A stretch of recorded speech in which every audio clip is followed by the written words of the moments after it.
Yes, sorry for the technical glitch.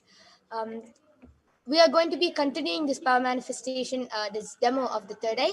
I request Mavirija just to again show that there's no change in the eye band. Please turn to your right, left, up, and down. And I request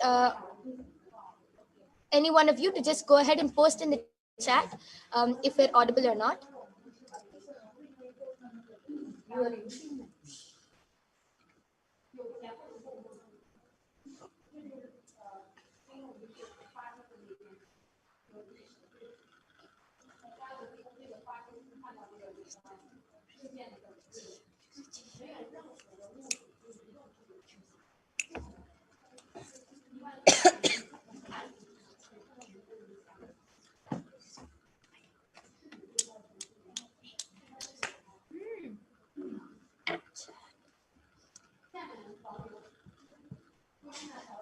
Okay.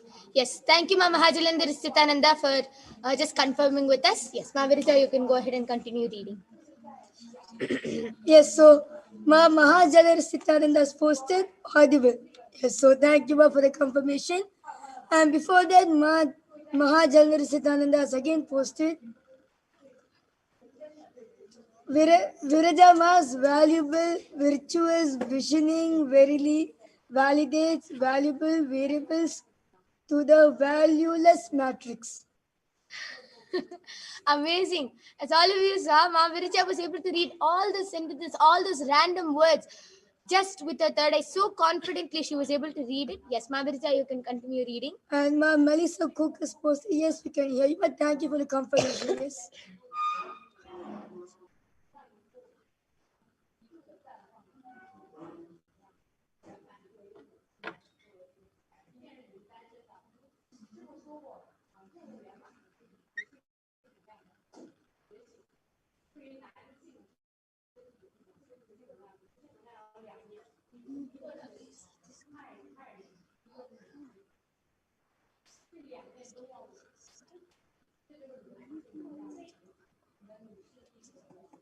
Okay. So that was a beautiful demonstration of the power of third eye. So now we'll be removing the eye band of Mavirija. All of you can see the eye band is completely intact. There's no change in the eye band. And I request the comments to stop being projected.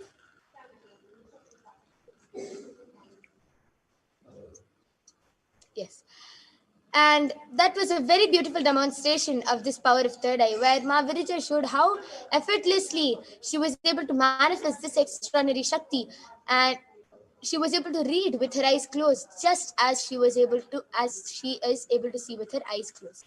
And we are completing for the technical glitches and all the inconvenience caused. Due to the interest of time, today we will not be having the power of body scanning. And if you want a body scanning, you can definitely come back tomorrow at 2 a.m. IST and 4 p.m. IST every day. And you can witness this live extraordinary demonstration of the power of body scanning being manifested by the Balasons of the Nithyananda Gurukul. Again, we're completing for the inconvenience caused. We'll be moving on. And thank you, Nithyananda.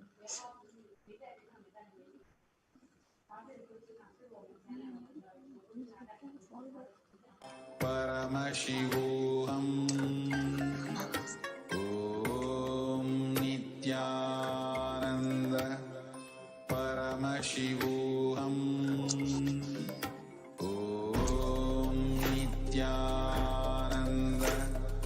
Paramashivoham. Om Nithyananda Paramashivoham. Nithyananda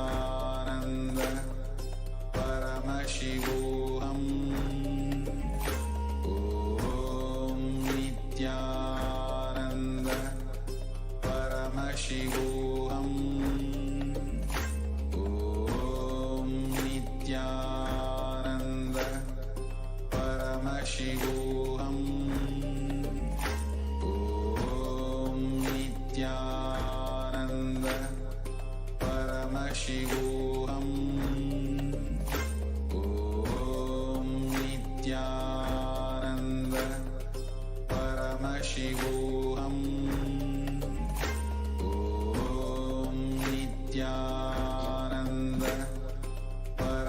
Paramashivoham.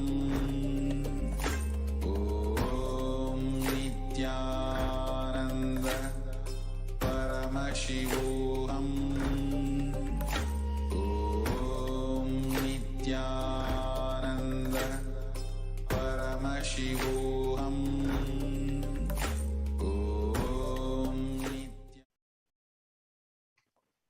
Nithyanandam, everyone. Welcome back. So now all of us just saw a beautiful demonstration of the powers of Paramashiva, the extraordinary Shaktis. And we will now be moving to the next segment of this program where we will be learning about the divine feminine consciousness, about who is Devi Parashakti. And we will be first looking at the Dhyana Shloka of Devi Parashakti, which comes from the Lalita Sahasranama Dhyana Shloka. Sindhuraruna vigraham trinayana manikya mauli spurate taranayaka shekharam smitamukhim mapina vakshoruham panibhyamali ratna chashakam raktotpalam bibratim saumyam ratna gatastha rakta charanam dhyayet paramambikam.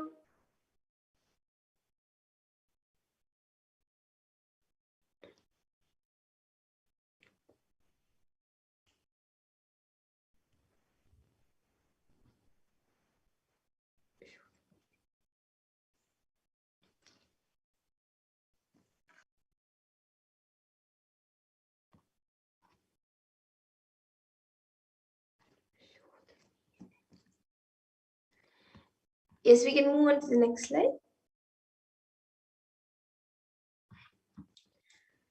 So the translation for this verses, we can go to the previous slide now.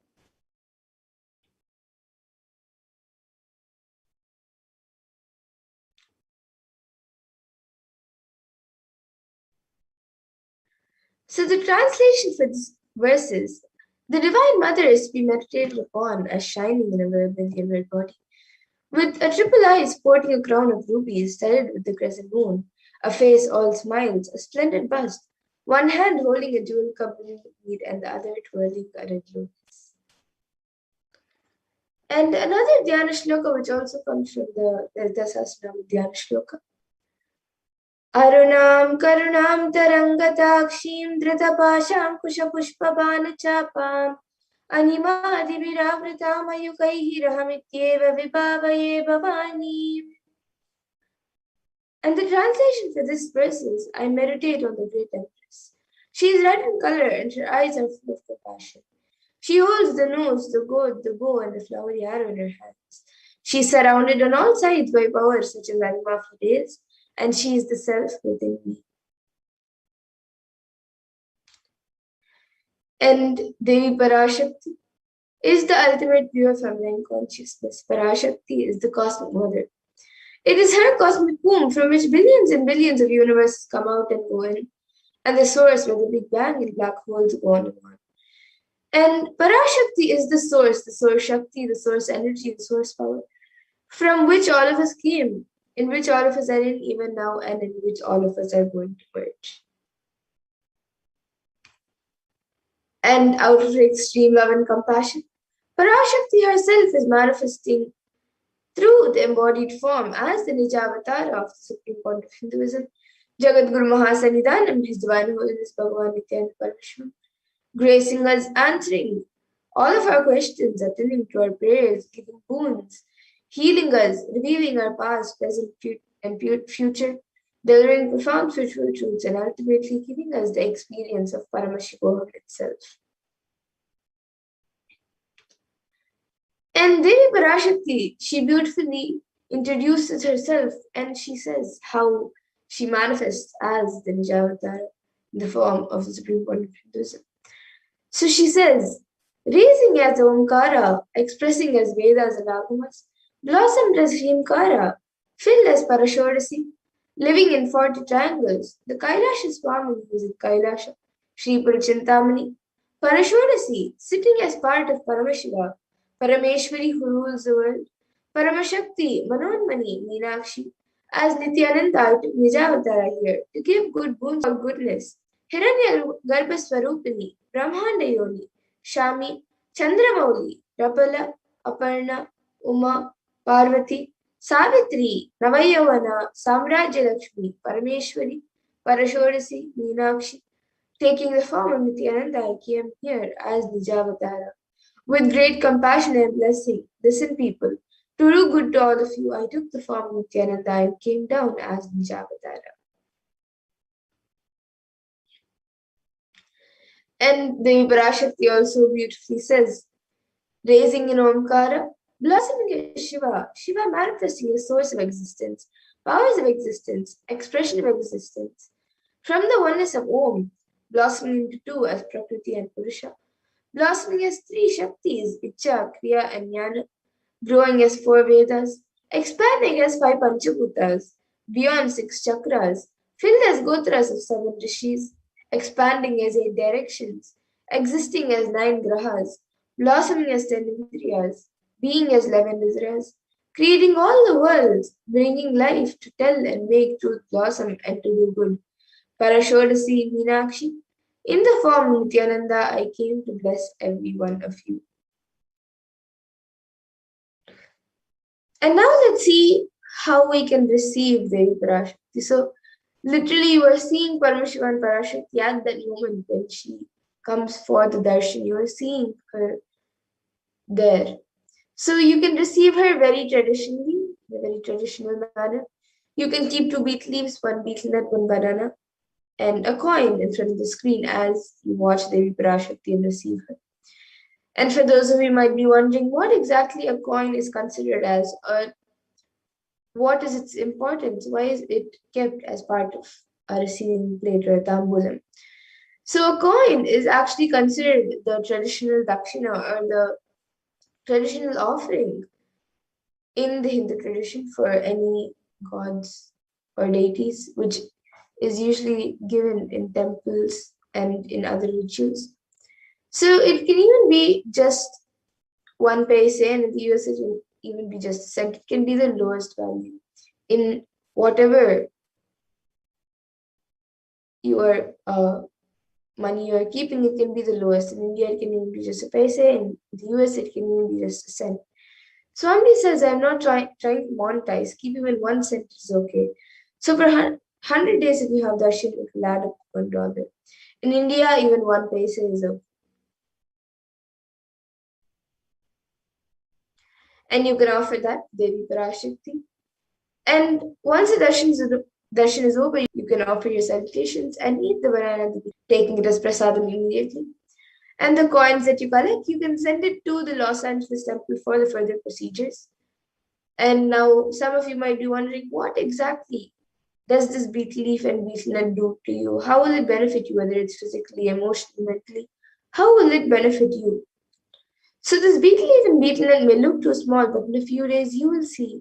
You will realize how much it adds to your sentiment that really she is there. You will not take the Devi Darshan for granted. Rituals will break your monotonous unconscious mentality and lifestyle and remind you and raise you to powerful cognitions. It will break your unconscious mentality, your unconscious behavior. And now all of you can see how you can set up the tambulam, how you can arrange the tambulam, the receiving plate for Devi Parashakti.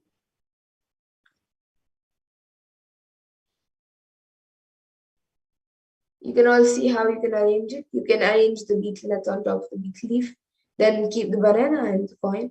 You can arrange all of it in a plate, keep it in front of the screen as you receive Devi Parashakti. And you might also be seeing a few other additional items kept in the plate, such as a coconut, some glass bangles, kumkum, turmeric, and some flowers. So these few items are the additional items that can be kept as part of a tambulam, that you can keep as part of a tambulam. But the 4 basic items that are kept as part of tambulam is the betel leaf, the betel nut, the banana, and the coin. So you can arrange these few items whatever you would like to. Arrange it in the plate, keep it in front of the screen, and receive Devi Parashakti in a very traditional way when she comes for the darshan. And experience Devi Parashakti's energy. And with that, we come to a conclusion of this segment where we have learned who is Devi Parashakti and how we can receive Devi Parashakti when she comes for the darshan.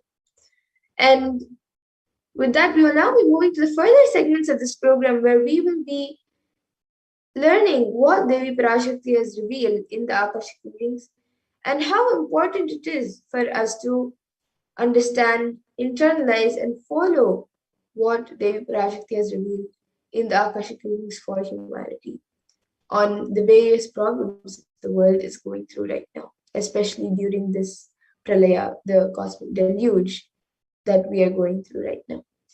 So with that, we'll be moving to the next segment after a really short break. So please stay tuned and we will be back after a really short break.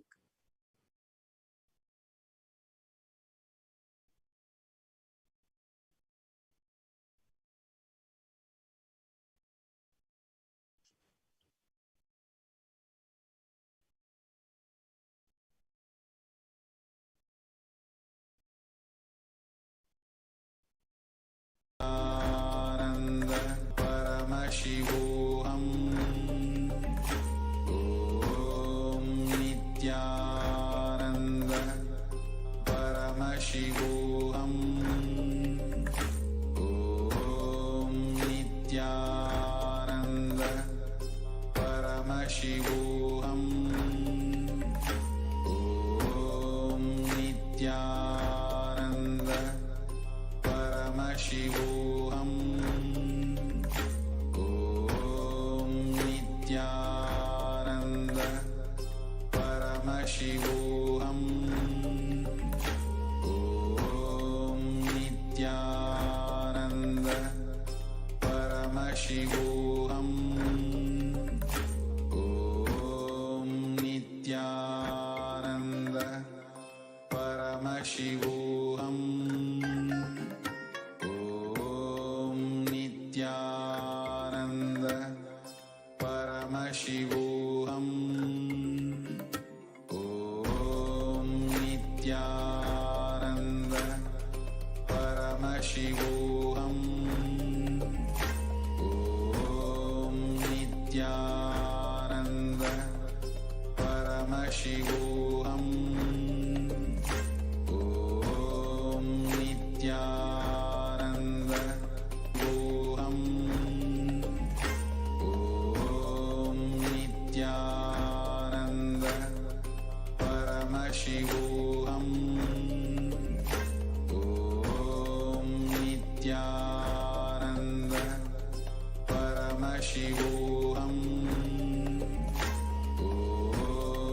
Nithyananda Paramashivoham. Om Nithyananda Paramashivoham. Om Nithyananda Paramashivoham.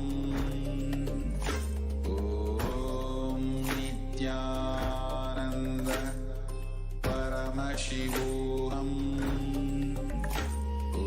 Om Nithyananda Paramashivoham. Om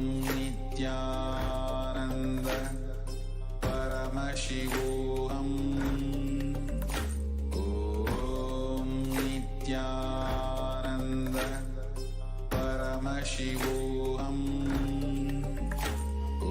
Om Nithyananda Paramashivoham. Om Nithyananda Paramashivoham. Om Nithyananda Paramashivoham.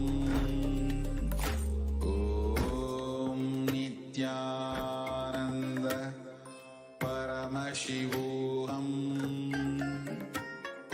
Om Nithyananda Paramashivoham.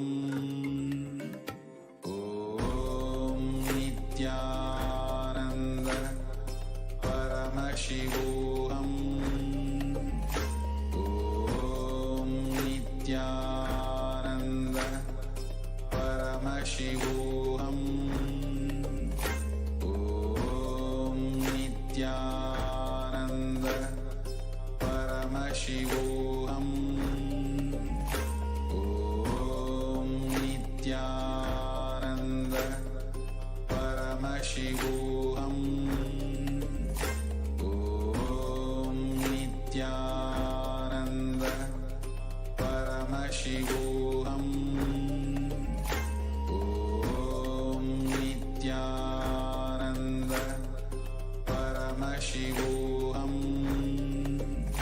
Om Nithyananda Paramashivoham. Om Nithyananda Paramashivoham. Om Nithyananda Paramashivoham. Om Nithyananda Paramashivoham. Om Nithyananda Paramashivoham. Om Nithyananda Voham. Om Nithyananda Paramashivoham. Om Nithyananda Paramashivoham. Om Nithyananda Paramashivoham. Om Nithyananda. Nithyanandam, welcome back to all the viewers after that very quick break. Now, we'll be entering into this next segment, understanding the guidance given by Devi Parashakti for humanity, for understanding and literally protecting ourselves and protecting each and every one of us during this time. Yes.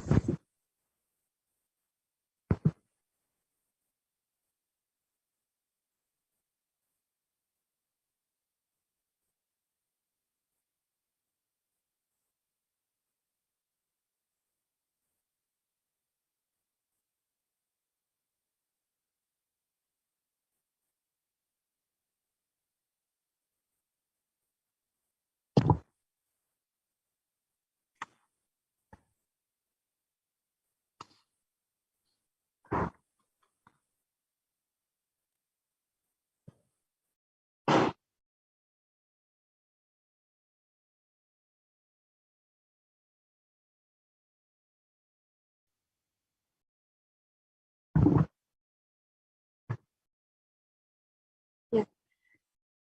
Now, in the Guru Paduka Stotram, composed by Adi Shankaracharya, the very first verse describes how the Guru Paduka, the sacred feet of the Guru, is the boat that helps us cross the Ananta Samsara Samudra, the seemingly endless ocean of samsara or suffering. And I'll just be chanting that first verse. Ananta Samsara Samudradara Naukayitabhyam Guru Bhakti Kabhyam Vairagya Samrajada Pujanabhyam Namo Namaha Shri Guru Padukabhyam. The English translation says, salutations to the Guru Paduka, the Paduka of my Guru, which is the boat which helps me cross the endless ocean of life, which endows me with a sense of devotion to my Guru, and by worship of which I attain the dominion of renunciation.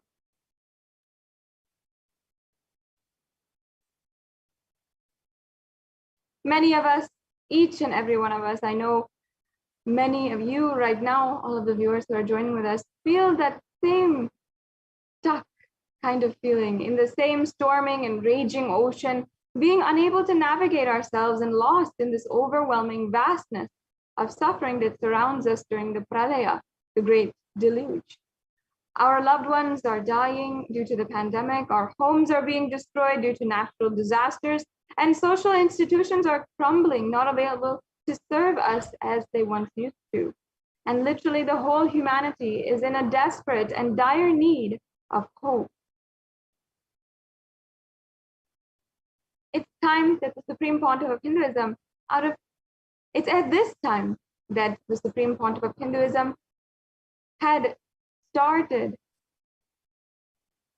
having taken the spiritual responsibility of this superconscious breakthrough and giving the whole humanity the darshan of Devi Parashakti, the cosmic mother, and guiding and healing the whole world as literally the boat that sails us through this pralaya, the cosmic deluge. And Devi Parashakti is herself manifesting through the Nijavatara and answering each of our prayers, granting us boons, healing us, manifesting miracles, removing all of our pain and suffering. And Devi is not just attended to us individually, but also humanity at large. And Devi Parashakti has guided the whole humanity, profound sacred secrets of Sanatana Hindu Dharma, and showing us the future regarding global issues, the COVID pandemic, natural disasters and floods, and even twisted human conspiracies and underground wars, which have not yet surfaced to the common knowledge as yet.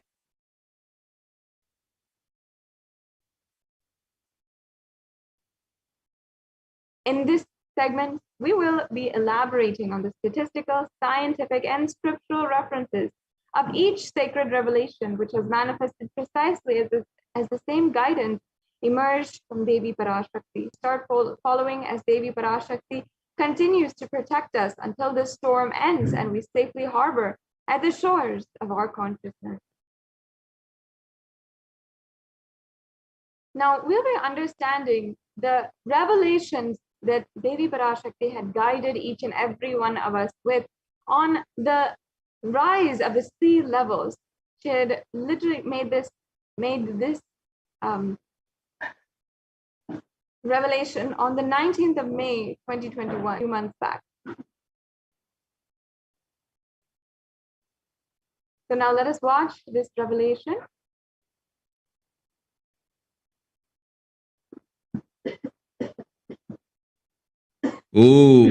Om Andreas கல் மூன்றாம் உலகப் போரிலிருந்து தப்பிக்க எந்நாடு பாதுகாப்பென்று கேட்கின்றாய், கேட்டுக்கொள் சொல்வதை எல்லாம். மத்திய கிழக்கிலே போர், இந்தியாவில் corona கொடுந்தொற்று மற்றும் கடல் உயர் எழும்பல் எனும் மூன்றில் இருந்தும் காவல் கைலாசம் ஒன்றே. வாழ்விற்கு அதுவே நன்றே. முடிந்தால் வந்து சேர்ந்திடு. ஓம் ஓம் ஓம்.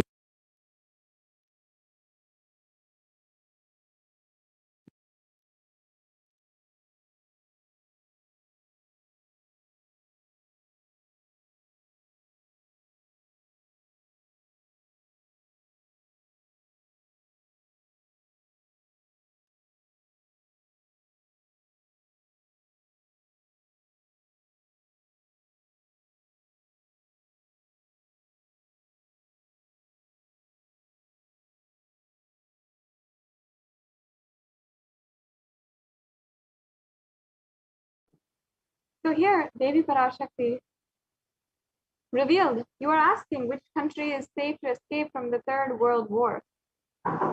And Devi Parashakti answered, listen to everything which is said. War in the Middle East, deadly corona in India, and rising sea levels. Protection from all three is one and only in Kailasa. Only it is good for life. If possible, come and reach. And she concludes, Om, Om, Om. On the 19th of May, 2021, while answering the prayer of one of the devotees, Devi Parashakti, manifesting through the Supreme Pontiff of Hinduism, warned about the sea levels rising and the cascading effects of climate change crisis on humanity. And of course, exactly as Devi revealed, the very next day, on the 20th of May, 2020, one of the biggest icebergs broke, which was 70 times the size of Manhattan, and literally it posed a huge threat to humanity, causing the sea levels to drastically rise. And we can see now a couple of the articles and the various different news clippings of what exactly happened on that day.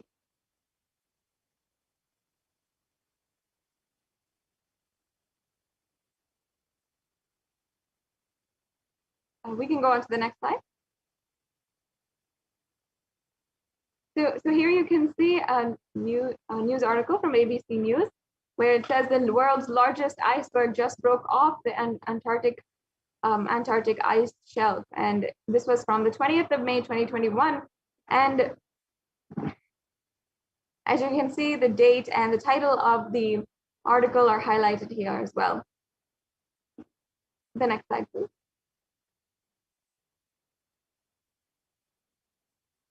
And we also have the sea level rising here in a graph. You can see the global sea level rising and how it's also projected to rise. There's several different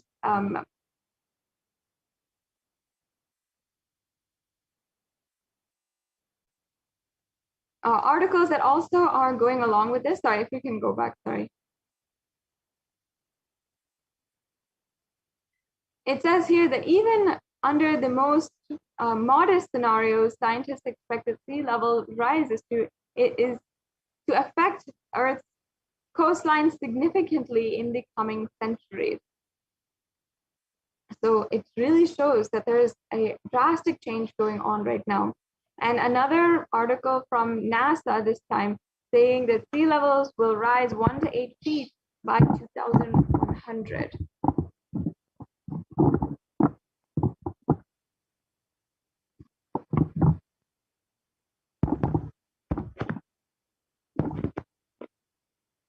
Yes, and it says that in this article, it says that sea levels since 1880 in some ocean basins and sea levels has risen as much as 6 to 8 inches or 15 to 20 centimeters since the start of the satellite record in 1993.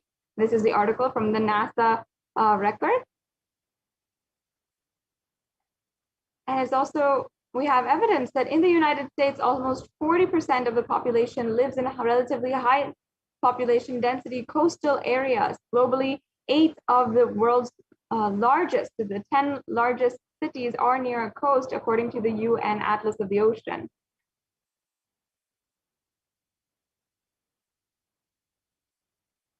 And there's another article here. It says about the nuisance flooding, which is 300 to 900% more frequent than it was 50 years ago.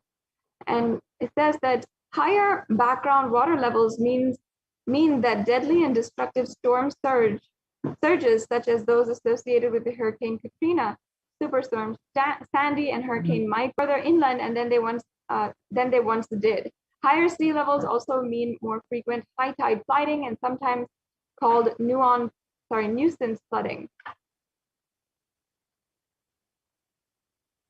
And here it's talking about what's the cause of sea level rising. And many of us are knowing, and many of us are ardently following as well, the situation, the global issue being addressed by several international organizations, by nations at large, about global warming. Global warming is causing the global mean sea level to rise in 2 ways. First, the glaciers and the ice sheets worldwide are melting and adding water to the ocean. And the second, the volume of the ocean is expanding as the water warms. A third, much smaller contributor to the sea level rising is the decline in the amount of liquid water on land, the aquifers and the lakes, as well as the reservoirs, rivers, and moisture. The shift of liquid water from land to ocean is largely due to the groundwater pumping. And we see that the pace of global sea level rise more than doubled from 1.4 millimeters per year throughout most of the 20th century to 3.6 millimeters per year from 2006 to 2015. Just in the last, let's say, 9 years, there was literally a double increase, then more than a century of the sea level rising. So that just shows a really drastic change just in a 9-year span.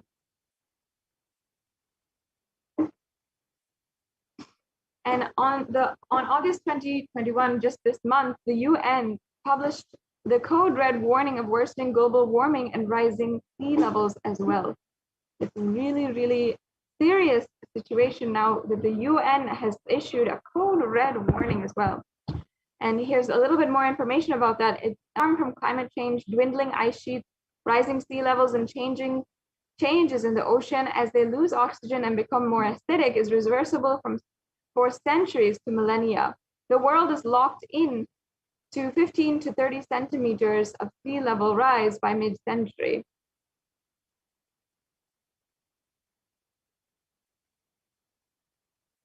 And even if we significantly curb emissions in the coming decades, more than a third of the world's remaining glaciers will melt before the year 2100. When it comes to sea ice, 95% of the oldest and thickest ice in the Arctic is already gone.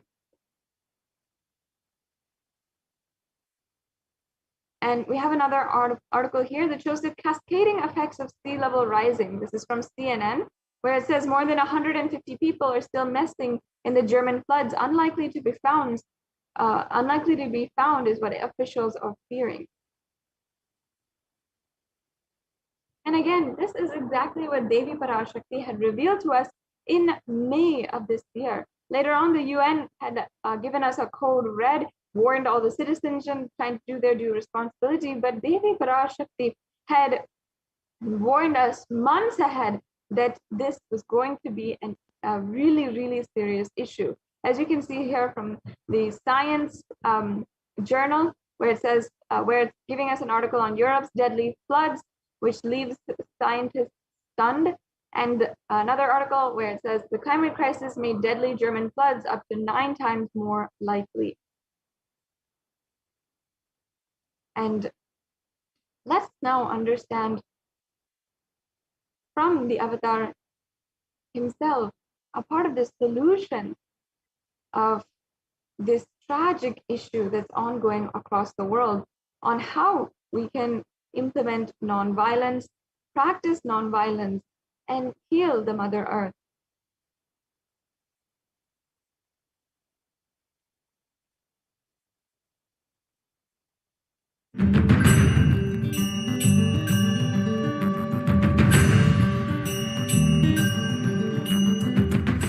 The human beings have become so distanced from the real life, are ready to explore things. We become so far away from, at least I can tell you from my experience, village boy. When I was 5 or 6, I opened all the alarm clocks in my house and I will set it back, put it back. I don't see all that in the modern day kids. It's all about that stupid cell phone.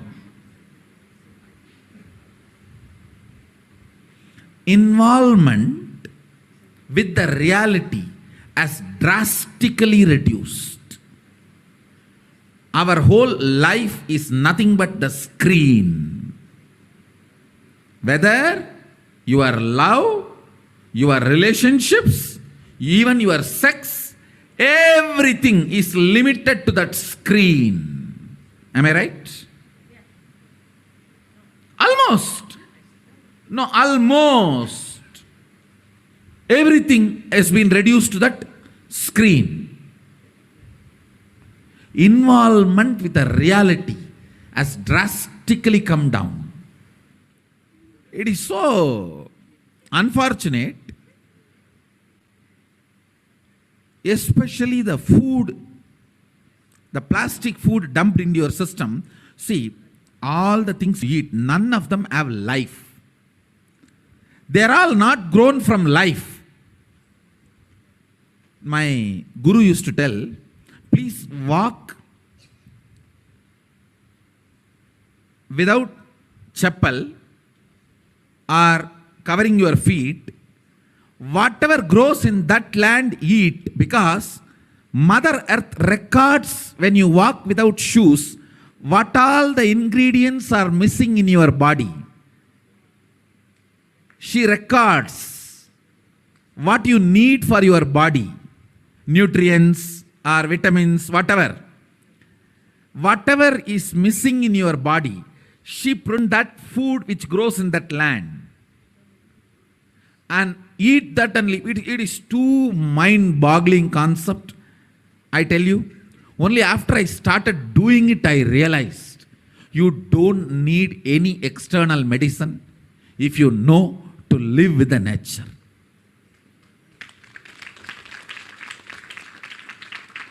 Mother Earth, Bhumata, walk on the earth without shoes. In that land, what grows will supply exactly what you need for your body.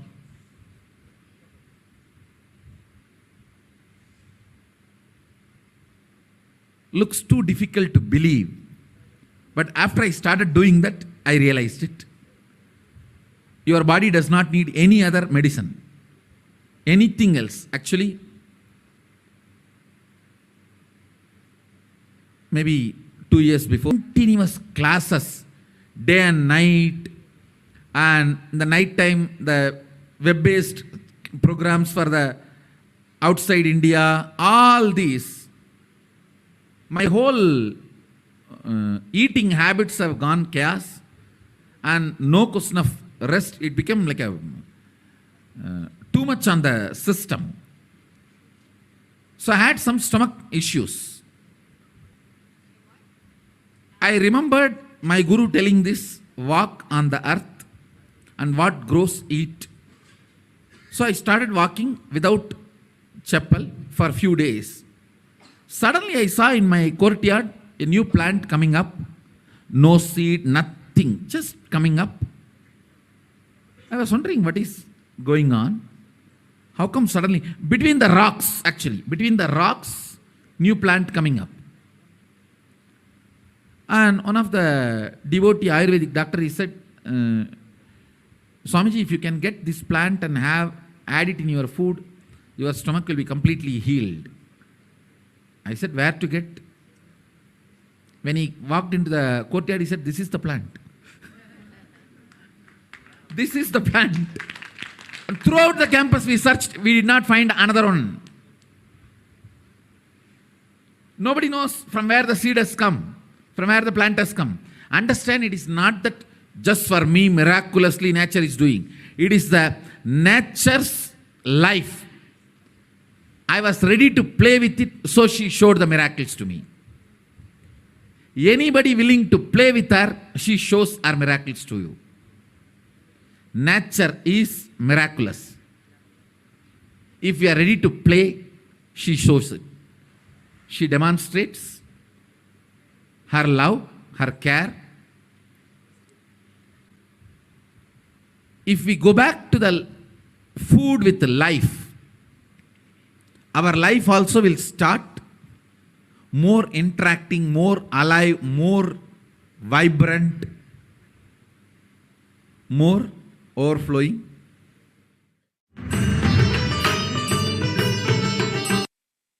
Yes, this beautiful solution was given to us by the Supreme Pontiff of Hinduism back in 2017. Now, let us understand more from the grand narrative of Hinduism on ahimsa, non-violence, and how that will be a solution for the world's global crises as well.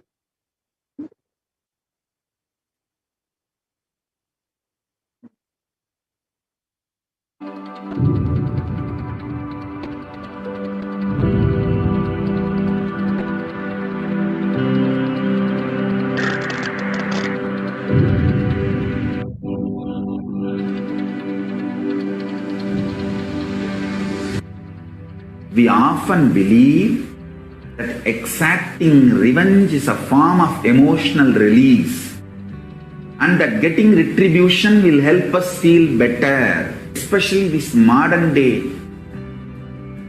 cinema, entertainment industry, cult brainwashes you. The act of revenge as a way of gaining closure after a wrong is done. No! I tell you the truth, revenge has the opposite effect. Revenge is like a korangu sorinjikra mari, ari padangadu. Tamil, they say that monkey feeling itching and scratching itself is never going to settle down. Till that monkey dies, it will not settle down because it will create a wound and it will not keep quiet with that wound. That same wound it will scratch more and more. and it will be more infection. Finally, the monkey will die. குரங்கு சொரிஞ்சுக்கிட்டதும் நாம வயலன்ஸ்ல விழறதும் ஒண்ணு. Understand? Mass media, cult, entertainment industry, TV and cinema, cult is brainwashing you, telling that revenge is heroism, violence is heroism. No, it is not. Non-violence is heroism. I tell you, in every level, non-violence as a strategy. Because you see, non-violence makes you realize more and more oneness. It strengthens the oneness. Oneness strengthens the non-violence, and non-violence strengthens the oneness. You need to understand the context. Only then you will understand how this non-violence can be a successful strategy. If you miss one or two components and do it out of wrong context, it will become a mess. It will become a laziness and non-involvement. Laziness and non-involvement is not non-violence. Don't use non-violence brand and tag to justify your non-involvement and laziness. No. That's what Arjuna was trying to do in the Arjuna Vishada Yoga. He was telling Krishna, oh, why should I kill people? Why should I kill people? Let me go.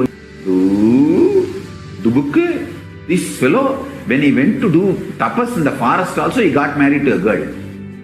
Every time this fellow goes for tapas, whether he brings boons or not, he brings girls. Alright, no disrespect to Arjuna, is incarnation of Nara Narayana. So no disrespect to Arjuna. Non-violence should not be misconstrued or should not be used to portray your non-involvement and laziness, tiredness and boredom. Hinduism is actively enriched. World will become great place. Not only we are a non-violent tradition, we believe in consciousness. We have the science of consciousness, raising the quality of the humanity. We believe in it, we spread it, we live it. We be, live, believe. Let us all understand, non-violence need to be actively lived, be lived, believed, and actively enriched. Actively enriched. All I wanted all of you to know, what Hindus miss, Sri Kailasa should do Tyaga, to tell the world actively, enrich the world actively about Hinduism. Ahimsa paramo dharmaha. Ahimsa is the highest value as per Hinduism. Ahimsa paramo dharmaha. That is the grand narrative of Hinduism. Non-violence is the grand narrative of Hinduism. We need to tell that grand narrative to the whole world. Actively. Actively we need to tell that grand narrative to the whole world. Ahimsa paramo dharmaha. Tyaga, non-violence, unclutching, all these are not inactive, tamasic, inertia, lazy, tired, bored, withdrawn lifestyle.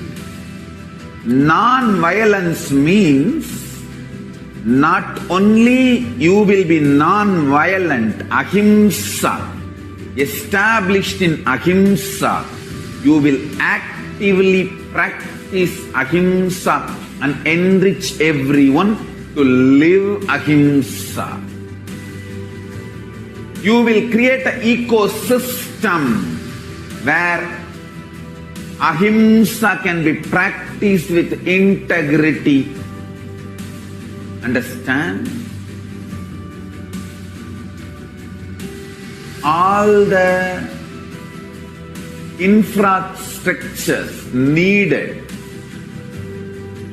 to keep the non-violence, ahimsa, alive. Media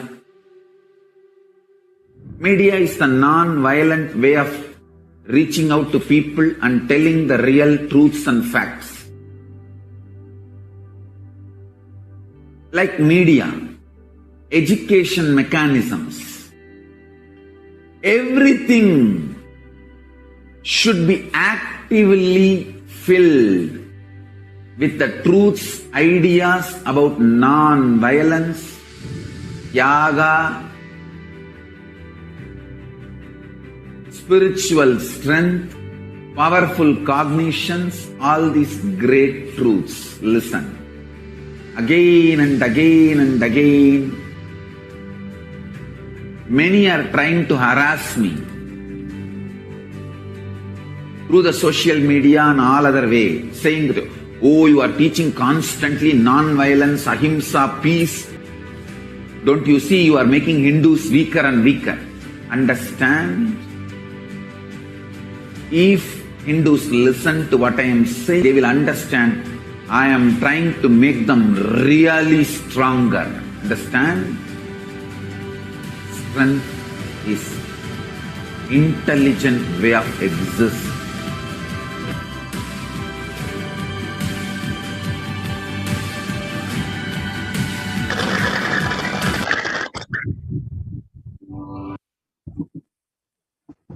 As the Supreme Concept of Hinduism revealed, ahimsa is the grand narrative of Hinduism. It is the underlying thought current of Hinduism and what has made Hindus so strong. And only when we have this nonviolence, will we have that oneness with Mother Nature, will we be able to heal Bhumata. And scientists have already shown that the effects of global warming and climate change, the effects of the damage that we have done to Bhumata cannot be reversed through regular means. It is only through the guidance of an avatar and the principle of nonviolence, of having that oneness with Mother Earth, that we can heal Mother Earth and reverse the damage that has already been done. And for the last 26 years, the Supreme Pontiff of Hinduism has been continuously guiding people, enriching people, and making them experience that oneness, and has been doing tremendous work in the field of environment and sustainability through the Sri Kailasa Uniting Nations for Environment. So if you would like to learn more about this, you can go to kailasa.org and learn more about what the Supreme Pontiff of Hinduism has been teaching. Through giving individual conscious breakthroughs, Supreme Pontiff of Hinduism has been giving humanity breakthroughs, has been giving the world breakthroughs, and has been healing Mother Earth.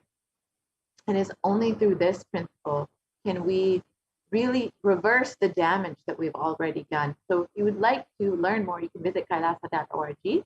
And if you would like to become an e-citizen and avail all of the benefits of the various teachings of the Supreme Pontiff of Hinduism and have the direct guidance and blessings of the Supreme Pontiff of Hinduism, you can sign up at kailasa.org and receive all of the benefits of Hinduism, all of the opportunities that the Supreme Pontiff of Hinduism has opened up for e-citizens.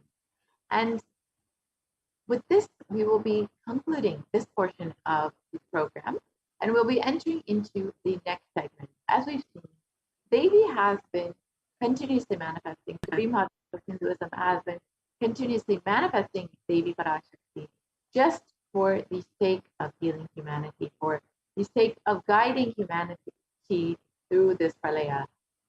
Yes, actually, Ma, if we can open the other offerings slide. another slide set on offering.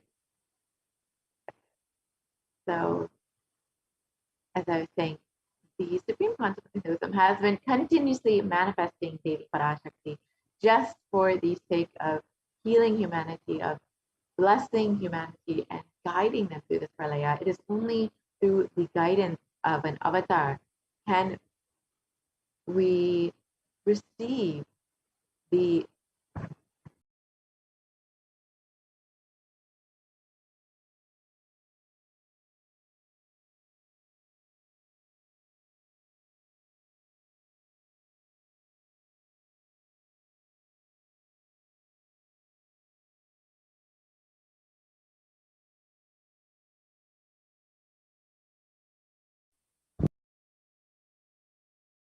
Paramashivoham. Om Nithyananda Paramashivoham. Om Nithyananda Paramashivoham. Om Nithyananda Paramashivoham. Nithyananda Paramashivoham. Om Nithyananda Paramashivoham. Om Nithyananda Paramashivoham. Om Nithyananda Paramashivoham. Om Nithyananda Paramashivoham.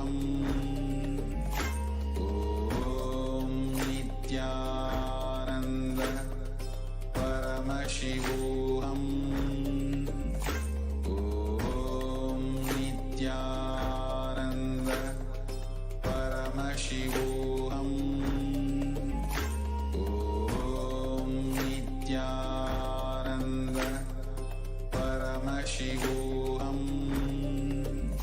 Om Nithyananda Paramashivoham. Om Nithyananda Paramashivoham. Om Nithyananda Paramashivoham. Om Nithyananda Paramashivoham.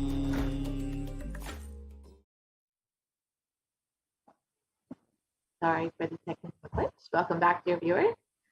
So, as I was saying, we will be entering into this segment where we can understand how we can connect more deeply with Devi Parashakti.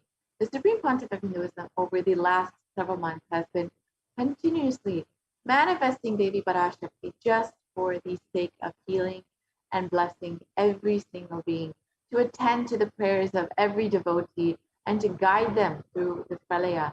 And if you are just overflowing with gratitude and want to offer your love, your devotion, then stay tuned for this segment where we will understand how we can connect with Devi Parashakti more deeply. Devi Parashakti is both the masculine and feminine. Both consciousness have to be expressed equally by every human being to be enlightened. Until enlightenment, only the masculine dimension expresses more than the feminine dimension, irrespective of whether they're male or female physical bodies. And every being has to complete with 5 dimensions to achieve enlightenment.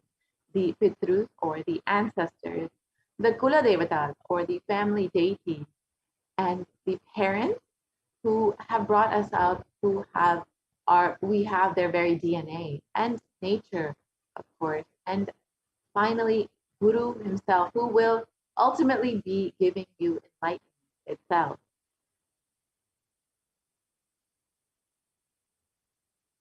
And incompletions are life negative and adharmic cognitions, and in the 5 dimensions lead to misconstrued karana and karya, the cause and effect. And this further leads to suffering and pain and calamities in individuals, in personal and collective and global issues. And being sensitive is being aware in gratitude to life. Everything from the air that we breathe to the place that we sit, the energy that you feel it exists, energy to celebrate you exists. Having that gratitude, the sensitivity to life will bring so much of auspiciousness to you.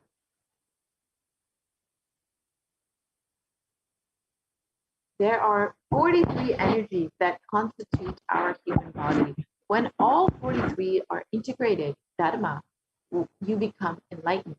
Dharma, the cosmic motherly completion and sensitivity from the level of the Panchabhutas, is the core principle of the cosmos. Awakening the sacred feminine is key to enlightenment. When awakened, man expresses the sacred feminine consciousness. He becomes a great, revered leader. When awakened, woman expresses sacred feminine consciousness. She becomes Devi, cosmic mother expressing powers. So as the Supreme Pontiff of Hinduism has been continuously revealing, conscious sovereignty is the key to awaken the sacred feminine consciousness.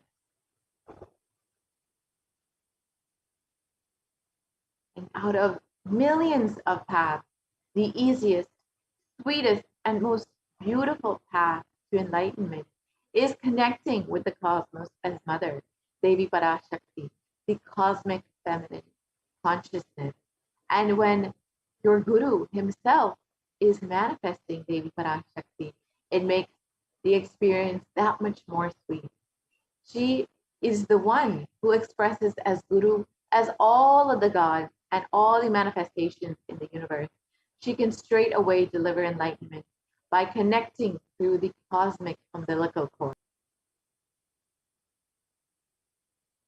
An offering is not to benefit the divine, but to close the gap that we have with the divine consciousness. When we achieve completion with Divine Mother, her infinite powers, with her sweet grace, starts nourishing all dimensions of our lives through the cosmic umbilical cord.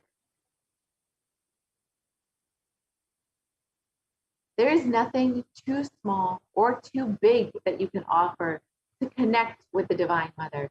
It has to be from a space of love, of a child looking at a mother and handing her what it has to share with her out of deep love and gratitude. It can be a cup of milk, a flower. It can be even a precious jewel to adorn her smiling face or her beautiful hair. The Vedic rishis have clearly stated the techniques to connect with the sacred feminine consciousness, to awaken some qualities in us. One can connect with Paramashiva through oneness, but with the divine cosmic mother, it is only by worshiping her feet with true devotion. Mother worship is the most non-violent, most peace-centered path, most healing, most soothing and sweetest path to enlightenment among all the traditions on planet Earth.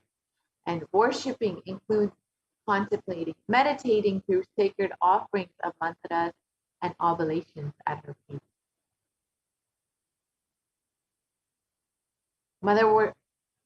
As we stated, mother worship is the most non-violent and peace-centered path.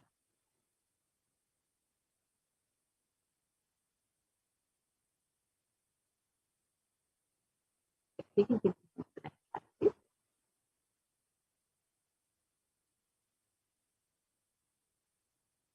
So why divine feminine? It's because she is the ultimate. She is the ultimate consciousness that we can all connect with so easily.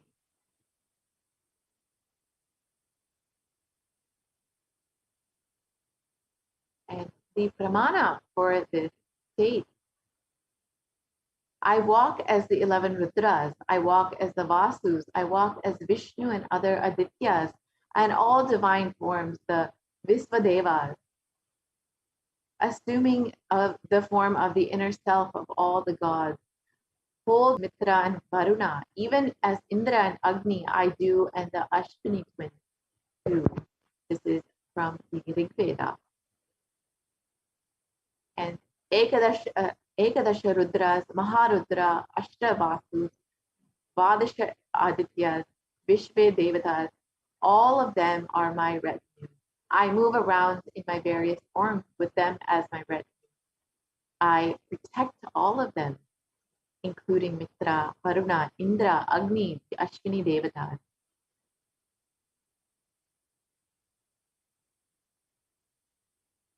Devi declares herself as the inner self of all the gods, the divine energies. She is all pervading and all permeating. So when we learn how to connect with Devi Parashakti, when we experience that divine feminine consciousness, when we are able to open that, we can do that through the various offerings to Devi Parashakti. When we offer this, we are opening ourselves up to receive the energy of Devi Parashakti, to experience that sacred feminine consciousness in our being. So the first offering is the E-Hundi offering, and this is just a general contribution. You can contribute as much or as little as you would like. It can be even $1. And this is a offering that all of us are familiar with. When we go to any temple, we just drop $1 or $2 in the hundi, just to say thank you and I love you to the divine for just a little offering of gratitude for the happening of the divine in our lives. We just offer $1 or $2. And every time we go to the temple, we do this. And now that we are stuck at home in quarantine, Kailasa has made this opportunity, this experience available to you online through the E-Hundi offering.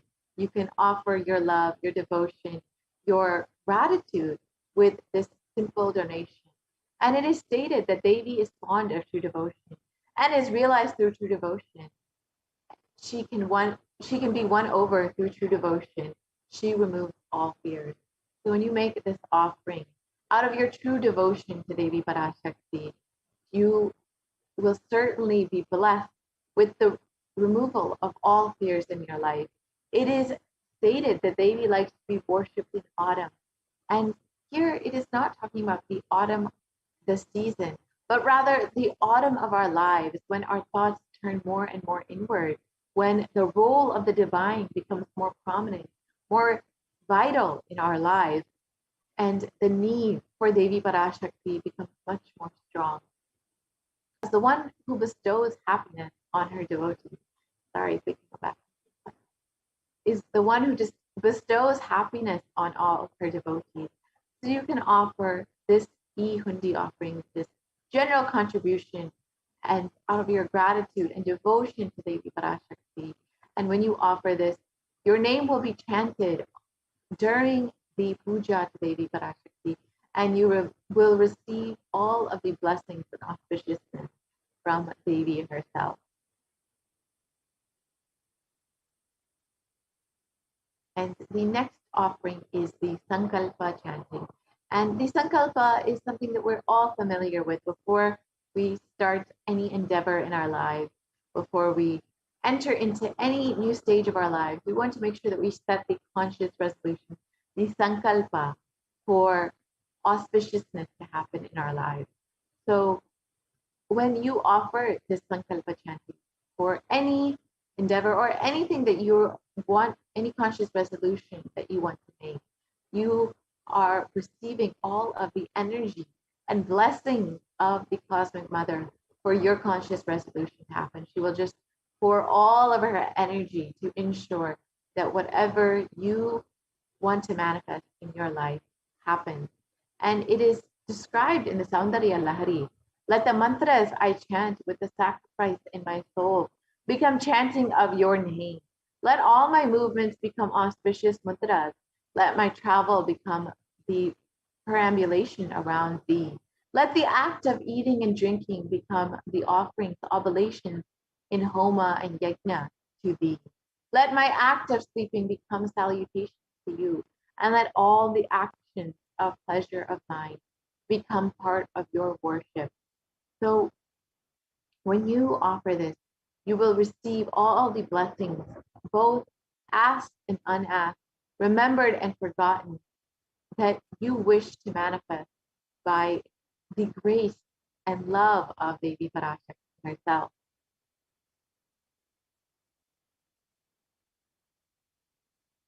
The next offering is the Sahasranama Smarana Kasu, and this is the golden coin with the various names of Devi Parashakti on them. And each name of Devi Parashakti describes one aspect, one quality of Devi, whether it's her overflowing compassion, her divine knowledge, her beauty, whatever aspect that you may connect with and which you want to manifest in your life. By making this offering, you will manifest all of the Ananta Kalyana Gunas, all of the various divine, feminine, conscious attributes of Devi Parashakti. And you can offer this in any size that you would like. There is the $75 size, the $150 size, and the $251 size. So you can offer as many as you would like and receive the blessing to manifest all the various qualities and attributes of Devi Parashakti.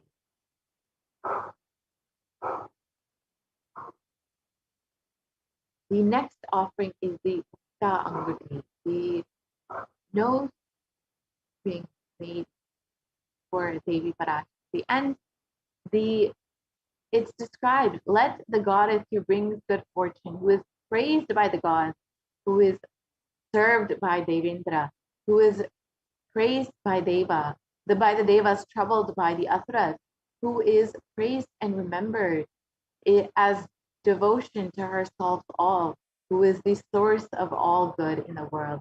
Let that goddess destroy all obstacles. So when you offer this Mukta Anguti, you will receive the blessings for protection from all dangers and fears in your life. Devi is the one who brings all good fortune, and all the Devatas and Devas are worshipping Devi Parashakti to remove all their troubles from any Asura. So when you offer this Mukta Anguti, you will also receive the protection from all dangers and fears in your life. And again, you can offer this in various sizes. The next offering is the Swarna Padma Pushpa, which is the golden lotus. And Devi is the one who bestows accomplishments and intellect, who showers worldly property, and Devi, who powers the subtle mantra of the cosmos. I bow down to you, Devi. So Devi is known to bring all auspiciousness, all goodness, all prosperity and abundance in our lives. And when we offer this Swarna Padma Pushpa, the golden lotus, which has so much of great significance in Hinduism, the lotus is found in many, many aspects of Hinduism. The Shakti of Paramashiva is considered a lotus. The base of the Paramashiv Linga is considered a lotus. And the disciple of Paramashiva is considered a lotus ready to bloom. So when you offer this Swarna Padma Pushpa, you will receive the blessing for attracting all the positive relationships and in your personal life and in your business life as well.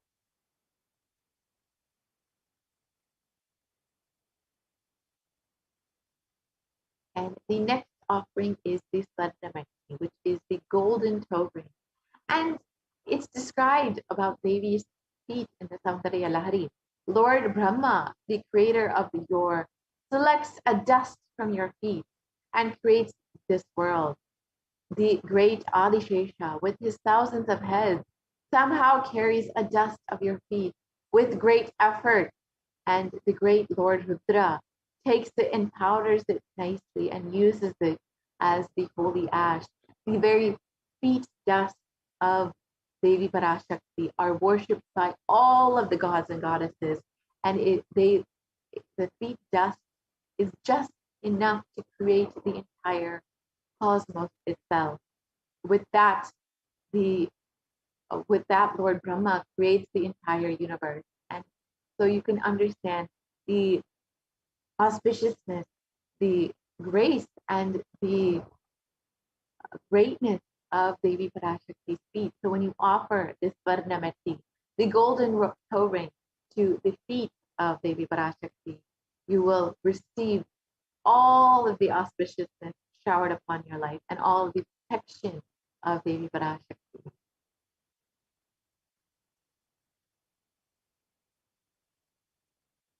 And you will receive the blessings for life of leadership qualities by offering worship to the divine lotus feet of Devi Parashakti. And even by worshiping a tiny grain of dust from her feet, you can achieve this. So the meti is the gold toe ring to worship the divine feet by adorning Devi's divine lotus feet with this golden toe ring. And the next offering is the mantika, the golden hairline jewelry. And Devi is described, she who makes this nectar flow from the Sahasrara, the crown center, to the Anya, the third eyebrow center, and permeates through all the 72,000 nadis and gives us the ultimate experience of the cosmos. So when you offer this, you will receive the blessing to live an enlightened lifestyle. Your Sahasrara will literally overflow with bliss and permeate to all of your 72,000 nadis, give you the ultimate experience of enlightenment.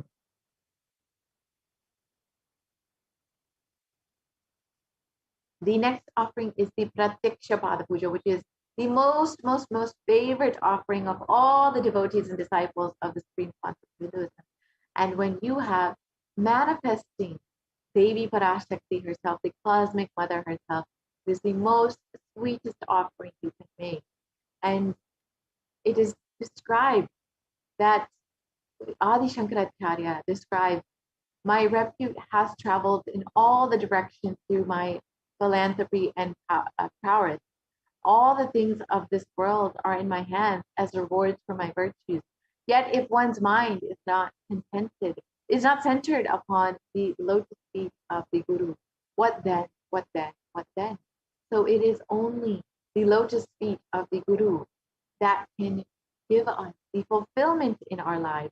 When we worship and offer our gratitude, our love to the Guru's feet, we will receive all of the fulfillment of all of the various dimensions in our lives. And when your Guru, your own Swamiji, is manifesting Devi Parashakti, the most sweetest, most blessed way to connect with the cosmos, you will receive the most auspicious things in your life through this offering.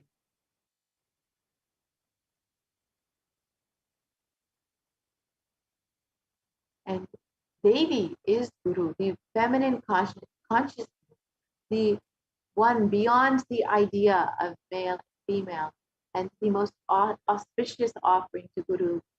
And the dimension of the cosmic mother is the offering of the Pratiksha Pada Puja. And when you offer this, you will be blessed with the fulfillment of all your wishes, all dimensions of your life, and ultimately give you the guidance to the most sweetest path to enlightenment.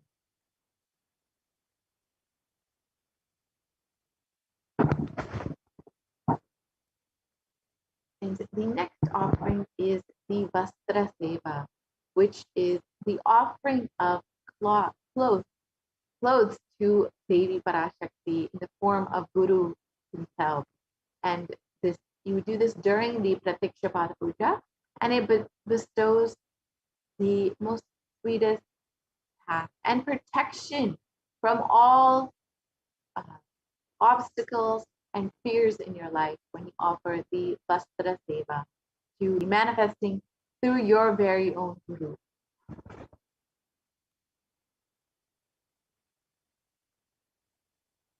And here are the various offerings that you can make. The Ihundi offering, which can be any amount that you like, and it's very simple contribution, a donation that you can make. The Sankalpa chanting, the Devi Sahasranama Svarna Kasu, and the Mukta Anguti, the Svarna Padma Pushpa, the golden lotus, the Svarna Meti, the golden toe ring, the Mantika, the gold hairline jewelry, and the Pratiksha Pada Puja, the offering to the divine lotus feet of your Guru, manifesting Devi Parashakti herself, and the Vastra Seva, the offering of clothes to the Devi Parashakti, manifesting your Guru, manifesting Devi Parashakti. So let us understand how we can make these offerings. You can visit gateway.nithyanandeshwarahindutemple.org, and the link here is projected. So it's gateway.nithyanandeshwarahindutemple.org/NHTLA/product/Parashakti Bhavaswami Darshan donation. So let us go to that link, and we can see that in the next slide. So yes, when you go to that link, you will see this page, and you can select any of your offerings that you would like, whether it's the Pratiksha Pada Puja or the Svarna Padma Pushpa. Whatever you would like, you can select that offering, and you can make as many offerings as you would like. You can go to the next slide, please. So will see a drop-down menu, and you can select whichever offering that you would like to make. And you can select as many of these offerings as you would like to make. If you would like to offer a Svarna Padma Pushpa on behalf of yourself and your brother, you can select 2. And you can add that to your cart, and you can proceed to the checkout. And this is a very simple checkout process, like you would for any other online payment. You just fill out all of your billing details. And as many of you are very familiar with online shopping now, it's a very simple process. Once you've filled out all of your billing details, you can proceed on, and you can complete your transaction, and you will have made your offering. And once you have made that offering, you can fill out the Sankalpa chanting form. That is tiny.cc/Sankalpa chanting. And that once you've done that, you will have completed your offering.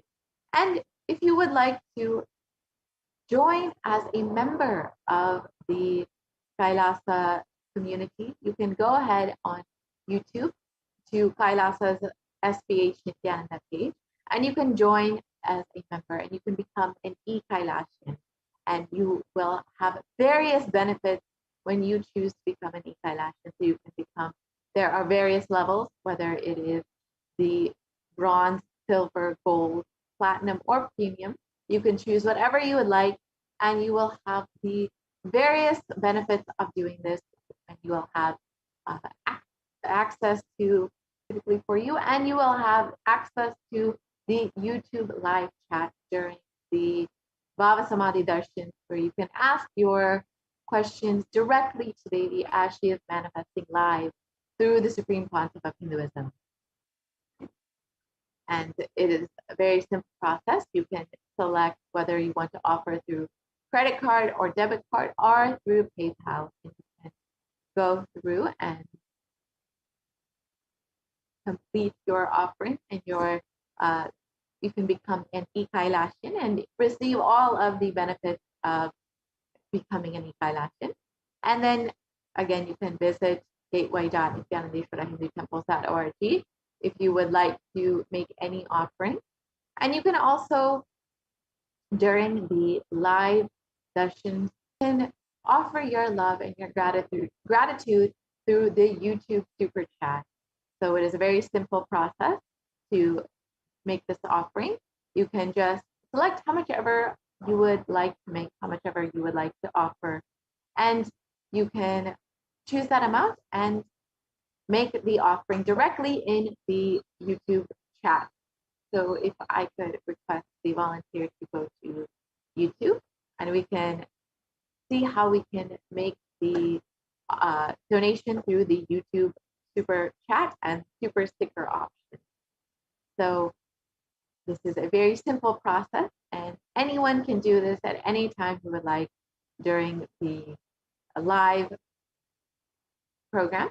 So you can see here, you can see the YouTube chat, and you can go ahead and select that you want to make a contribution here. Scroll down a little bit. Yes. So you can select the button that is being highlighted there, and you can write whatever message that you would like and offer how much ever it is you like. So you have the super chat and the super sticker option. So you can choose whichever one you would like. The super chat, you can, or the super sticker, you can offer how much ever you would like. So you can go ahead and select the super sticker option. Yes, and when you choose a super sticker option, you will be shown various stickers for various prices, and you can choose whichever one you would like, and you can just offer that. It's a simple way to offer your love, your gratitude, and your devotion to Devi Parashakti for happening in your life. So with this, we will be concluding this portion of the segment, and we'll be entering into the next segment where we will learn some of the various activities that are going on in Adi Kailasha Satyajita. As many of you know, Devi Parashakti has been continuously guiding us, warning us, and reminding us that our only priority for this year is to keep ourselves alive. That is the only profit that we can have this year.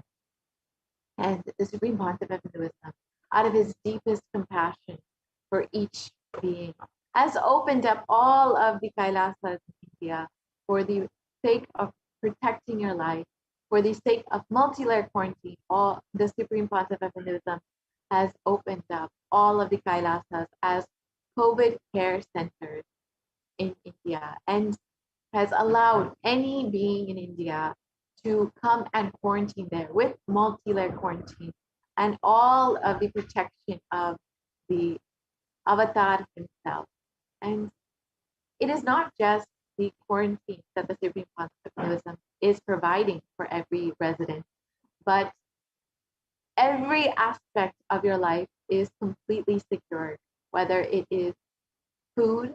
The Supreme Pontiff of Hinduism has been providing free organic sattvic food for every meal during this quarantine, and free internet services for everyone who wants to work from home.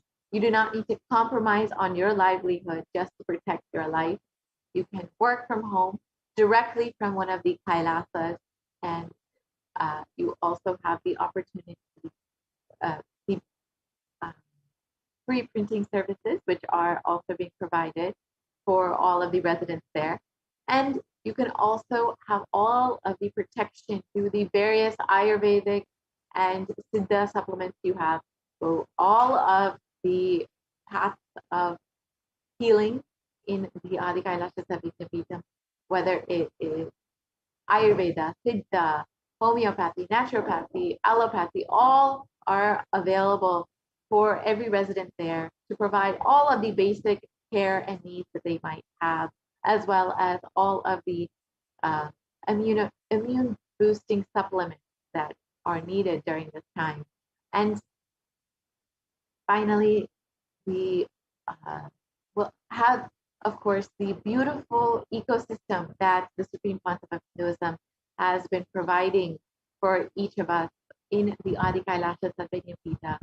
And you will have the opportunity to partake in all of the various activities, whether it's yoga or all the temple activities. There are various classes that are being provided for all of the residents and Kailashins there. So you can ensure that you are continuously staying in this high space, not being brought down by all of these suffering and destruction that is going on during this pralaya, you will continuously be able to radiate the space of enlightenment and continue to experience that high state. So with this, we will be concluding this and be moving into the next portion of the program after a very short break.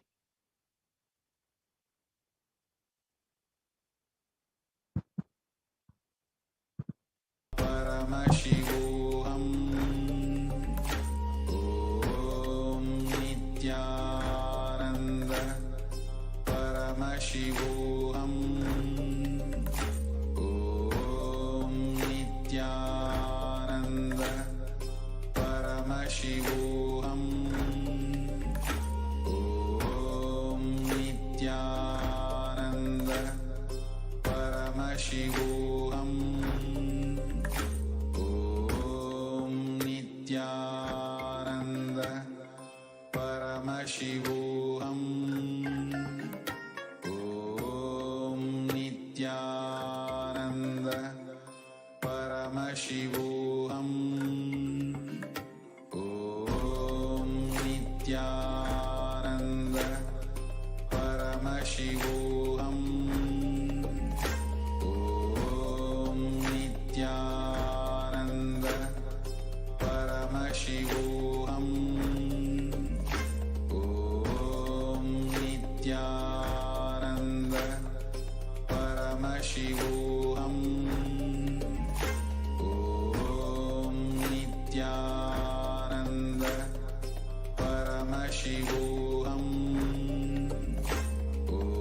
Om Nithyananda Paramashivoham. Nithyananda Paramashivoham. Om Nithyananda Paramashivoham. Om Nithyananda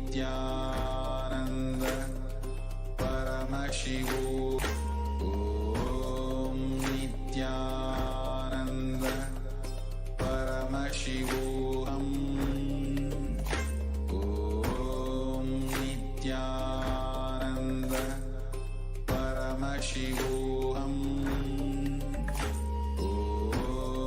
Nithyananda Paramashivoham. Om Nithyananda Paramashivoham. Om Nithyananda Paramashivoham. Om Nithyananda Paramashivoham. Om Nithyananda Paramashivoham. Om Nithyananda Paramashivoham. Om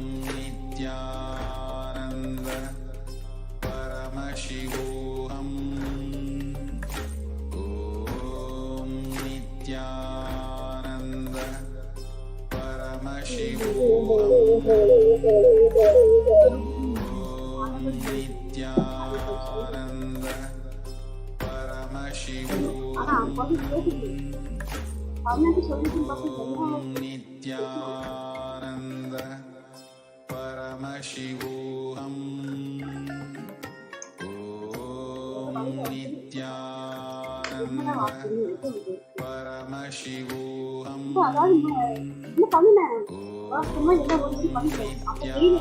Nithyananda Paramashivoham. Om Nithyananda.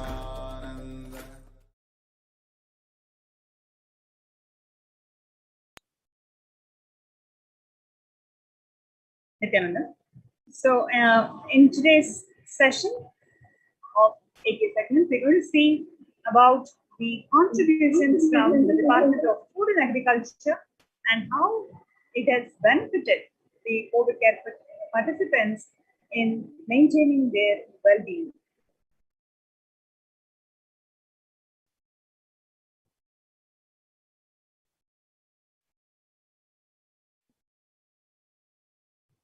COVID-19 is creating a hunger catastrophe in India.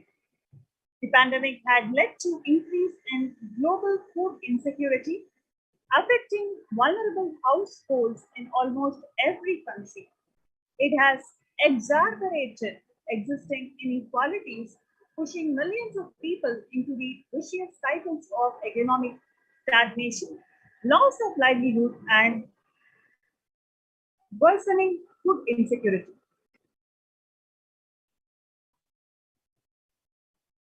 The World Bank estimates that 71 million people will be pushed into extreme poverty across the globe as a result of pandemic. The World Food Program estimates that an additional 130 million people could fall into the category of food insecurity over and above 820 million people who were classified by such by the 2019 State of Food Insecurity in the World report.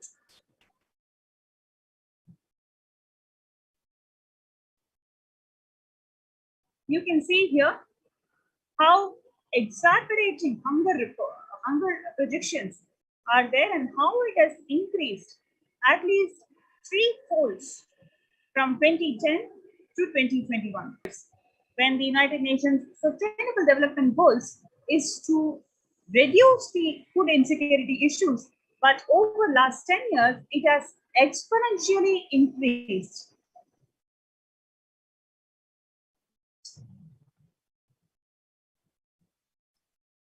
More than 50 million people have experienced food insecurity during the pandemic, up from 30 million in 2019.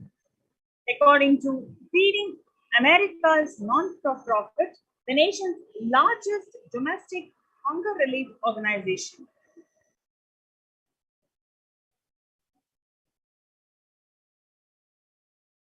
The child malnutrition and hunger skyrocket in Haiti as COVID-19 infections spike.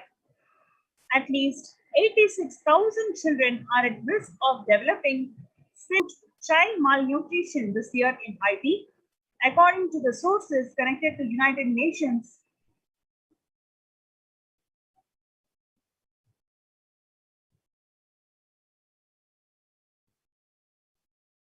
Children's Fund. The number of children projected to suffer from starvation this year has doubled as the impoverished nation continues to grapple with extraordinary political and social crises exacerbated by the pandemic.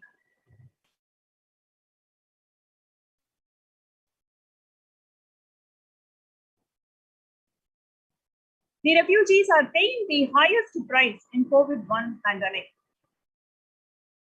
Vulnerable groups such as refugees are paying the highest price in COVID-19 pandemic. We are seeing alarming trends that show many refugees around the world are able to pay for food or rent and are struggling to access the healthcare and education. Price hikes in local market and further displacement caused by the campfires have pushed many families further into food insecurity. During April and May, around 30,000 refugees in Cox's Bazar camps raised questions and concerns, with 63% of them seeking services including urgent food relief and shelter. Just over one-third, 37% of them requested health or medical care.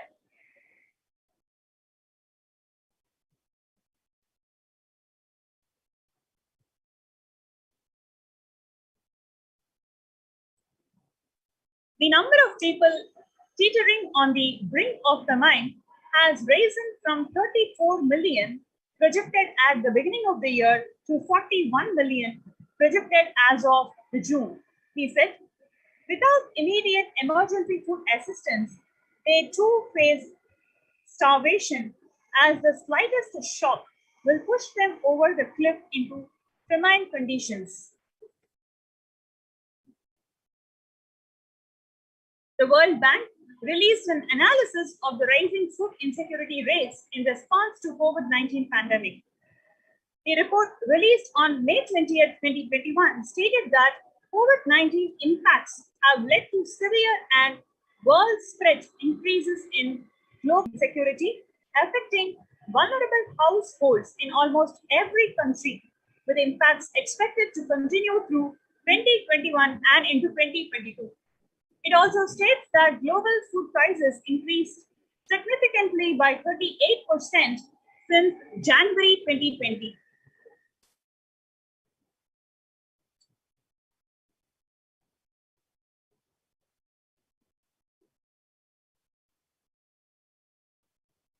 Hundred and 55 million people are caught up in food crises of varying severity. 133,000 people in Burkina Faso, South Sudan, and Yemen are at most risk. 10 countries account to two-thirds of those facing acute hunger. The resilience of agri-food systems is being eroded by conflict, insecurity, and environmental trends.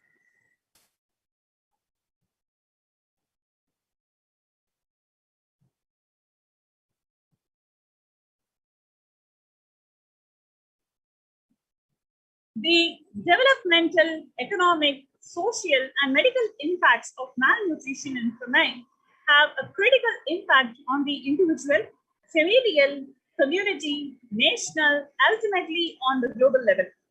With the ongoing COVID-19 pandemic triggering an alarming spike in food insecurity, the United Nations have given warnings of famine of biblical proportions. In 2020 alone, 690 million people were estimated to be pushed into food insecurity. The access and availability to organic food has become of utmost importance.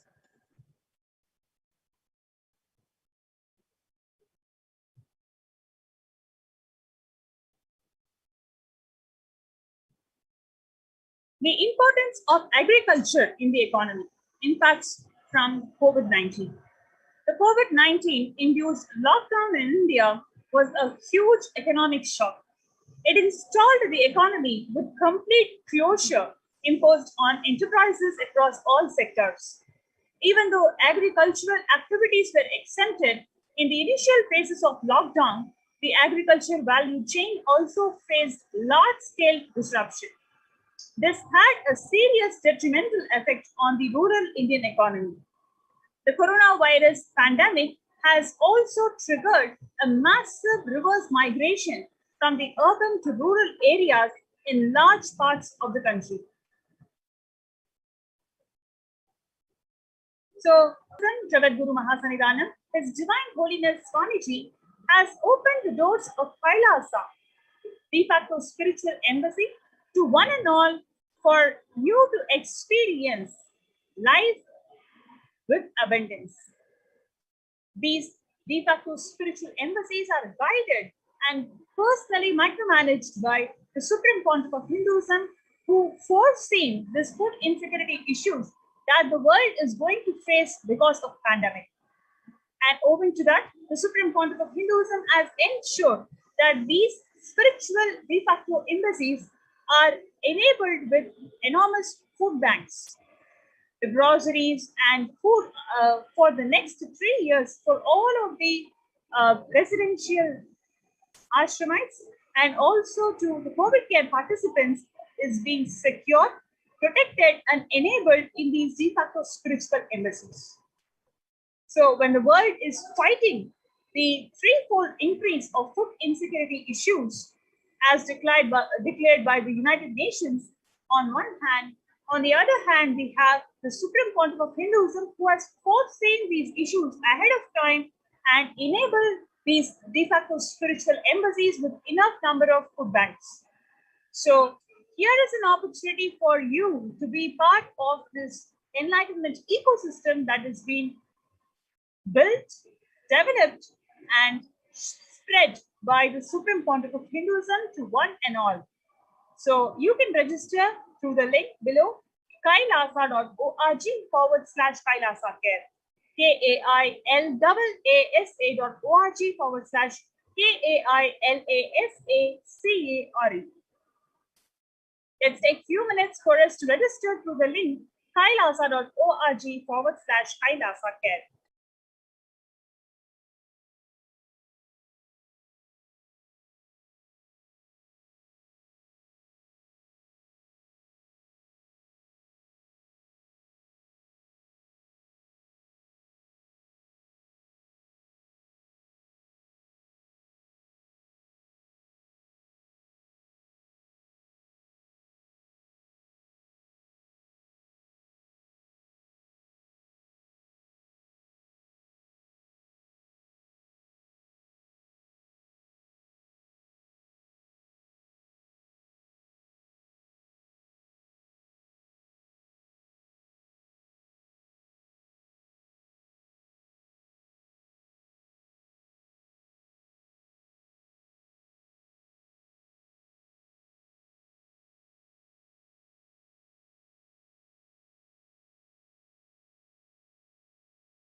You become what you eat.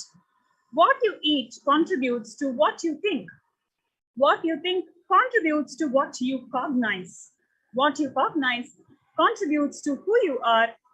So what you eat directly affects who you are. And that is why I am making the statement, you become what you eat.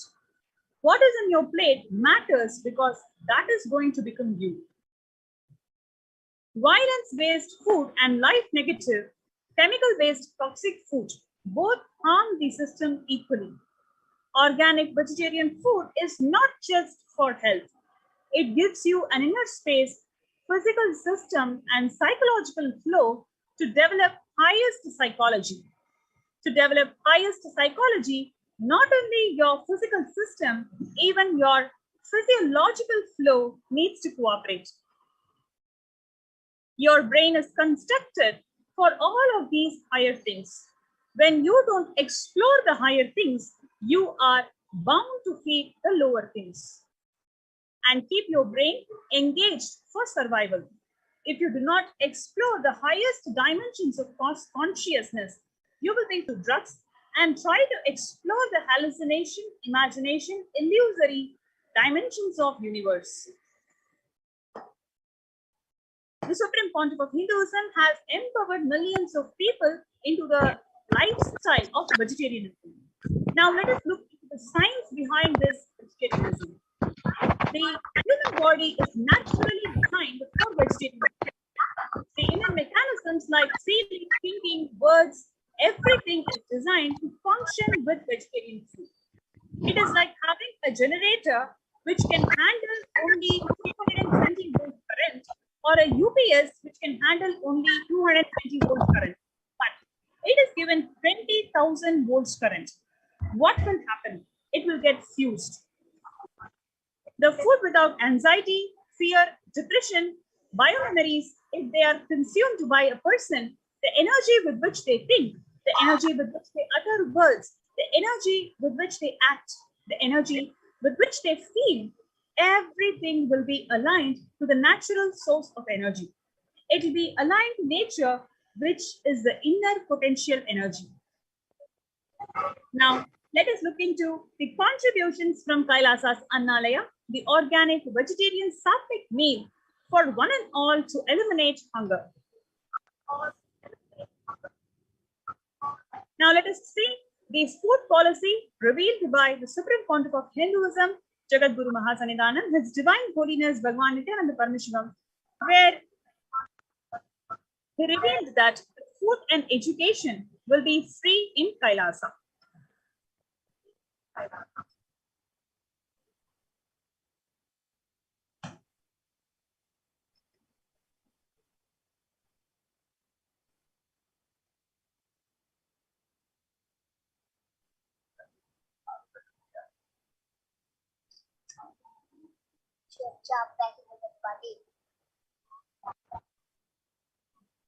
शुद्ध पानी के चक्कर में लोग तमन company RO service 100% purity और सही दाम की surety.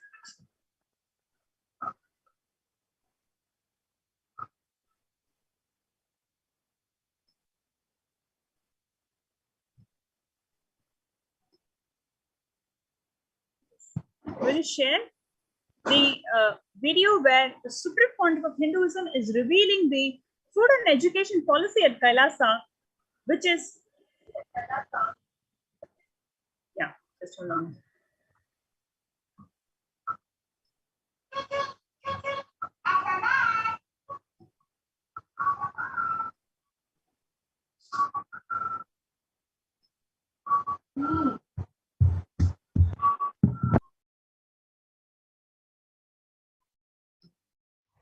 Paramashiva declares food has to be completely freely available for the whole nation.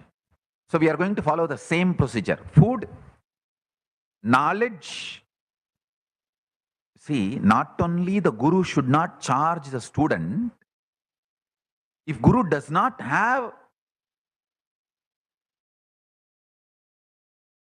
money to feed the students, you see, in Hindu tradition, the student, not only you can't charge the student has to be given food, given all the things needed, and given education. Intention to study is worshipped in Hindu tradition. So if a child has an intention to study, he becomes a brahmachari. So from that moment, the Hindu society is responsible for giving food, shelter, education, everything needed for that brahmachari.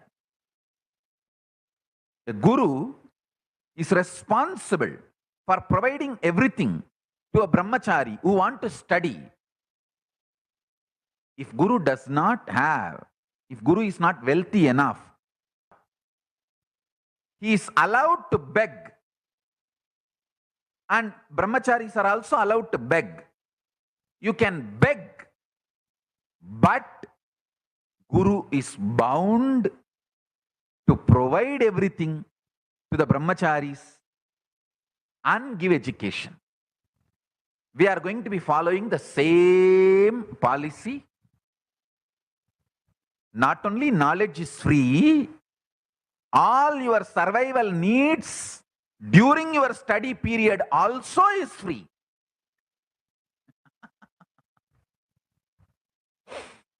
And we are going to be following the same principles. My vision is to provide all these services to all the 2 billion Hindus all over the world. More than 1.2 billion born Hindus and around 800 million, 0.8 million practicing Hindus are there all over the world. So I feel my personal vision is to provide these services to all the 2 billion people all over the world. Let's see, with the grace of Paramashiva, we will be able to do it. Your perfect home deserves a perfect bathroom.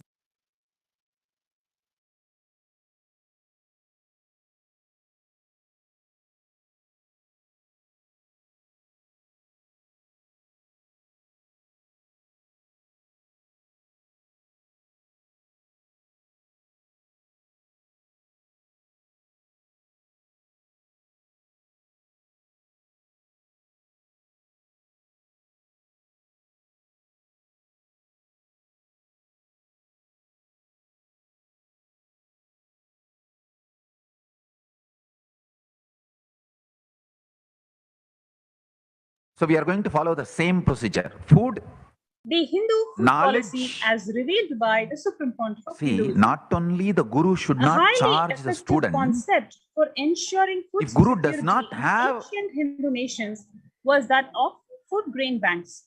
These were prevalent money until to the feed the students. You see, the elderly in in villages Hindu would tradition, start the food grain the bank, student, the seed capital of grains not only collected you by can't charge the fundraising. student, If any student has to be person met given with food, crisis, such given as a all the crop things failure, needed the food and grain given bank education. would lend him grains in exchange for an Intention interest, to which study the debtor was is expected to return worshipped with a in Hindu principal gain tradition. amount during the So next if a harvest. child has an The food intention to grain study, bank would he becomes a expand its brahmachari. reserves of food So grains from based that on the moment, interest earned the and Hindu donations. society At the is time of severe responsible crisis such as for giving famine, food, the entire village shelter, would be able to afford education, these grains. everything needed And for if that required, brahmachari. all such grain loans will be The written off Guru on the is humanitarian grounds. responsible for providing everything to a brahmachari who wants One to such study. food grain bank was voluntarily created in If Guru 2020 does not by have, farmers in Bihar if Guru is not and has wealthy bailed enough, out several he has workers to who go were for forced to bhiksha. migrate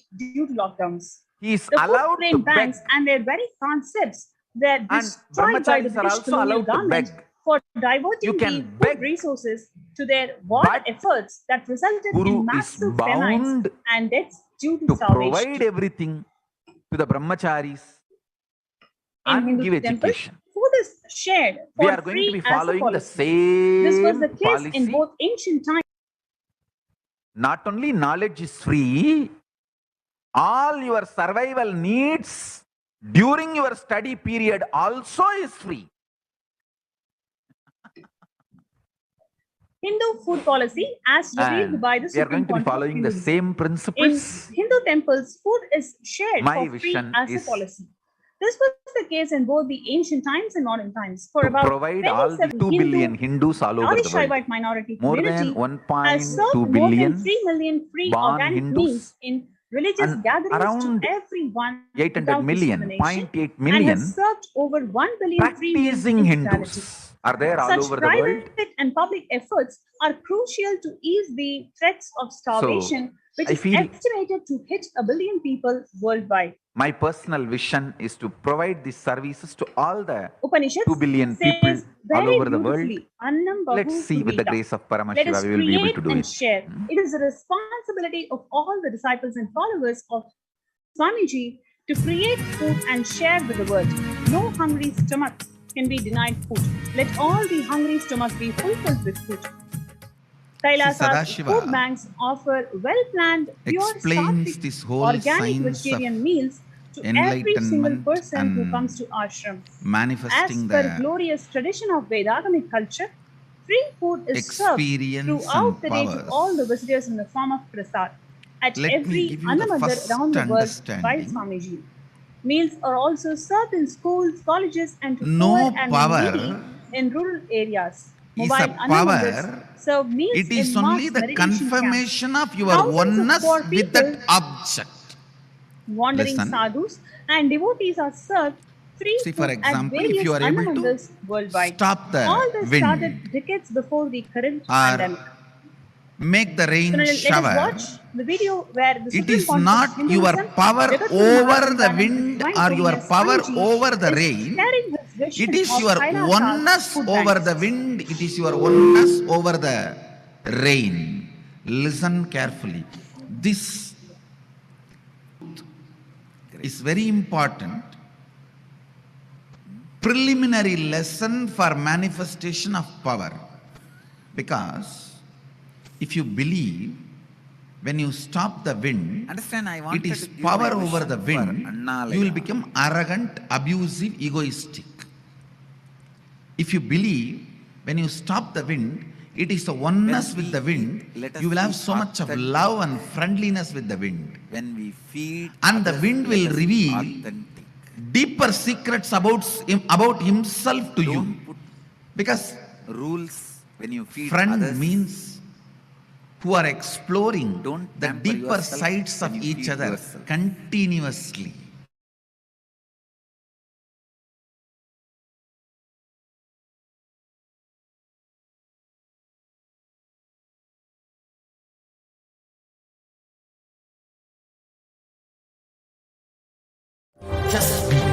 காளியின் ஆட்டத்தை ஆனந்தத்தை ஆனந்தத்தொடு ஆடிய ஆட்டத்தை கண்டோர் உயிருக்குளெல்லாம் இறங்கி குண்டலினி உயிர்ப்பிக்கச் செய்து மாய மனத்தின் இருளை அகற்றி மாயம் அழித்து மங்களம் தந்து குரு பக்தியும் சிவ பக்தியும் பரமசிவ பக்தியும் பரமசிவ சக்தியும் அளிக்கின்றேன். மனமாயை விடுத்து குரு பதத்தை பற்றுங்கள். நித்யானந்தமாய் நிஜாவதாரமாய் வந்துதித்த என்னை பற்றி வாழ்வில் எலா நலமும் பெற்றிடுங்கள். ஓம் ஓம் ஓம். யாதுமாகி நின்றாய் காளி, ஓம் காளி ஓம் சக்தி, ஓம் காளி ஓம் சக்தி, ஓம் சக்தி ஓம் சக்தி ஓம் சக்தி. ஓம் ஓம் ஓம் ஓம்.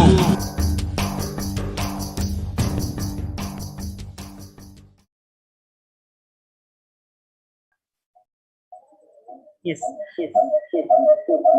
Dear viewers, sorry for the technical glitch.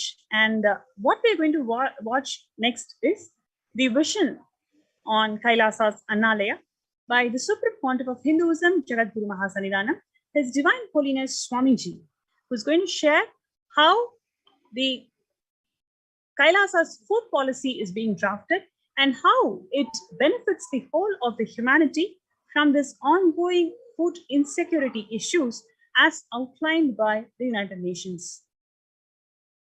Let us watch this video. Great.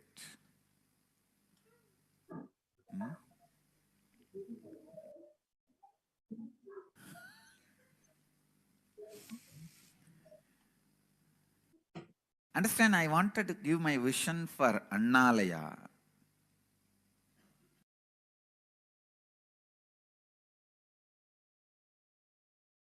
When we eat, let us be authentic. When we feed others, let us be authentic. Don't put rules when you feed others. Don't pamper yourself when you feed yourself. Understand? We do completely opposite. When we feed ourselves, we pamper. When we feed others, we put all rules.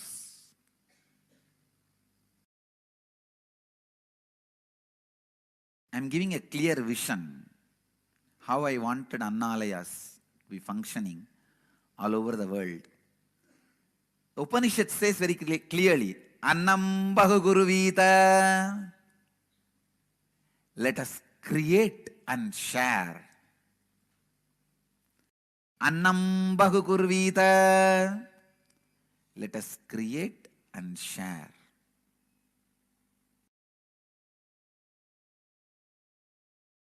It's a responsibility of all the disciples and followers of Nithyananda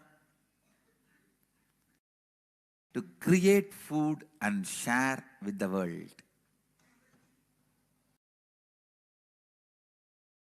Create and share. No hungry stomach can be denied food. Second, no place where there is no hunger, you can't throw food. Means you can't throw food more than your hunger. Once hunger is over, you can't dump the food inside your stomach, or you can't dump the food in the dustbin, which does not have hunger. Means no wastage. Annam bahukurvita. Annam na nindyat tat vratam. The literal translation is, let us create and share, and let us not waste food. This is authenticity. This is the vision I give for Annalayas. Annam bahukurvita. Annam na nindyat tatpratam. Let us create and share food. Let no hungry stomach be denied food. Let, instead of telling in the negative, let us put it in the positive. Let all hungry stomach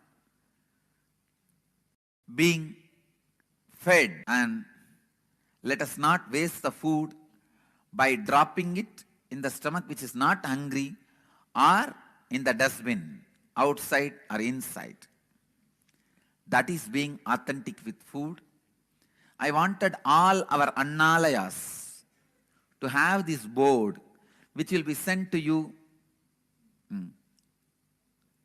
through email. And I also feel, just like our masters used the food as a way to reach out to people. Parani, just the Panchamritam, people. Tirupati, just the Laddu. And ISKCON has successfully done this by reaching out to people just by their restaurants. Govinda restaurants. They run almost 3,000 restaurants. Hats off to them for reaching out to the world just through their restaurant. And I request all our devotees, disciples very sincerely, please understand, in all cities, wherever we have committed disciples, devotees, in all cities I wanted a place to be rented in the center of the city, where you will have a restaurant giving food free, and a beautiful galleria selling our books and the N Galleria products, and a library where they can sit and read, and a small meditation hall where they can meditate and go. This kind of a center should evolve in all possible cities wherever we have temples, and even the places where we can't create temples immediately, this can be started immediately. And with authenticity, integrity, with the grace of Annapurani, I am committing, I'll fund it. Anybody who is ready to run, please create the project plan and commit authentically. I am ready to fund. I am inviting applications from all over the world, any country, any city. Any of our devotees, disciples can apply. We will start. If you are already running a temple, I request you to implement this project where people can come and have the food, sit in the meditation hall, or just read the books, buy the books, whatever they want, our products in Galleria. Just through this way, we will reach out to people. Understand? It's my passion project. All the Niraharis, the Nirahari team should start thinking about this.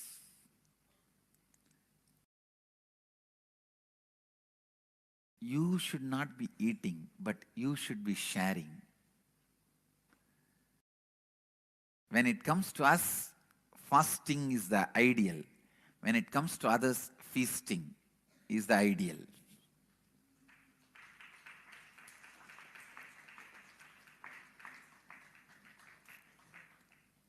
And one great sadhu, Shantananda Saraswati, he was from Coimbatore. He made this system very successfully possible. And he was running, even now his disciples are running. Swamiji has already attained Mahasamadhi, but his disciples are running. In Singapore, they are running this, Anna Lakshmi. Singapore Center, do you guys know that? Come on. Anyhow, I am alive, we can give. Okay? I am alive, we can give. All I wanted from you all is just lend your hand to share. And I am ready to fund. I am ready to fund. As long as I eat, I'll fund. I'll fund for this project, only then I'll eat. And I can. Annapurani's grace is there on us. We can. We can.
The Vedagamas, the source of Hindu scriptures, declares Anna Bahu Purvita, which means let us produce food.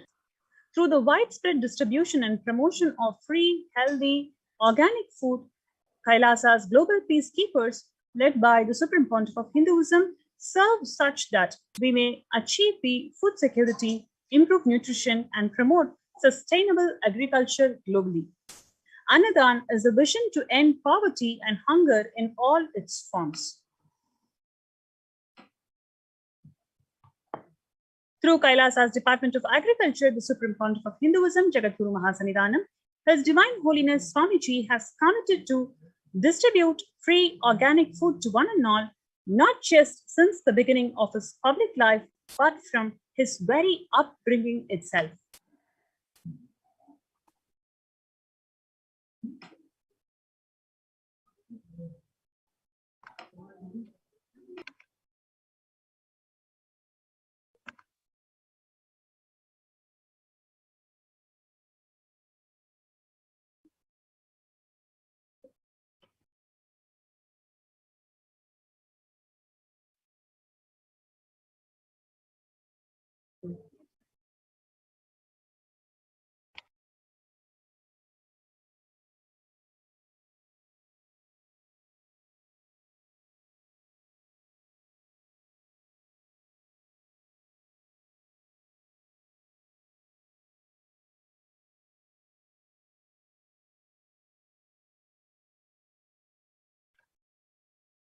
Kailasa's Annalaya, the free organic vegetarian sattvic meal for all, eliminating hunger. What do Kailasa's Annalaya stand for? The Hindu food policy, as we saw, explained and elaborated by the Supreme Pontiff of Hinduism, explains a highly effective concept for ensuring food security in ancient Hindu nations was that of food grain banks. These were prevalent until the 18th century. The elderly in villages would start food grain banks with a seed capital of grains collected by fundraising. If any person met with a crisis like crop failure, the food grain bank would lend him grains in exchange for an interest, and compound interest was prohibited in grain banks. So the debtor was expected to return with the principal grain amount during the next harvest. The bank would expand its reserves of food grains based on these interests earned and donations. At the time of severe crisis like famine, the entire village would be able to withdraw these grains, and if required, all such grain loans would be written off on humanitarian grounds. And one such food grain bank was voluntarily created in 2020 by farmers in Bihar and has bailed out several workers who were forced to migrate due to lockdowns. Food grain banks and their very concepts were destroyed for diverting the food resources to their war efforts that resulted in massive famines and deaths due to starvation. One can see here in Bihar, the farmers form grain bank to help feed the needy. The farmers, who are the stakeholders of the grain bank, have formed a set of guidelines to operate the bank while considering the rules to be followed during the lockdown. So one can see the ancient Hindu food policy being effectively used even in today's world, and not only during normal times, but also during this pandemic crisis, which has resulted in lockdowns and a complete shutdown practically of all civilized humanity operations. The farmers seen at work here during the wheat harvesting season here as late as April 15 of last year. The Hindu food policy further elaborates, in Hindu temples, food is shared for free as a policy. This was the case in both ancient times and in modern times. For 27 years, every month, the Hindu Adi Shaivite minority tradition community has served more than 3 million free organic meals, vegetarian meals in religious gatherings to everyone without discrimination, and has served over 1 billion free meals in total.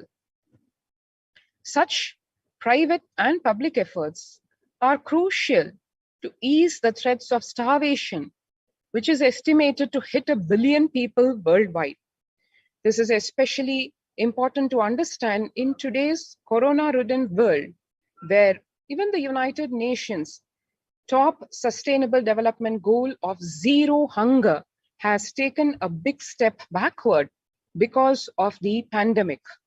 And the numbers of people below the poverty line experiencing starvation and the future projected numbers are extremely concerning.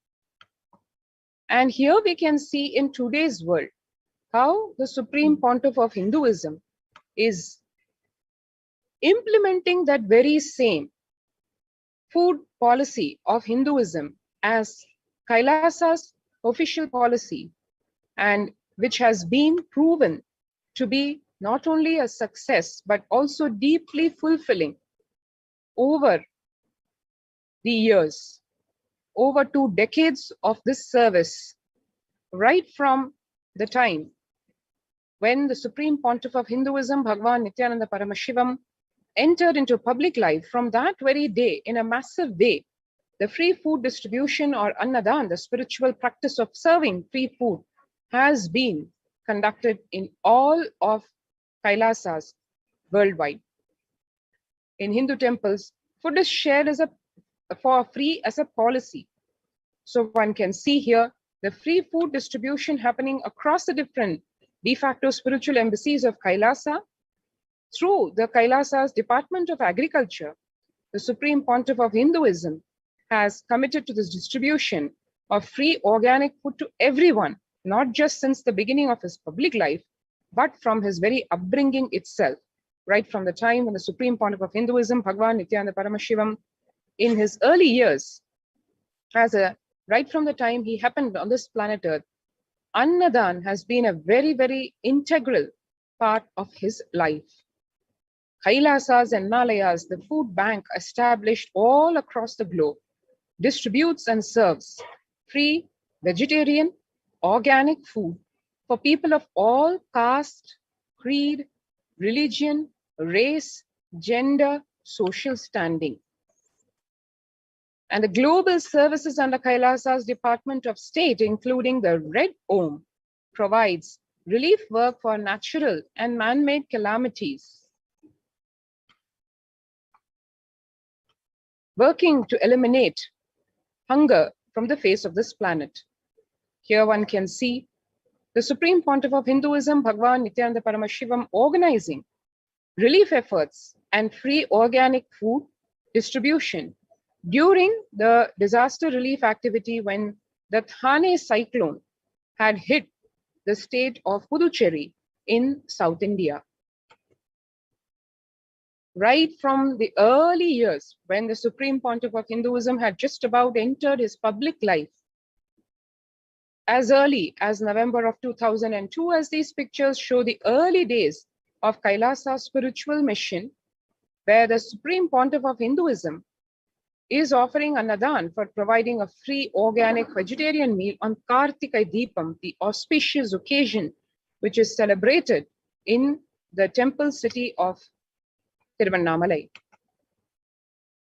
And then going further, every year, the number of free meals, the number of people served, the number of de facto spiritual embassies of Kailasas serving free food worldwide has been increasing at an extremely accelerated rate. One can see here in 2005, the Arogya Yoga Health Workshop in Tamil Nadu, India, and we can see the Supreme Pontiff of Hinduism directly himself serving this free food.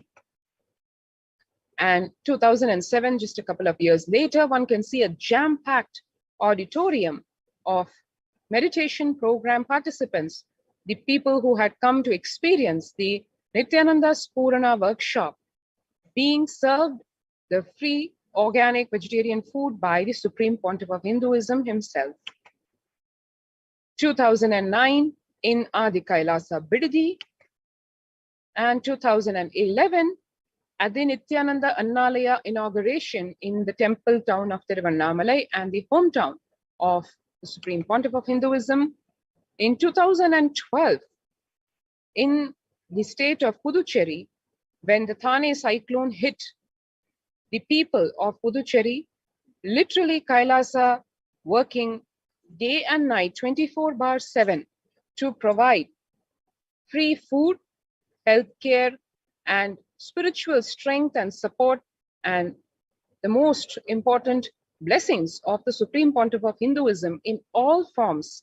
Literally, we saw the Supreme Pontiff of Hinduism, Bhagavan Nithyananda Paramashivam, serving people on the ground right from cooking the food in the early hours, the wee hours of the morning, packing and taking it to every city, every village, every district of the state, and attending to the people, to their traumatic experience of losing in the Thane cyclone their kith and kin, their property, their whole life devastated, and the Supreme Pontiff of Hinduism right there on the ground to help them in all levels and to alleviate the trauma from their lives.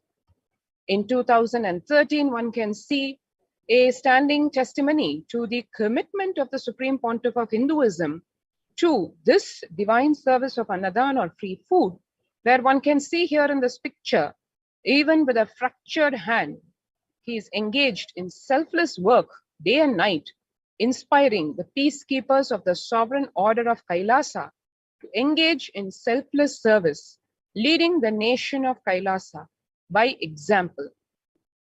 In 2011, the Supreme Pontiff of Hinduism had a multiple compound fracture with the bone literally protruding out of the skin.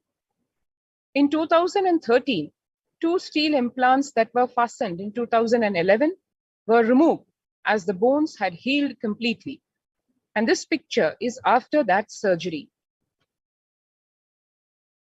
2016, where a bhandara or a feast is being served for the respected spiritual leaders and Hindu monks. 2017, the 21-day powerful inner awakening workshop in Tiruvannamalai, and all the participants being served the free food or the Annadan. And as late as 2019, at the Tiruchengodu Sarvajna Peetham, free food being served. And even when the corona pandemic has hit the world, the Annadan service continues as recent as 2020, where in the midst of the COVID-19 crisis, the Shamalapeta Sarvajna Peetham in Madurai, India, the sannyasis served the Annadan for one and all, including the police and the government officers.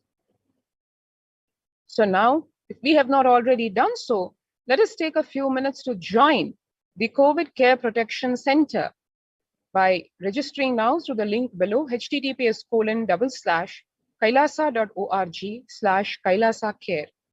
One wants to avail of this service, which is not only meant for protecting from COVID, but meant to transform our lives to a whole new breakthrough, as we will be hearing from our COVID Care Center protection participants in just a few minutes.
And now to understand in today's world, what does it mean in this COVID-ridden world? What divine revelations, what the revelations by Devi Parashakti are as to how to handle the pandemic in all levels. Devi revealed, I came as Nijavatara. I am blessing you. Listen. People, listen. To do good to all of you, I have taken the form of Nithyananda and came down as Nijavatara. People of India, listen, carefully listen. Time after time, Bharatam is Jnana Bhumi, where enlightened beings come. We cannot make Jnana Bhumi as infertile. Enlightened beings have to come. They have to live. It has to flower. Few hypocrites, because they are stuck in delusion. We cannot sacrifice the world. Cosmos cannot be destroyed. The ship I did to save the cosmos from being destroyed, that is called Adi Kailasa. The ship I did to protect beings from Pralaya is Adi Kailasa. The conspiracy of the Drohis and enemies rule, the captain had to leave the ship.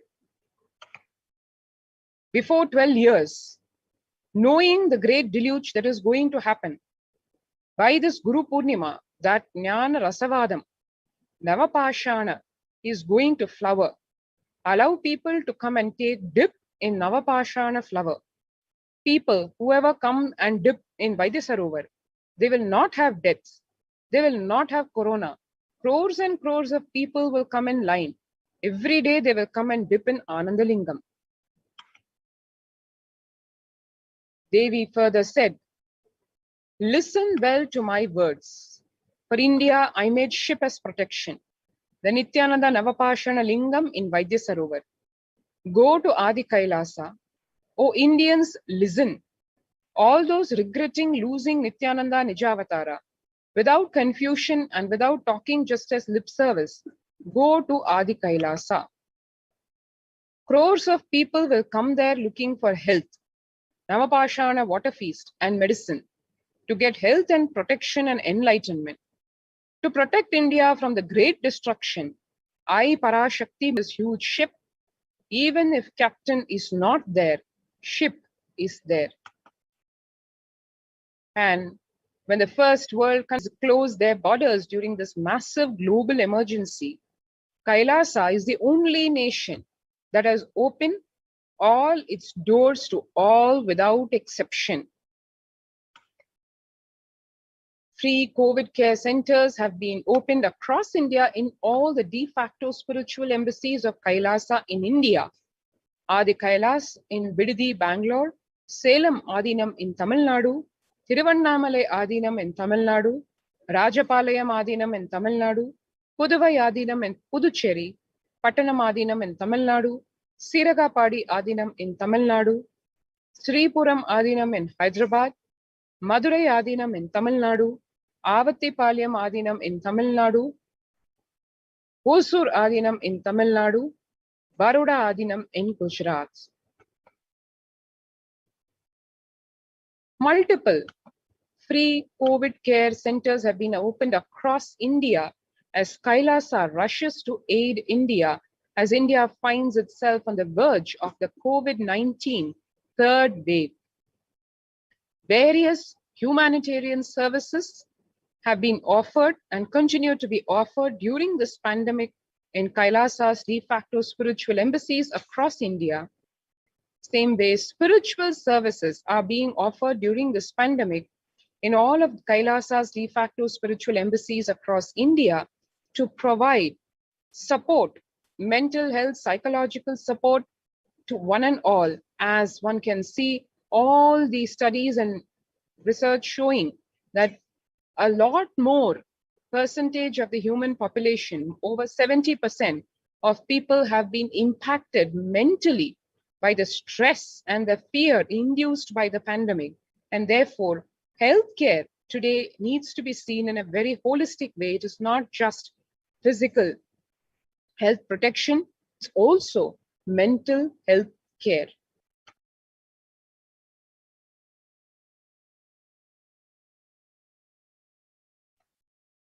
So the various services that are being offered in de facto spiritual embassies across India include medical care in the form of allopathy, Ayurveda, and Siddha medicine, infrastructure to accommodate thousands, accommodation for multi-layer quarantine, emergency ambulances and ICU on wheels, personal protective medical equipment, food security management through food banks, and organic farming. So if you've not registered, join the COVID Care Protection Center now by registering through the link below https://kailasa.org/kailasa-care. Let's take a couple of minutes to register ourselves at this link.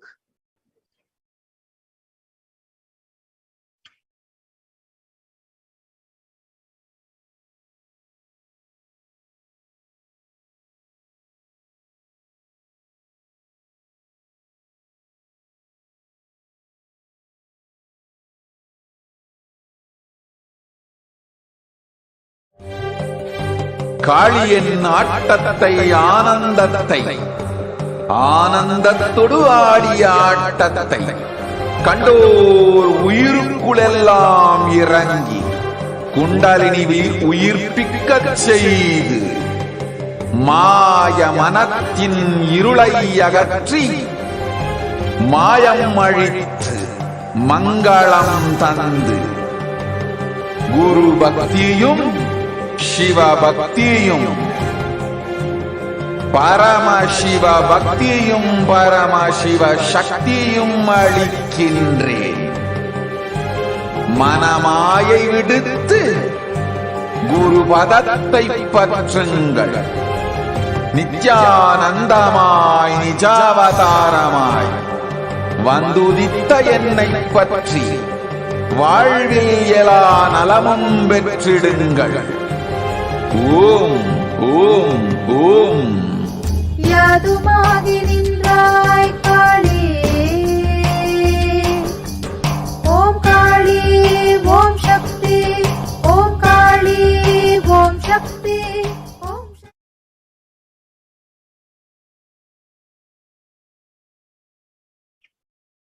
And one can see here just few glimpses of Kailasa's food bank in Adi Kailasa Sarvajna Peetham, and the sannyasis, the disciples, the devotees getting the food bank ready, working round the clock in organizing the storage of these groceries for the COVID Care Center Protection participants as well as the residents.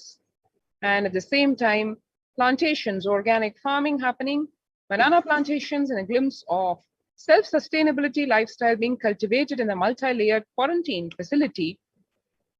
The Department of Agriculture in action as to implement its mission to research and implement environment-friendly, sustainable, economy-friendly methods of agriculture. The next pasture of land being prepared by de-weeding, irrigation, and preparing of the manure.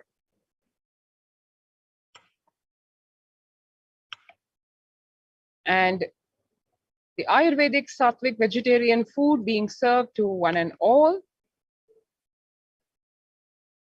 including a wholesome spread of various Sattvic organic vegetarian food distributed to all the locations on the campus.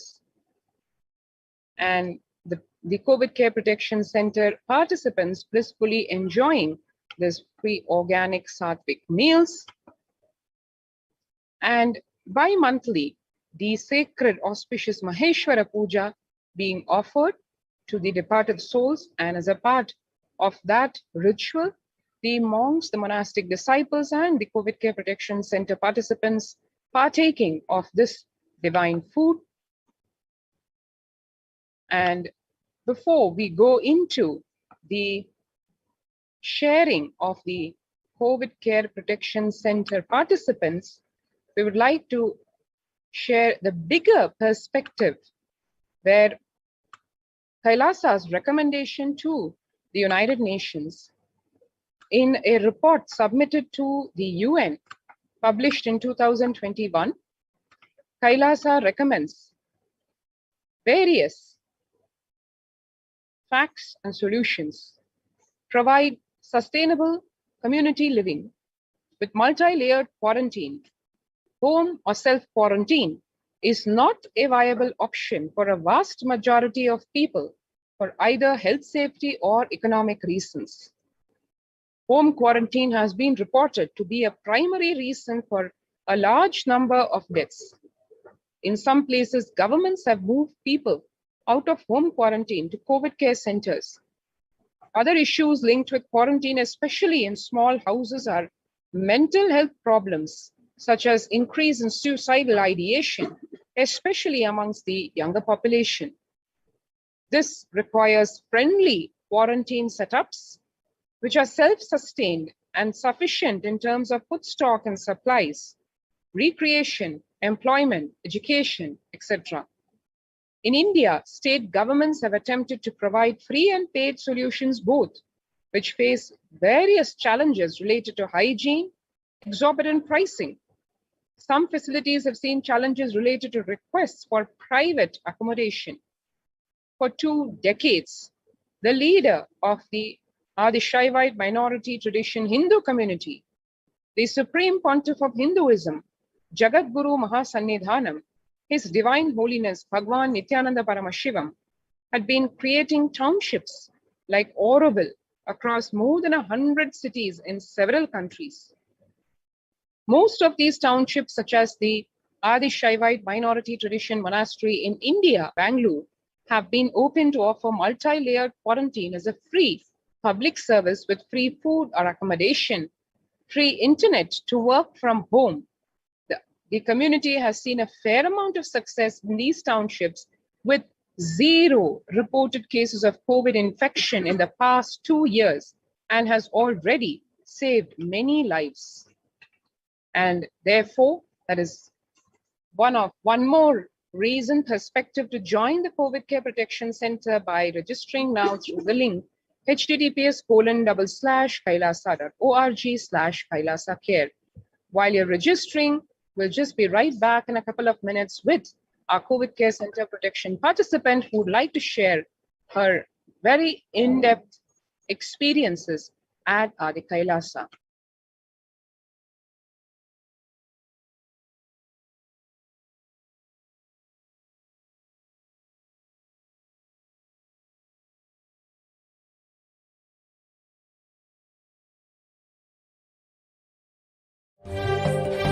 காளியின் ஆட்டத்தை ஆனந்தத்தை ஆனந்தத்தொடு ஆடிய ஆட்டத்தை கண்டோர் உயிருக்குளெல்லாம் இறங்கி குண்டலினிவில் உயிர்ப்பிக்கச் செய்து மாய மனத்தின் இருளை அகற்றி மாயம் அழித்து மங்களம் தந்து குரு பக்தியும் சிவ பக்தியும் பரமசிவ பக்தியும் பரமசிவ சக்தியும் அளிக்கின்றேன். மனமாயை விடுத்து குரு பதத்தை பற்றுங்கள். நித்யானந்தமாய் நிஜாவதாரமாய் வந்துதித்த என்னை பற்றி வாழ்வில் எல்லா நலமும் பெற்றிடுங்கள். ஓம் ஓம் ஓம். யாதுமாகி நின்றாய் காளி, ஓம் காளி ஓம் சக்தி, ஓம் காளி ஓம் சக்தி, ஓம் சக்தி ஓம். நித்யானந்த பரமசிவோஹம். ஓம் Nityananda. Welcome back.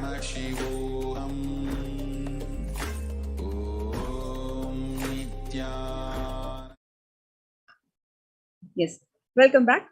And today to our show, we have Ma Kalyani from Trichy, who joined us recently as a COVID care protection participant in Adi Kailasa Nithyananda Paramashivam. She came with her 2 daughters, and now one of her daughters is already a Balasan in Nithyananda Gurukul. So we're going to hear some wonderful stories, wonderful experiences from Ma Kalyani from Trichy.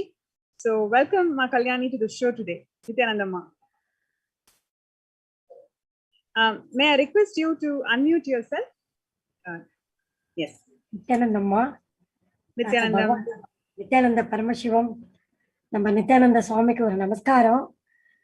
எனக்கு இப்போ ரொம்ப வருஷமா எனக்கு பகவானை தெரியும். அதுவும் இந்த Covid கேர்ல நம்ம ஆத்துல அவ்வளோ மாஸ்க் எல்லாம் போட்டுண்டு ரொம்ப கஷ்டப்பட்டு இருக்கிறதே பகவான் ஒரு அறிவிப்பு சொன்னா, யாரெல்லாம் தன்னோட உயிரை காப்பாத்திக்கணும் அப்படின்ட்டு இருக்கீங்களோ நீங்க யார் வேணாலும் வரல, நான் ஆதி கைலாசா கேட்டை திறந்து வச்சுக்கிறேன்னு சொன்னா எனக்கு அதுவே பெரிய சந்தோஷம் ஆயிடுச்சு. ஸோ நாங்க தேவி பராசக்தி ஆகாஷிக் ரீடிங்ல கேட்டோம், நீ உடனே கிளம்பி வா ஆதி கைலாஷா அக்கன்ட்டு எங்களுக்கு பிளெஸிங் கொடுத்தாரு பகவான். ஸோ நாங்க கிளம்பி வந்திருக்கேன் என்னோட எல்டர் டாக்டரோட 2 டாக்டரோட. அதோட எனக்கு 1.5 வருஷமா ஒரு கனவு என்ன இருந்துன்னா, என்னோட சின்ன குழந்தை 7 வயசு முடிஞ்சு அவ குருக்குள்ள சேர்க்கிற வயசு. அப்ப என்னடா அது கோவிட் கேர்ல பகவான் சங்கா எல்லாம் மூடி வச்சிருக்கேன் அப்படின்னு சொல்றாலே, எப்ப சேர்க்கலான்ட்டு ஒரு இது. பகவான் சொன்ன உடனே எனக்கு ரொம்ப சந்தோஷம். நான் வந்து குருக்குள்ள சேர்க்கறதுக்கு கேட்டேன், ஆசீர்வாதம் பண்ணி நான் இங்க அழிச்சுன்னு வந்திருக்கேன். ஸோ பகவான் புண்ணியத்துல குரு பூர்ணிமா அன்னைக்கு அவ குருக்குள்ள அட்மிஷன் ஆயிருக்கா. எனக்கு அதுல ரொம்ப சந்தோஷம். ரொம்ப வெல் செட்டில்டா, என்னமோ தான் தேடின ஸ்கூல், ஒரு ஹோம்ஒர்க் எழுதாத ஸ்கூல், தனக்கு பிடிச்ச ஒரு ஸ்கூல் அதுதான் கிடைச்ச மாதிரி அது அந்த குழந்தை ரொம்ப ஃபீல் பண்றது. She is so enjoying. அதை பார்க்கவே எனக்கு ரொம்ப ஹாப்பியா இருக்கு. என்னோட பெரிய குழந்தை இங்கேருந்து படிச்சுட்டு இருக்கா காலேஜ். ஸோ பகவான் வந்து ஃபுட்டு 3 வேளை, சாய் காஃபி, நான் ஒரு சாய் காஃபி அடிக்ட் சொல்றதுக்கு இல்லை, டீ காஃபி இருந்தா போறோம், பகவான் அதை கூட கொடுத்து நீ வந்து வா அப்படின்னு சொல்லி இவ இங்கேருந்து படிச்சுட்டு இருக்கா. வைஃபை ஃப்ரீ, சாப்பாடு 3 வேளை, டீ, இத்தனை சாப்பாடு எங்களுக்கு கொடுத்து எங்களை பத்திரமா பார்த்துட்டு இருக்கா. ஒரு ஹிந்துயிசத்துக்கு, ஒரு ஹிந்துக்கு இதை விட யாரும் பண்ணுவாளா அப்படின்றது எனக்கு தெரியல. பெத்த அம்மா கூட சமயத்துல கொஞ்சம் அழுத்துப்பா, அதை விட நம்மளை பெக்காத ஒரு அம்மாவா இந்த காஸ்மிக் மதரா நான் பாக்குறேன் பகவானு. ஸோ இந்த 3 மாசமா நான் ரொம்ப என்ஜாய் பண்றேன். என்னால முடிஞ்ச சின்ன சின்ன ஒர்க்கு, ஒரு வாலண்டியரிங் சர்வீஸ் மாதிரி, அது கூட எந்த கம்பல்ஷன்ல எனக்கு ரொம்ப பிடிச்சி என்ஜாய் பண்ணி பண்றோம். ஸோ வந்த 15 நாள் என்ன கோவிட் ஃபர்ஸ்ட் இதுல கொரோனாவோட அந்த ப்ரொடெக்ஷன் சென்டர் இதுல வச்சிருந்தேன் குவாரண்டைன்ல. அப்போ கூட காலையில எழுந்த உடனே நீம் ஜூஸு, ஒரு ஆவி பிடிக்கிறது, சளி தும்மல்னா உடனே மருந்து கொடுக்கறது, ராத்திரில கடுக்காப்பொடி, இந்த மாதிரி ஒரு அம்மா குழந்தைய எப்படி பார்த்துப்பாளோ அந்த மாதிரி பார்த்துட்டு இருந்தா. எது சொல்லணும், சாப்பாடு ரொம்ப எனக்கு பிடிச்சது. அதோட இவாளோட மெடிசன், எனக்கு எந்த ஒரு சின்ன தலைவலின்னா கூட உடனே அந்த மெடிசன் டிபார்ட்மெண்ட்டுக்கு நம்மளை அமைச்சு அவ வந்து டேக் கேர் பண்ணிட்டு ஈச் அண்ட் எவரி ப்ராப்ளத்தை அவ கேட்டு அதுக்கு உண்டான மெடிசனே எனக்கு ஃப்ரீயா பண்ணி அந்த மாதிரி என்னை பத்திரமா பாத்துக்கிறது வந்து எனக்கு என்ன சொல்றதுன்னே தெரியல. நம்மளை யாராவது இந்த மாதிரி பாத்துக்கிறான்னா நான் ரொம்ப சந்தோஷமா இங்க இருப்பேன். வந்து அந்த மாதிரி நான் ரொம்ப ஒரு ப்ரொடெக்டிவா ஒரு அம்மா மடியில உட்கார்ந்துருக்கிற ஒரு சின்ன குழந்தை மாதிரி ஃபீல் பண்ணேன். ஸோ இதை பார்க்குற எல்லாரும் நீங்க என்ன பண்ணணும், நீங்க எல்லாரும் ஆதி கைலாசா வரணும், இங்க இருக்கிற இந்த ஃபெசிலிட்டிஸை என்ஜாய் பண்ணணும். பகவானோட நமக்காக அவர் செய்யறார் அப்படின்ற ஒரு கோரிக்கையை நீங்க ஏத்துண்டு நீங்க வரணும். நான் இங்க இருக்கேன், இதெல்லாம் நான் என்ஜாய் பண்ணிட்டு இருக்கேன். ஸோ என்ன மாதிரி உங்களையும் என்ஜாய் பண்றதுக்கு நான் இன்வைட் பண்றேன். ஸோ டெஃபினட்டா இது பார்க்குற ஹிந்துக்கள், அவர் பகவான் ஹிந்து தான் வேணும் அப்படின்னு சொல்லல, முஸ்லீமா இருந்தாலும் சரி, நீ பிறப்பால யாரா இருந்தாலும் சரி, இங்க உள்ள அலைன்மெண்ட்டுக்கு செட் ஆயிக்கும். மார்னிங் 4 மணிக்கு யோகா, 5 மணிக்கு பூஜை, அதுக்கப்புறம் உன்னோடது எல்லாமே உன்னோட ரொட்டீன் தான். என்ன வேலை உனக்கு பிடிச்சிருக்கு, ஆஃபீஸ் போறவா அவ பாட்டுக்கு லேப்டாப் வச்சுன்னு ஆஃபீஸ் பண்ணலாம், குழந்தைகள் அது பாட்டுக்கு காலேஜுக்கு லேப்டாப் வச்சுன்னு படிக்கலாம். எந்த மாதிரியான ரெஸ்ட்ரிக்ஷனும் கிடையாது. அவா வேலை பத்திரமா நடந்துட்டு இருக்கு. ஸோ உயிரை காப்பாத்திண்டு ரொம்ப உயிரை காப்பாத்தினா இப்படி போயிடுமோ அப்ப போயிடுமோ பயம் ஒண்ணுமே கிடையாது. நான் வந்ததுல இருந்து மாஸ்கை ஊத்து போட்டுட்டேன், ரொம்ப ஃப்ரீயா பேசிட்டு இருக்கேன். என் குழந்தைகளும் ரொம்ப சந்தோஷமாவும் நிம்மதியுமா இருக்கா. இங்க உள்ள நம்ம கைலாசா உள்ள ஃபேமிலிகிட்ட எல்லார்கிட்டையும் ரொம்ப சந்தோஷமும் நிம்மதியா நான் பேசிட்டு I am really enjoying the life. So இதை பார்க்குற எல்லாரும் நீங்க டெஃபினட்டா இங்க ஆதி கைலாசா வரணும்னு நான் ஒரு பிரார்த்தனை வைக்கிறேன். நீங்களும் இங்க வருவேள், வந்த செகண்டுக்கு என்ன மாதிரி என்னோடய என்ஜாய் பண்ணுவேள் அப்படின்ற கேரண்டியை பகவான் கொடுப்பார். ஸோ பகவான் இத்தனை சான்ஸ் கொடுத்த எனக்கு ரொம்ப ரொம்ப நன்றி. அவர் ஹிந்துவிசத்துக்கு பண்ற ஒரு சேவை அளவறியற்றது. அவர் இந்த பழைய நம்ம என்ன லைஃப் ஸ்டைல், சாதாரணமா அந்த குருக்குள் குழந்தைகள், ஏன் என்னோட குழந்தைய குருக்குள்ள சேர்க்கிறேன்னு சொல்லுவோம். சாதாரணமா கண்ணை மூடி கண்ணை திறந்துட்டு செய்யற ஒரு விஷயம் நானே சாவி இருந்தா தேடுவேன். 10 நிமிஷம் கண்ணை மூடிண்டு இந்த குழந்தைகள் செய்யறது. அப்புறம் ரிமோட் ஸ்கேனிங், இங்க உக்காந்துட்டு அங்க யார் என்ன பண்றா, வேற ஒரு இடத்துல என்ன பொருள் எந்த இடத்துல இருக்கு அப்படின்றது, ஒரு உடம்ப ஸ்கேன் பண்ணி பாக்குறது, எந்த ஆர்கன்ல என்ன பிரச்சனை, உனக்கு கிட்னில ஸ்டோன் இருக்கு, இந்த மாதிரி குடல்ல ஒரு இதுவா இருக்கு, அந்த மாதிரி ஒரு விஷயத்த சொல்லியுமே உனக்கு பிரச்சனை இருக்குன்னு சொல்லிட்டு அதுக்கு உண்டான ஹீலிங்கையும் கொடுக்கறது அந்த குழந்தைகள். குருகுல் பாலசன்ஸ் கிட்ட இந்த விஷயங்கள்லாம் நான் பார்த்து ரொம்ப அதை என்ஜாய் பண்ணி இந்த மாதிரி ஒரு வாழ்க்கைய என் குழந்தையும் வாழணும் அப்படின்ற ஒரே ரீசனுக்காக தான் நான் என் குழந்தைய இங்க போட்டிருக்கேன். அது போல நீங்க எல்லாரும் அதை நினைச்சீங்கன்னா உங்களோட சின்ன சின்ன குழந்தைகளும் இங்க அழைச்சிட்டு வாங்க. ஒரு பெஸ்ட் ஸ்டடீஸ், சும்மா உட்காந்துட்டு இருக்கிறது, காத்தால இருந்து சாயங்காலம் வரைக்கும் படிக்கிறது, ஹோம்ஒர்க் எழுதுறது, அப்புறம் தூக்கி போட்டு போறது, இந்த மாதிரி அந்த ஸ்டடீஸ்ல வெறுப்பில்லாத ஒரு வாழ்க்கை. அதுதான் இந்த என் குழந்தை என்ஜாய் பண்றது. அம்மா ஹோம்ஒர்க் இருக்குமான்னு கேட்டா கிடையவே கிடையாது, அவளே சொன்னா கூட, நீயே சொன்னா கூட எழுத வைக்க மாட்டான்னு. Now she is enjoying without homework. Daily எழுந்து பூஜையும் புனஸ்காரமும், நம்ம ஹிந்துவோட அந்த ரிச்சுவல் என்ன வாழ்க்கை, அதோட அந்த வாழ்க்கையை வாழ வச்சுட்டு இருக்கா. அந்த 18ஆம் பேருக்கு நம்ம வரலட்சுமி பூஜை, இப்ப கிருஷ்ண ஜெயந்தியும் ரொம்ப ஜாலியா என்ஜாய் பண்றோம். நம்ம ஆத்துல எப்படி நம்ம அந்த லக்ஷ்மியை வச்சு பூஜை பண்ணுவோமோ அதே போல ஒரு சிஸ்டம் மனுஷா வந்திருக்கா, அவாவா இஷ்டப்படி பூஜை பண்ணட்டோம்ட்டு அந்த ஒரு எக்கோ சிஸ்டத்துக்கும் பகவான் நம்ம என்ன பண்ணணும்னு நினைக்கிறாளோ அந்த மாதிரி பண்ண சொல்லி, எந்த ஐயோ ஆத்துல இருந்தா பண்ணிருப்போமே இங்க பண்ணலையே, எந்த குறையும் இல்லை எங்களுக்கு. நாங்க ரொம்ப நல்லா என்ஜாய் பண்ணினோம். அந்த வரலட்சுமி பூஜையை கொண்டாடினோம், 18ஆம் பேருக்கு பூஜையை கொண்டாடினோம். அதோட இங்க 2 பேரோட ஒருத்தரோட தாலி முடிகிற அந்த 3வது மாசத்தோட ஒரு ஃபங்க்ஷன், ஒருத்தரோட அந்த 8வது மாச வளையல் காப்பு விழா, அதெல்லாமும் பகவான் கிராண்டா கொண்டாட வச்சார். சோ இங்க வந்த எல்லாரும் அவளோட எந்த ஒரு ஃபங்க்ஷனும் குறையாம, எந்த ஒரு நான் இதை விட்டு இங்க வந்துட்டேனே இது போயிட்டு அப்படின்ற குறை இல்லாம நம்மளை பத்திரமா பாத்துக்கிற ஒரு பகவானுக்கு கோடான கோடி நன்றி சொல்றேன். பகவான் நித்யானந்த பரமசிவத்துக்கு ரொம்ப சந்தோஷம். இந்த ஆப்பர்ச்சுனிட்டி கொடுத்த இந்த நித்யானந்தா டிவிக்கு, இந்த மக்களுக்கு, இங்க கோஆர்டினேட்ஸ்க்கு எல்லாருக்கும் ஒரு நன்றியை சொல்றேன். இதை பாக்குற மக்கள் தயவு செஞ்சு நீங்க வாங்குவோம், எந்த டவுட்டும் வேண்டாம். உங்களுக்கு எதா இருந்தாலும் இங்க கிளியர் பண்ணி நேச்சுரல் ஃபுட். அதோட இன்னொன்னு நான் சொல்ல மாட்டேன், அமாவாசை I'd like to interrupt here, Kalyani ma. You've said so many important things. Konjam, we will translate this for our English viewers because I don't want to miss a single point which you said. So please hold on. Kalyani ma was sharing, because of her ebullience and excitement, I just restrained myself from stopping her, but I'm forced to do so to translate for all our English viewers. Kalyani ma was sharing right from the start how life outside is, where you're forced to roam around with masks, and life is now just come down to living with masks. And here in Adi Kailasa COVID Care Protection Center, she was sharing first such a feeling of gratitude to the Supreme Pontiff of Hinduism, Bhagavan Nithyananda Paramashivam, for opening the doors of Adi Kailasa and various de facto spiritual embassies of Kailasa across India to allow people to protect themselves by just coming to this multi-layer quarantine facility.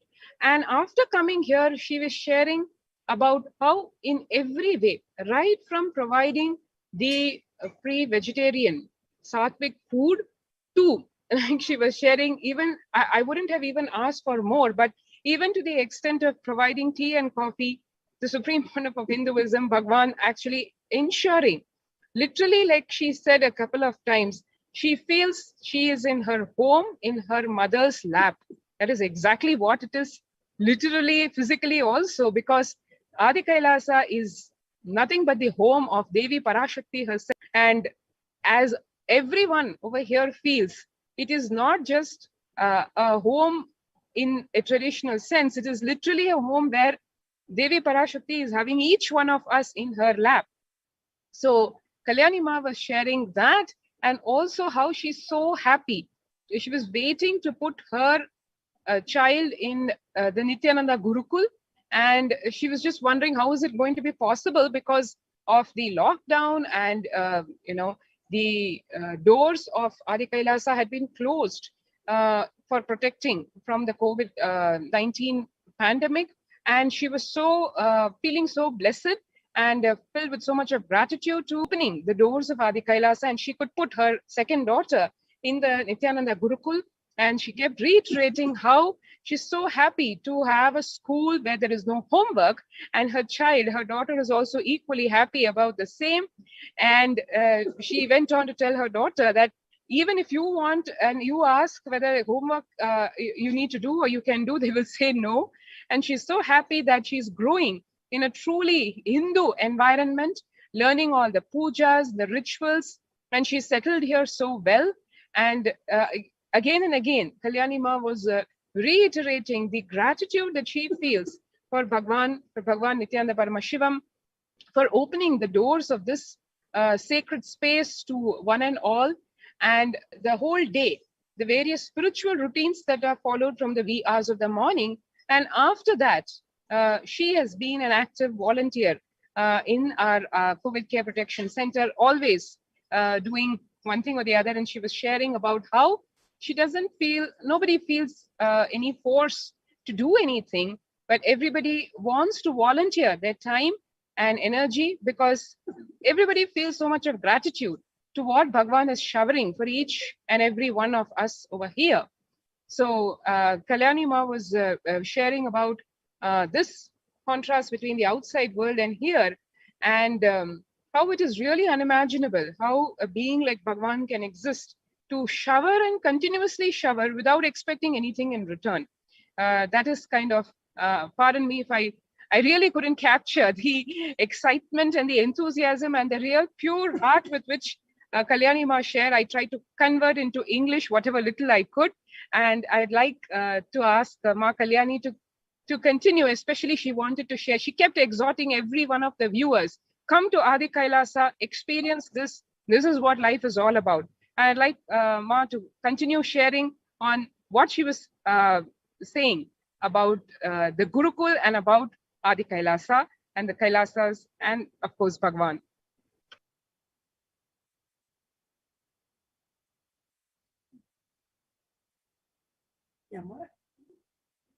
Nithyanandam, இப்ப குருகுல் பத்தி ஒரு விஷயம் சொல்ல, வெளியில நார்மலா ஒரு குழந்தைகள் படிச்சு ஒரு எம்பி ஒரு டாக்டர் ஆகிறதுக்கு டைம் எடுத்துக்கிறது. பட் இங்க இருக்கிற குழந்தைகளுக்கு அவ்வளோ டைம் எடுக்கிறது இல்லை. வெறும் ஒரு 18 வயசுக்குள்ள அவளோட எல்லா படிப்பையும் முடிச்சு கொடுத்துடும்.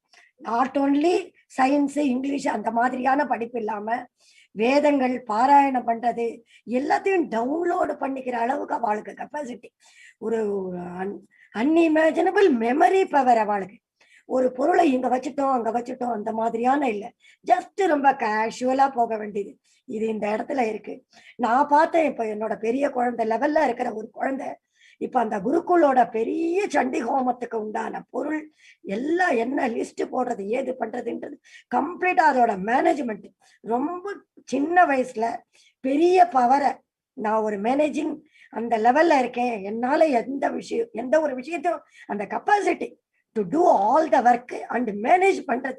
இந்த இடத்துல இந்த பொருள் தான் வேணும், இது தேவையில்லை அப்படின்ற ஒரு அந்த சார்ட் அவுட் ஒரு செகண்ட்ல, ஃபிராக்ஷன் ஆஃப் செகண்ட்ல அதை பண்ணிட்டு அந்த மாதிரி பெரிய பெரிய வேலையெல்லாம் பார்க்கறதே எனக்கு அப்படியே ரொம்ப என்ன சொல்றது, என்ன எவ்வளோ பெரிய எக்ஸ்பீரியன்ஸ் ஆன ஒருத்தரா இருந்தா கூட சில விஷயங்கள் எடுத்து வைக்கிறதே தடுமாறும். பட் இந்த குழந்தைகள் ரொம்ப ஈஸியா பண்ணிட்டு போயிடுறே, அது ஒரு விஷயம் எனக்கு ரொம்ப பிடிக்கும்.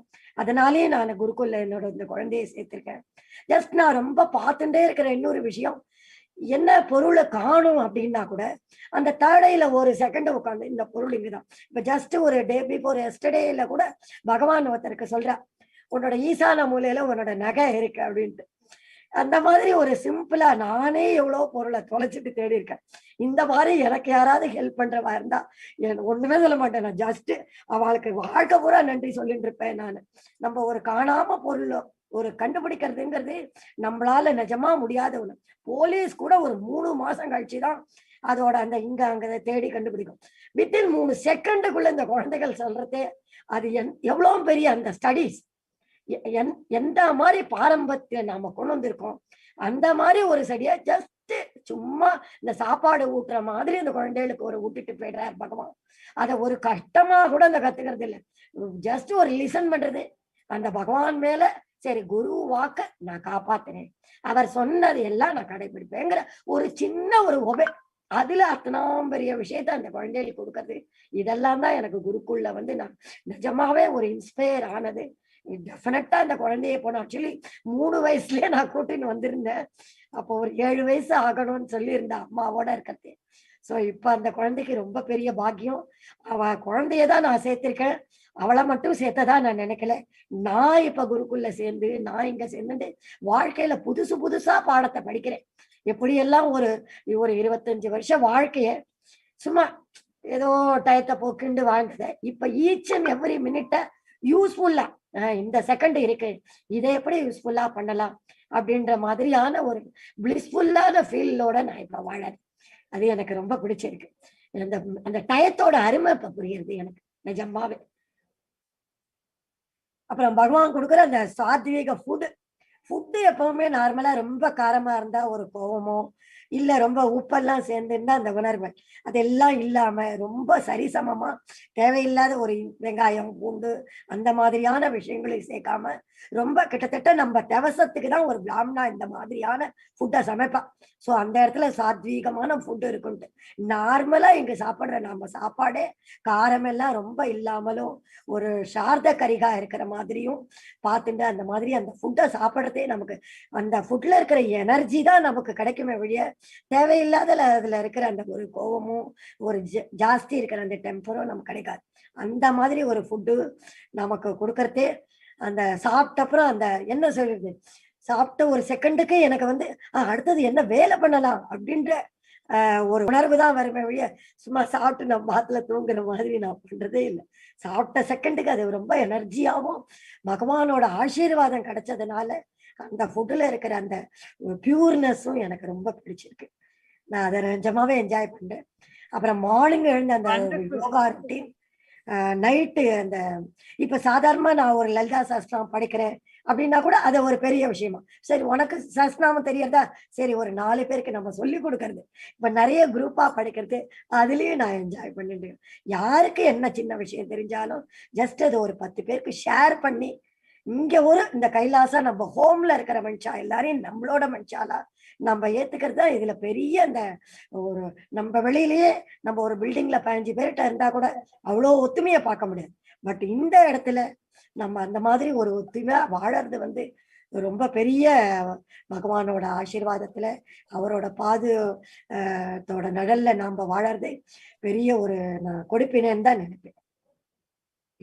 Wonderful, Ma. Thank you so much for joining our show today. I just would like to capture some of the things that Ma Kalyani shared in the second portion of her testimonial, where she was talking about.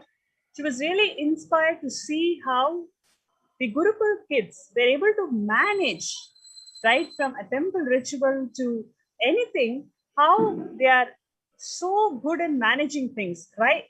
Being so young, but they're extremely trained in management, and that really inspired her to feel that this is how empowered her daughter should be living. And that is why right from very young age she always wanted her kid to be part of Gurukul, and she had received the blessings from Devi Parashakti recently and once, and after that she had no second thoughts of ensuring that her daughter is part of the Gurukul. And she also expressed that the daughter is extremely enjoying herself and expanding and exploring several dimensions of hers after joining Gurukul. And the other thing that she was also sharing is about Lalita Sahasranama. So how all the grihastas, all the ladies in the campus, they learn Lalita Sahasranama. Whoever knows any new thing, they teach, they ensure that the community is getting empowered, and they all recite these chants and experience the conscious sovereignty. So there are many other things also which Ma Kalyani beautifully captured. It was wonderful having you in the show today, where you were very open and in a very simple way, simple innocent way, you were able to share your experiences by being part of this Adi Kailas Nithyananda Paramashivam COVID Care Protection Center. Thank you so much, Ma, for joining the show today. Yes, so with this, we come to the end of this segment, the AK segment, and stay tuned before we head into the next segment of today's program. Thank you so much, viewers. I hope all of you enjoyed today's testimonial and today's segments where we spoke about various aspects of why COVID-19 has made the world to suffer from a lot of food insecurity issues, and how the Supreme Pontiff of Hinduism has empowered the de facto spiritual embassies of Kailasa with food banks to ensure that there is nobody who's suffering because of no food. And we had a wonderful testimonial and experience from Ma Kalyani, who shared her experiences and how she enjoyed her stay, is enjoying the stay in Adi Kailasa.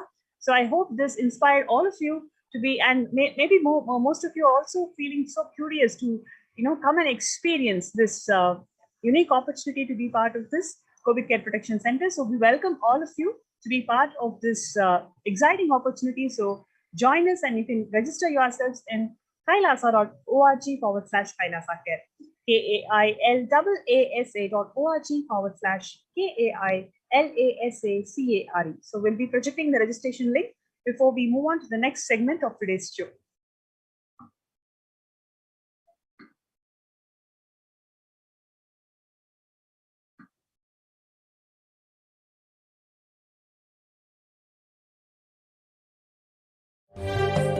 ஆனந்தத்தை ஆனந்தத்தொடு ஆடிய ஆட்டத்தை கண்டோர் உயிருக்குளெல்லாம் இறங்கி குண்டலினிவில் உயிர்ப்பிக்கச் செய்து மாய மனத்தின் இருளை அகற்றி மாயம் அழித்து மங்களம் தந்து குரு பக்தியும் சிவ பக்தியும்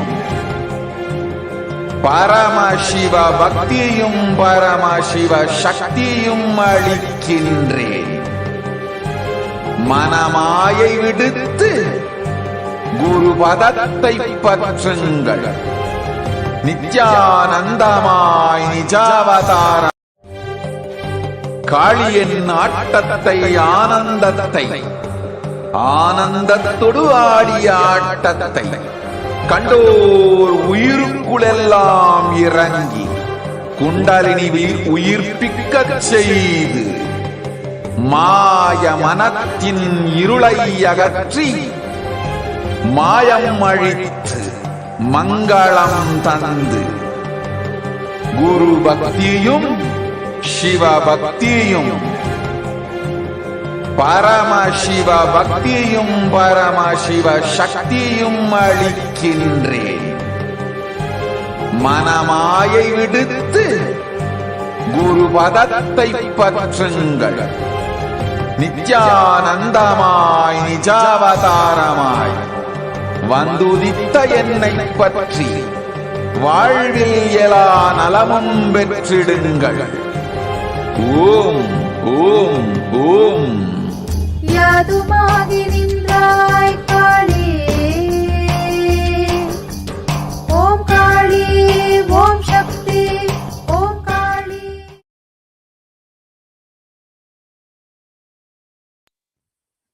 Nithyanandam, welcome back to all the viewers after that very quick break.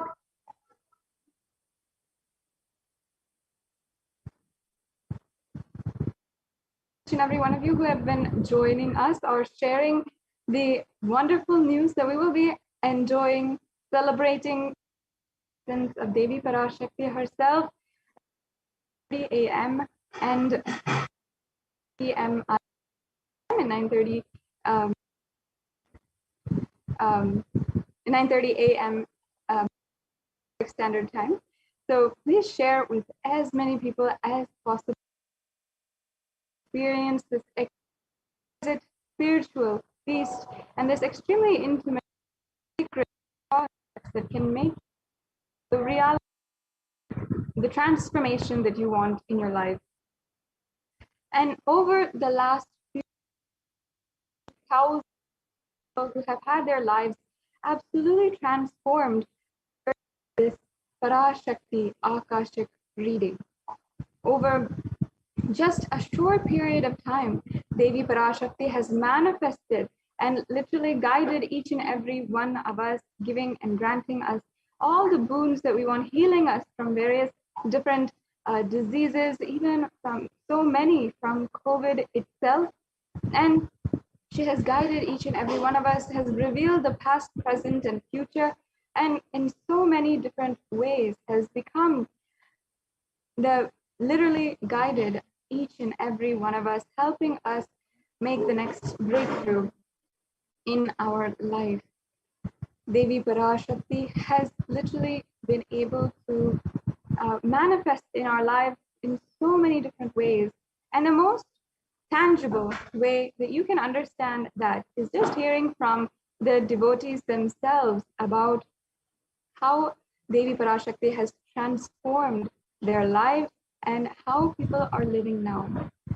Ongoing for the last more than 1.5 years, we have been seeing a whole world put into crisis where millions are facing job instability and even pushed to the brink of depression, doing suicide ideation. But while this is going on in the periphery, Kailashians have been blessed out of 7 billion people to be the ones who are blessed to have the guide of the Guru, the Supreme Pontiff of Hinduism, who is literally manifesting Devi Parashakti and helping each and every one of us make breakthrough in our lives. Use this time, be safe, be protected, and use this time to achieve super conscious breakthrough.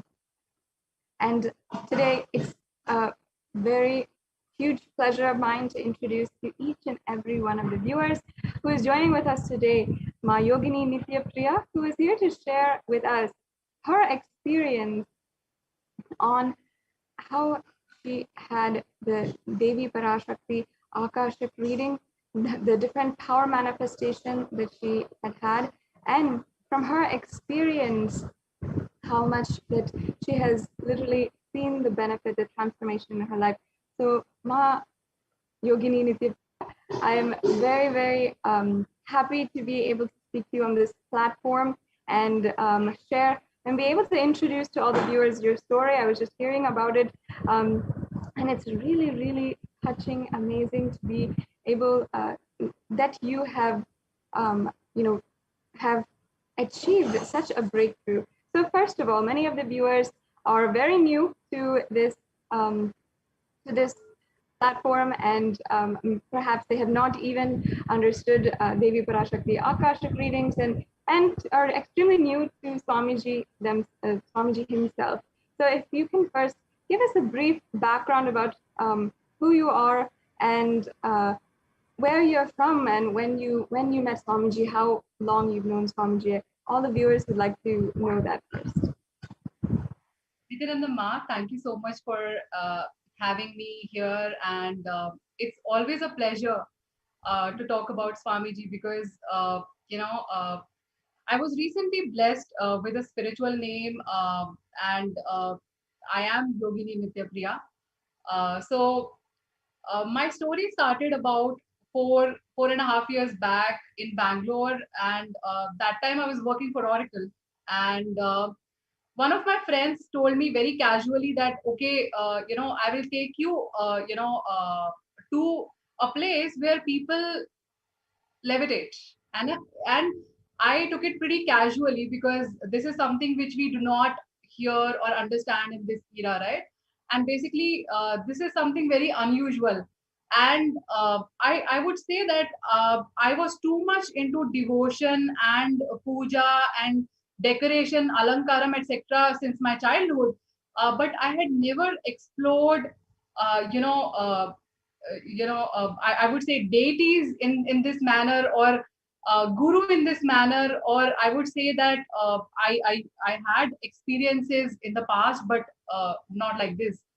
And when I basically came to the Bidadi ashram, that time, the satsang was going on, and after the satsang ended, there was an amazing food, and that was things which I very prominently remember. That I don't know how people make food in the Adinam, but it tastes divine. Like, it doesn't taste as if it is cooked by the couple of people. It's actually blessed by Ma Annapurnani. So basically, what I'm trying to say is, Swamiji was delivering the session, but that time I didn't know Swamiji as Swamiji, because what I thought is that there is a Ma or a Devi who is sitting on the stage and delivering the session. And that time, Swamiji used to wrap his jatas around his head, and I really couldn't identify that it is Swamiji. And this is the same story which I've shared just a couple of days back as well. So why I'm saying that is with Swamiji in that manner, and I have been revealed that I was a sannyasi with Swamiji in my past life. So I have janmas of connection with Swamiji overall. And the day I was blessed with my spiritual name, right? So now I work with Microsoft, and I manage sales for a large part of their customers, to be honest. And I was just completing my work. I switched on, and I saw that, okay, I got a realization that somehow I'm ready for another phase in my life, which is gonna and it's gonna take me to the path for which I have taken this body. And when I put a message to Swamiji, Swamiji immediately blessed me and told me that, Priyanka, your path, your name is Mayogini Nityapriya, and your path is yoga. So the moment I asked Swamiji, Swamiji is somewhere else, I'm here, but there's a divine, there's this chord which cannot be defined in a logical term. And as we know that there is no logic which comes in, right, for all the new devotees, there's no logic. We just work in a dimension, and the energies, we actually come in realization with the whole cosmos itself, the way in which cosmos operates, right? The way in which Swamiji blesses us and gives us physical darshan, just like that, right? Recently, Swamiji appeared in Bidadi. Sometime back, Swamiji appeared sometime somewhere else, and there's a divine connection. It's like an unlimited connection which is there, that we do not have to be physically present. It unites the sangha and all of us in a different way, where we are outside the body. So it's a different experience that way. And I'll also tell you that initially I did not accept Swamiji as my guru, because when I went for my first satsang, the meditation was going on and initiation was going on, and then my parents used to follow some other guru, and in my family it's more that whatever parents tell you, you follow that.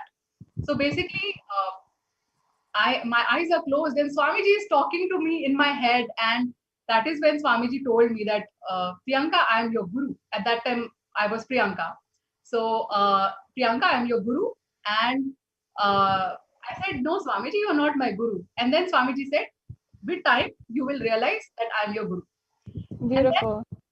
Yeah. So now when I basically remember all of that, right, it all connects easily. And I have also got to know how the basic karma works, the way in the thought process works. The person who connected me in this birth with Swamiji was actually the reason why I lost Swamiji in my last birth when I was a sannyasi, right? Otherwise I would have been a sannyasi, or I would have been enlightened in this birth as well. So there are so many revelations which happen in the Akashic readings, right? And Swamiji has blessed me with so many spiritual powers that so if I look at somebody, I can clearly tell them where they are coming from, what they are going through in life, what is happening with their boss, what is happening with their wife, what problem they are going through, why they are like this. it's like I'm present at so many places to experience that. And when I'm describing it to that person gets pretty shocked, that how is it possible. This is how naturally the powers start flowing through your body, right? Yes. And there have been so many instances when all the healing requests were coming. So Swamiji has initiated me into healing as well. So I just connect with Swamiji in my third eye, and when I look at a picture or I look at a person, I'm able to actually tell the root cause of something, whatever they are going through. So basically, there have been so many times that couple of healing requests came to me, and I've blessed people. I've told them that this is what you can do, and this is even COVID, the people who had COVID. So, and sometimes there are pictures which come to me, and I say that ma, this person will leave the body, but I don't know how I get a realization of that. It's just so automatic that life is a continuous rhythm, right? As Swamiji says it. So basically, there is so much of a realization about how we flow in the cosmos, that naturally downloaded within myself because of my connection with Swamiji. And there have I very deeply remember Swamiji in my third eye, and I seriously long for it, because sometimes I just I'm remembering him in front of the Atma Murti, and I kind of get a message that, okay, Yogini Nityapriya, I think you remembered me. Please tell me. So the maybe through social media, but I am remembering him. It's like cosmically that connection is there, right? So there are different channels of communication that get established. And yeah, so there was when I had attended Ma Sadashivoham as well. At that time, there was one ma, and she was trying to connect with her mother, because some of her money was stolen somewhere, and she was trying to do this Nityananda yoga course. At that time, I told her how she can telepathically connect with her mother, who was sitting in the US. And then she did that. And I also sent her a message like that, and she basically responded from there. And she gave her that money. So, in so many ways, these connections work. And there have been a lot of requests from our devotees that come in, and I just have to remember Swamiji in my third eye, and Swamiji makes a realization of each and everything. So because Swamiji is present everywhere, right, and he knows each and everything which is happening in the cosmos, he's our Bhagavan. So he knows each and everything which is happening. So there was one more devotee who told me that my cat is missing, and when I close my close my eyes, and I just was focusing on my third eye, I saw that the cat is sitting under the staircase. Swamiji showed me that. And when I replied to her, just in 1 or 2 days, in a couple of days, she found the cat sitting under the staircase. It was the exact picture. And she is based out of a different city altogether. I'm just sharing an experience there. And there was once when a devotee told me that they have lost some $3,000. They have kept it somewhere. They're not able to find it. And I told them to check it under on the kitchen slab under a cover. And that is exactly where they found that money. So, so if I can ask, especially during this time, when we are facing so much of global crisis around in every different direction, whether it is social upheaval, whether we're facing economic crisis, and so much of the global economies in every country suffering due to the lockdown, and in every single way, if we go out and see, there's so much of just feeling stuck and not being able to create a breakthrough, or not being able to manage or navigate our way in this very new post-corona world that we're living in. Can you just elaborate for all the viewers how the power manifestation that Swamiji has blessed each and every one of us with, does it help us, especially during this time, and why you feel perhaps that right now it is absolutely needed for more and more people to be power manifestors, and how it really brings a breakthrough. And perhaps you can share even, and during this time you were mentioning that you had even given healing for people who are going through or healing from COVID and so forth. But how does this power manifestation, especially during this time, have so much more power and can create a breakthrough in everyone's life? Power manifestation is the key in layman's language to every lock. We see closed doors, it's like a solution for a closed door. I also want to share, that last week I got promoted. Economy is going through a crisis. And I got promoted last week. And that was only happening because of blessings of Swamiji, right? And I would say that how power manifestation has helped me is whenever I'm in deep trouble, or I feel that I'm in deep trouble, even though I'm not, right? Because we all are, not enlightened as of now, and definitely the humanness kicks in. Although Swamiji is making us gods, right? As he says, not here to tell you I'm God. I'm here to basically tell you that you are also God. So basically, Swamiji is taking us on that path. Now, obviously, a lot of times when the humanness comes in, then it so happens that we kind of get caught up in a situation and we feel powerless, and we do not have a powerful cognition to pull us out of that. And power manifestation provides that powerful cognition. That so if there is a coconut in front of me and I can move that coconut, definitely I can move that planet which is creating this situation, right? And I have tried that; it works beautifully.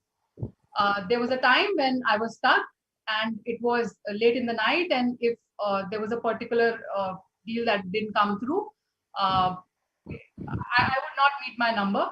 And then I remembered it, and that Swamiji has told us that we can move our planets.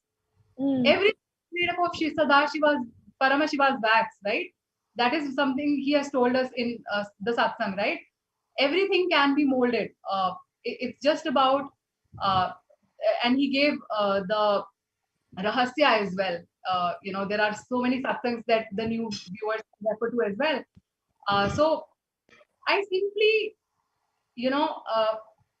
remembered Swamiji in my third eye, and I was able to change that situation for me. Any just goes away. Even before this promotion, right, when my role was getting announced, I was not sure. So basically, I was based out of Bangalore, and then I was asked to relocate to Hyderabad. And very recently, I've been working from home because of the pandemic situation. We are not allowed to work from the office. I had in mind that somehow I want to work from either Bangalore because of the Birdi Adinam, or I would want to be at my hometown, which is Gurgaon. I didn't approach anybody. I was just chanting Mahavakya. And my manager came to me and told me, Priyanka, that time again, my name was Priyanka. So I feel that you should be based out of Gurgaon. That is your hometown. And I didn't even have to think about, any hurdle there, right? There are two parts of it. See, first of all, if we keep chanting Mahavakya, if we keep following what Swamiji is saying in the satsang, we do not miss out on anything in life, and life becomes a cakewalk. The second thing is, if, for example, we find ourselves in this situation, we should start with chanting Mahavakya so that our frequency raises and we are able to see this situation from a higher frequency and notice, oh, this situation is very small. I am Paramashiva. I am Shiva himself. What can I not handle? And then when you start manifesting powers, you get those powerful cognitions. And then that is how you get through everything. That's wonderful. That's wonderful, Ma. Thank you so much for joining us and sharing. It was really enthralling to be able to hear so many different examples from you, countless examples of how you've manifested power manifestation, and especially that you manifested a job in this climate, an economic climate, if you consider. And all the viewers can just take away, see that just with the grace of Devi Parashakti and the grace of Swamiji in their lives, how literally you can manifest so much. Thank you so much, Ma, for your sharing and joining us for this, for sharing on platform today. And to all of the viewers, once again, in just some short time, we will be having the live darshan of Devi Parashakti herself, and I'm sure Ma Yogini Nityapriya and all the others joining with us and all the viewers, we're all so excited to be able to be sitting in and celebrating the presence of Devi Parashakti today again. And you can ask any question, ask for any boon in your life or anything that you'd like to manifesting your questions in the comment section. And we'll be continuing on with more sharings from different devotees who have had breakthroughs in their lives and in different areas in just a few minutes after a short break.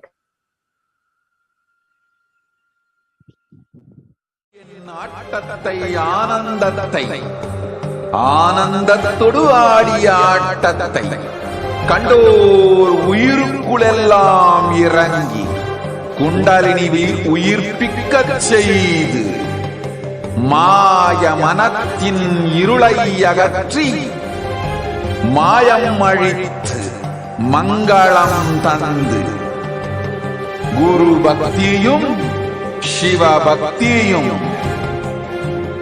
Paramasiva பக்தியும் பரமசிவ சக்தியும் அளிக்கின்றேன். மனமாயை விடுத்து குரு பதத்தை பற்றுங்கள்.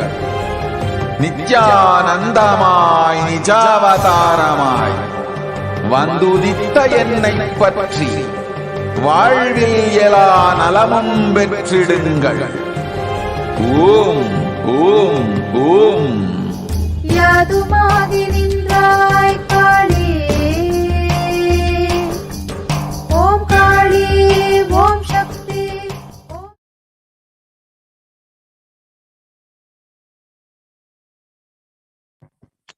Nithyananda, welcome back after that very quick break.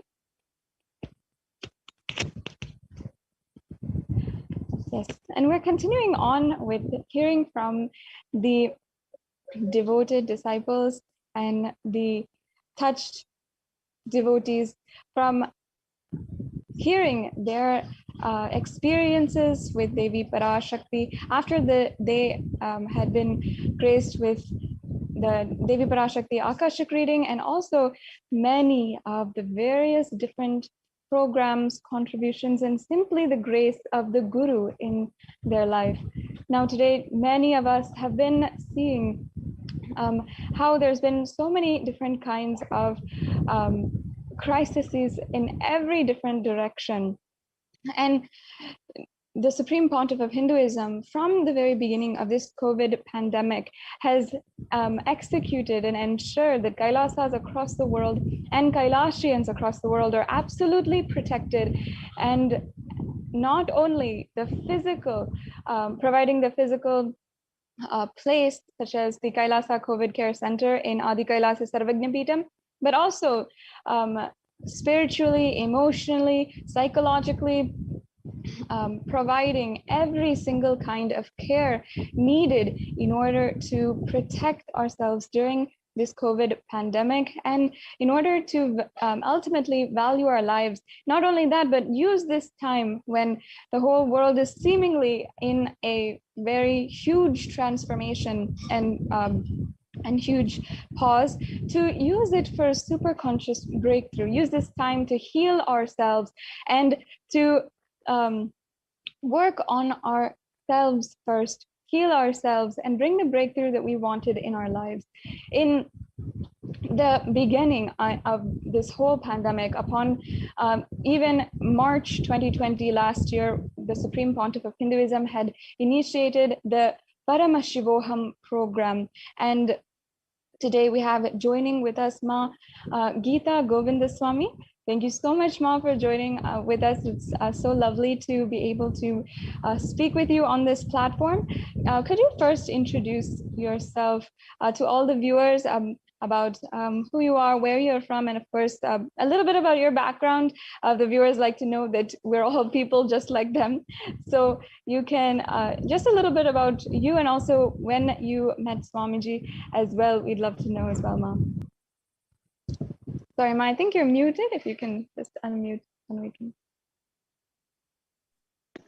Nithyananda Ma. Nithyananda. I'm Geeta from Seramban, Malaysia. Actually, I'm just a housewife now because last time we were doing business and all that. So me and my husband, we just retired, staying at home. Actually, 1st of May this year, we attended a pranayama class conducted by Parashakti. So me and my husband and another friend with his wife, we went for the pranayama class, just a talk. And then we were excited with the class. And then what we thought is that we are going to continue with the pranayama class. And then on the 8th of May, we started our first class. Once we started the class, then that's where we got introduced to Swamiji, the breathing techniques and all that. And then we find that it's very interesting. And actually, it detox a lot of things from us.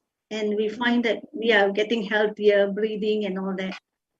And then slowly we become vegetarian.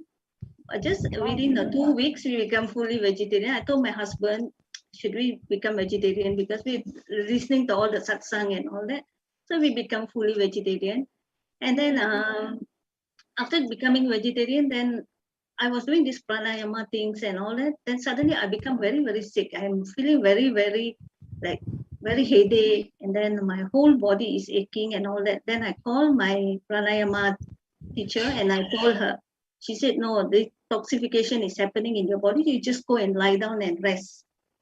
So what I did is that I just went, and after taking shower, she said she will send me the healing because she met Swamiji in 2017. She went for the Paramashivoham classes and everything.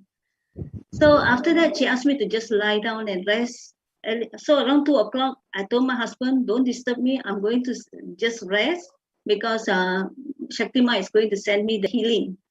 So after that, when I was lying down, and then I couldn't sleep. I couldn't sleep, but I was just praying to Swamiji. And then when suddenly there's a doorbell ring at my house, and then I couldn't sleep. Then I got up, but my headache is gone. My whole body ache is gone. Then I asked my husband, who came just now? Who ring the bell? He said, no one came to the house. Then I was, taken aback. Then somebody came to the house. Then around 6 o'clock, I called my Shaktima and told her that someone came to the house, but I couldn't sleep. She said, no, go and look at your prayer altar. Sure, there is some sign that that's a vibhuti or kumkumam or something. Then I went and saw, yeah, exactly near my Shirdi Baba here, there's a sprinkle of vibhuti. Then she said, yeah, Swamiji came there. He has healed you because my headache is gone, my back pain, everything is gone. Amazing, amazing. And then after that, I become so attached with Swamiji. And then slowly when we go for the class, and then I was introduced to Ma Kalyana, and then she was talking about completion to us and all that. So we consult Shaktima, and me and my husband, we did the completion. We did the completion, and after doing the completion, I realized I'm very, very, very free. My mind is so free. I'm so happy, like something burden lifted from me. Amazing. I feel very happy. And then, it happened so fast in my life. And then, 1st of July, we did our Nirahara for 21 days. And that's the time on the 9th of July, Paramashivoham was introduced to us by Ma Kalyana and Shaktima. So we decided to join the Paramashivoham class. And like what Swamiji said, you are enlightened if you have a friend who is spiritually like you. And the friend that I have, Brother Rajan and his wife Kausalya, they are they are together with us. We went for the pranayama class together. We did the nirahara together. We did the Paramashivoham together. And till now, we are doing everything together. So it's a very close family friend. And then what is that? When I'm going for the Paramashivoham class and the nirahara, lucky, I'm very blessed because my husband joined with me, so I don't have any problem. And then furthermore, my husband is a good cook. So when nirahara, he was doing the juice and all that, and we were really, we don't have any problem in that. And then in the Paramashivoham class, I have three experience actually. One thing is that Swamiji was in the darshan, one of the darshan, Swamiji was initiating me, my third eye. And I can feel the wetness in my forehead for a few minutes.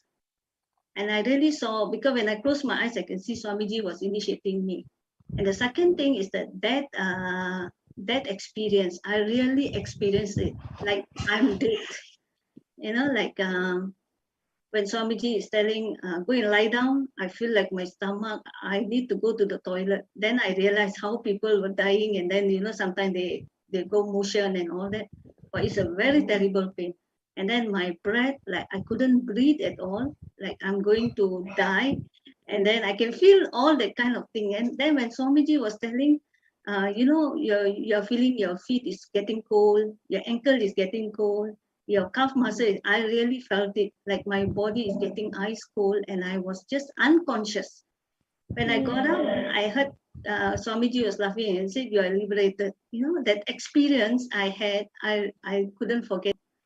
That's the thing. After at the Paramashivoham class. And then I had this back pain for almost from 2011. After my operation, they removed my womb. I had this back pain. Yeah, I have this back pain, very terrible back pain. And then lately it's getting very, very worse. So that day on 10th of August, when Amma came for Arulwa, I told Amma, please Amma, heal me from my back pain. And I also cannot sit in cross leg down. I couldn't sit for almost 30 years, almost 30 years, I couldn't sit down. And then I asked Amma to help me in that. And then one thing, Amma give Arulwa, Kita Govindasamy, your back pain will be healed now, and you will be sitting in Padmasana. Wow. And within few hours, I find that my back pain is gone. Ever since 2011 till now, and it's gone, totally gone till now. I can bend, I can do work, I can do everything. And now I can sit in Sukhasana. And I know after doing a bit more completion and following, yoga a bit and all that, I'm very sure I can come up with my Padmasana soon. And then, it's very, very, and the back pain, I tell you, it really hurts a lot. And then, well, the thing is that I have two kids. One is my son and my daughter. My son, when I told him about I'm going through all this program, he was telling me, which Swamiji are you following? I said, Nithyananda Swami, the youngsters. They say, you're going for that Swamiji. I say, yeah. Then he said, I told him about all this. He said, no, Ma, if you are happy with it, you go on with it. Okay, his name is Krishna. If you are happy with it, you go with it, but don't force me into this. And then when he is having a bit of problem in his work, I connect him to Shakti Ma. And then Shakti Ma is very good, the way she talked to him and all that. And then he was a bit convinced, and then he started going through unclutching. And then they asked me about completion and all that. And now I'm so surprised he's sitting for the Paramashivoham class this season. And then it's a really, really, I'm very blessed because he joined the class, and now he's like so different. The kind of things that Swamiji did in my life, I tell you, after seeing him, after becoming a devotee of him, I make sure that every day I listen to one of his satsang, even a short one or a long one, just like an apple a day. I will make sure I see his satsang, and then I'll make sure, yeah. And then from morning till night, only his songs in my house. The YouTube, all the songs, and then the darshan is giving and all that will be going on from morning till night. And I feel my house is so vibrated, so peaceful. And me and my husband, we see a lot of changes in our life. Even my husband also asked for Arulwa. He's blessed with all whatever he's asked for. And then we are very happy. And then, like nowadays, we don't care. Like for me, I always think of what Swamiji will tell in one of the Kala Bhairava. I'm like this. I'm like Nithyananda. I follow like my guru. I don't bother about anything. I'm like Nithyananda. So whatever problem come, I just think it that way. That's it. Such a way that Swamiji empowers each and every one of us. It's amazing to hear from you, Ma. If I can ask also, I just like to, for all the viewers, can you just describe a little bit more? There's so many different benefits and different areas of our life that Swamiji has transformed in the way of family relationships. I heard you were speaking about your husband, your son, in the way of family relationships. What do you feel you feel the difference exactly between the previously and now in just your relationships and how you relate with your son, your family, and anyone else as well? Yeah. Compared to last time, like husband and wife, like cat and dogs. Whatever he said, that's it. Nowadays, because now I'm following the Maunam a bit, now my husband is asking me, talking a lot with me. Those days he was say, oh, you're talking a lot. But now he is talking to me a lot, But we can see certain things like we are having problem or what, we know how to just walk away, or we know how to just leave it we are having. And like my son, to tell you the truth, I have this problem of sometimes I want to talk to my husband or to my son, we have the fear, what will they think and all that. But now, no, I feel that I'm not powerless, I'm powerful, like what Swamiji always said. Yes. So I follow that. So what I do is that I will talk. That's what my son told me, Ma, the way you talk is different compared to last time. That's the main thing. I think he's, interested to join in, because he said the way you talk. And my daughter, she's staying in another state. She's working there. She said, yeah, the way you are talking, Ma, is so different from those days. You are very precise. You are very specific. You don't like last time, like nagging a bit and all that. You are very powerful. The way you talk, you really talk straight. That kind of thing. And then I felt that nowadays I know how to appreciate, because like my son, I always think him as a Paramashiva, my daughter Paramashiva. So I always talk like what we should do when we are talking to Paramashiva. Sometimes husband, still learning on that because only both of us at home. So it do happen, but the relationship is getting better, because once, like what Swamiji said, when you keep quiet, you can see a lot of difference, your energy level and all that. I can feel the calmness. Yes. And yes, I really, really love to hear that when just one woman, the woman of the household, is connected to Swamiji, how suddenly the transformation happens in the whole family. And the children start to see the transformation, the husband starts to see the transformation, and literally starts the ball rolling. So much better health in the family, better relationships, more happiness. This is the Hindu way. This is how we had lived before, and this is what Swamiji is gifting us, each and every one of us. And it's and so beautiful to hear, Ma, that your sharings and how literally and I was actually really blown away how for so many years you had a very severe back pain, and I was wondering if you had could you just tell the viewers, just to explain a little bit further, did you have any medical treatment, or were you trying to get any medical treatment? What were the doctors saying that they couldn't do but Swamiji was able to do with just one Paramashivoham program? Yeah, actually, because when 2011 I have a fibroid, so when I was admitted in the hospital, so they said they have to remove my womb. After removing the womb and all that, like you feel very weak. And then I have this pain. I don't know why suddenly it came, but I did a lot. In fact, I went to clinic and a lot of Panadol for the pain. And it's not, it comes like you can't even sleep. When you're sleeping, you have the pain. So, sometimes I will put double or triple pillows on top of a blanket just to make myself to sleep. But whole night I couldn't sleep. And it's getting worse after this from last year, it's getting worse. So I try a lot of treatment for that. Even my daughter, when she came back, she would just massage for me and all that. And then still I cannot sleep. I would switch bed and all that. But I'm telling you, I really owe my life to Swamiji, because just by one word, just within few hours, I feel that wow, the pain is gone, and I can't bend down, I can't knee down. Now I can do everything. I'm really, really touched. That's the thing. That's why my son and my daughter also, they couldn't believe it, because every time when they come back, they will have the massage. They have to put for me the socks sometimes because I cannot bend, the shoe and all that. And then now they see the difference. That's It's just amazing. And it just shows the power about how, for so long you've been going through something, you've been having, and many people have the same kind of pains and not knowing, going doctor to doctor, not knowing what's the solution, and for several years not being able to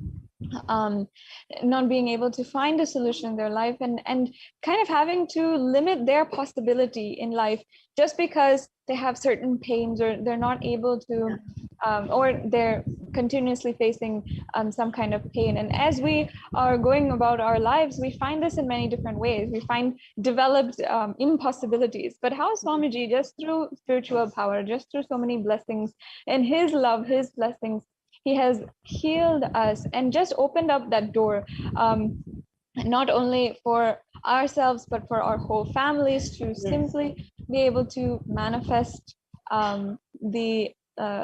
simply be able to manifest whatever we want in our lives. And now it's like there's a whole new different possibility. It's like a new body. If there's anything, I can just surrender to Swamiji, and I know I can heal and develop my body, and whatever it is I would like to, it's like a new life which is handed to you. It's so beautiful to hear, Mom. And so many people are going through the same thing. There's households, Hindu families who are in the same position, where it might just be it might just be a back life, but how that has ruled our lives for so many years, right? And how it literally becomes the source of so much of aggravation, maybe, or even suffering or pain in our lives. But how you can just turn and just be relieved from that and feel so light, happy, joyful about your life now. That is a beautiful way and most valuable thing that we can receive in our lives. And I wanted to just ask you before we end your sharing, thank you so much for coming on this platform and sharing with all of us. Is there anything that you'd like to tell the viewers now that Devi Parashakti Akashic reading is going to be starting in just a few hours, and we're going to be once again in the live presence of Devi Parashakti? What is it that you'd like to share with the viewers about how what they can expect, what is in store for them, and why they should interact, they should ask a question during this Akashic reading, or they should get connected and continue to be a part of Kailasa? Actually, to tell you the truth, I was a strong Baba devotee, and then when I came to Swamiji, sometimes I have the guilt. I was praying to Baba and then suddenly coming to Swamiji. Then I saw one satsang that Swamiji was telling, he was explaining to one of the participants. He said, she is a devotee of Sai Baba. Then he said, no, your Sai Baba, because I'm a Nija avatar. So your Sai Baba has sent you to me. That is a Nija avatar. So I understand what is the meaning. That means Shri Baba has sent me to Nija avatar. I know the importance of Nija avatar Guru now, because he can directly come and solve your problems, take you to a better spiritual life, and you can go directly with them. Akashic reading is something that everyone must attend and ask for their boon, ask for their problem, which can be solved immediately. And I've experienced it. I've heard so many of my friends experience it too. So I think it's very, very important. And it's something like you're looking at Amma, When you're praying, you're looking at Amma here. When you see directly, sometimes you can see Swamiji in Amma's form. The way he talked, the way she's so sweet. And then the way he blessed people, and all the problems he's talking to people is exactly like what they were experiencing. And then he was really guiding them. I think Akashic is something that everyone must watch. And also Paramashivoham, if everybody have a chance, please join the Paramashivoham class. You'll be guided. Thank you, Mom. Thank you so much for joining us. And if any of your viewers would like to register for Paramashivoham program and literally experience, if you're curious to see how this breakthrough is possible, which Ma Geeta has shared with us, if you'd like to know more, if you'd like to register yourself for the next batch, the next season of Paramashivoham, you can go to paramashivoham.org and register yourself and make sure that understand that this possibility that we're sharing with each and every one of you is something that's not happened just for one person today, not just for Geeta, but Ma Geeta, but for so many millions of people across the world, no matter what kind of background, even the religion that they're practicing, no matter what country they're from, no matter even the language they're from. There's many people who they don't even understand the English language, but we provide the translators and we ensure that you are able to be there and that you will have that transformation. So if you'd like to register for the program, you can go to paramashivoham.org once again, and we'll be continuing on this program, hearing from more and more different sharings in the voices of so many people. And as well, I'd love to share with each and every one of you, hear from you about your experiences during Devi Parashakti Akashic reading. I'd love to see in the comments and interact with you about how you have experienced Devi Parashakti Akashic reading. And there's many viewers who join every single day and who just might be sitting in the background, who might just drop in and then leave and never fully involve themselves or participate. If you are that viewer, I invite you to come share your experience, listen in, hear more. And even if you want, you can ask a question today to Devi Parashakti, and literally you will be able to see that manifest in your life. And I'd love to hear more from the viewers, more from the Kailashians across the world as well. And the viewers who are watching right now about your experience with Devi Parashakti. And even many people have had so many breakthroughs manifesting powers, as we just heard from Ma Yogini Nithyapriya, and in different dimensions of their life. So if you have something you'd like to share, you can go ahead and share in the comment section on YouTube or on Facebook, Twitter, Instagram, in all these different platforms. We'd love to hear from you and your different experiences. And just shortly, I'd love to read out those comments and hear and interact with each and every one of you. And we will be we'll be continuing on this program after a very quick break.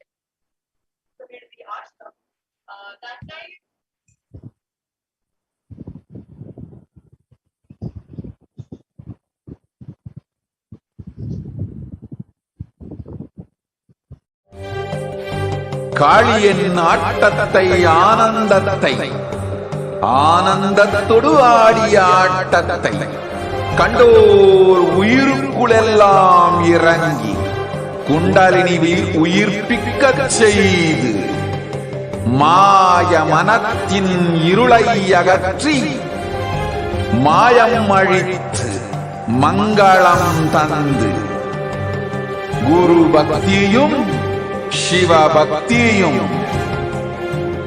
Paramasiva பக்தியும் பரமசிவ சக்தியும் அளிக்கின்றேன். மனமாயை விடுத்து குரு பதத்தை பற்றுங்கள். நித்யானந்தமாய் நிஜாவதாரமாய் வந்துதித்த என்னை பற்றி வாழ்வில் எலா நலமும் பெற்றிடுங்கள். ஓம் ஓம் ஓம். யாதுமாகி நின்றாய் காளி, ஓம் காளி ஓம் சக்தி, ஓம் காளி ஓம் சக்தி, ஓம் சக்தி ஓம் சக்தி ஓம் சக்தி. ஓம் ஓம் ஓம் ஓம்.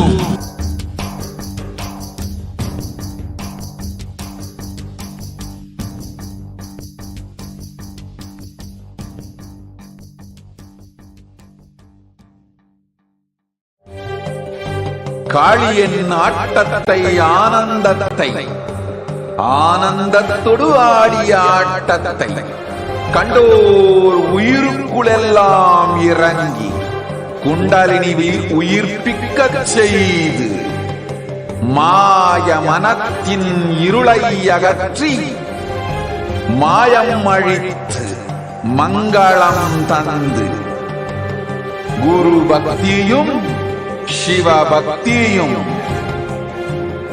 பரமசிவ பக்தியும் பரமசிவ சக்தியும் அளிக்கின்றேன்.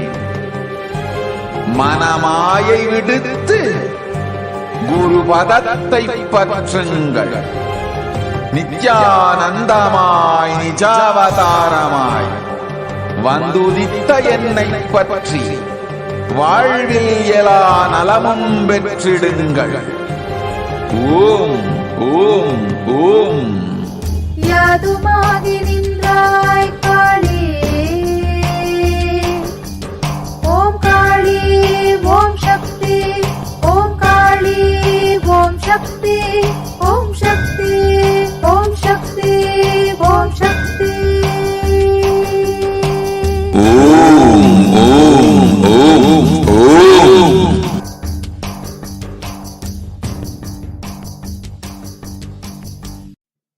Hello everyone, this is Nandini and I'm from Seattle. I wanted to share my experience on why I follow Nithyananda. I've been volunteering at Nithyanandeshwara Hindu Temple and I've been doing a lot of seva here. Back in India, usually only men are allowed to touch the deities and do the Abhishekam, Alankaram and several other deity activities. Whereas women are restricted only to certain things. Whereas here in Nithyanandeshwara Hindu Temple, people are allowed to do seva, irrespective of whether they are men or women. Anybody who gets Shivadiksha is allowed to touch the deities, do Abhishekam to them and do Alankaram to them and, enjoy that space. I've been doing a lot of activities like Suprabhadam, Abhishekams, Alankarams, and Palliyarai, a lot of other processes, and I've been feeling really blissful when I do it. So I would like to thank Swamiji for giving such a wonderful opportunity for me to, take part in the temple activities and, be so close to the deities. Thank you so much.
My humble pranams at the lotus feet to Swamiji.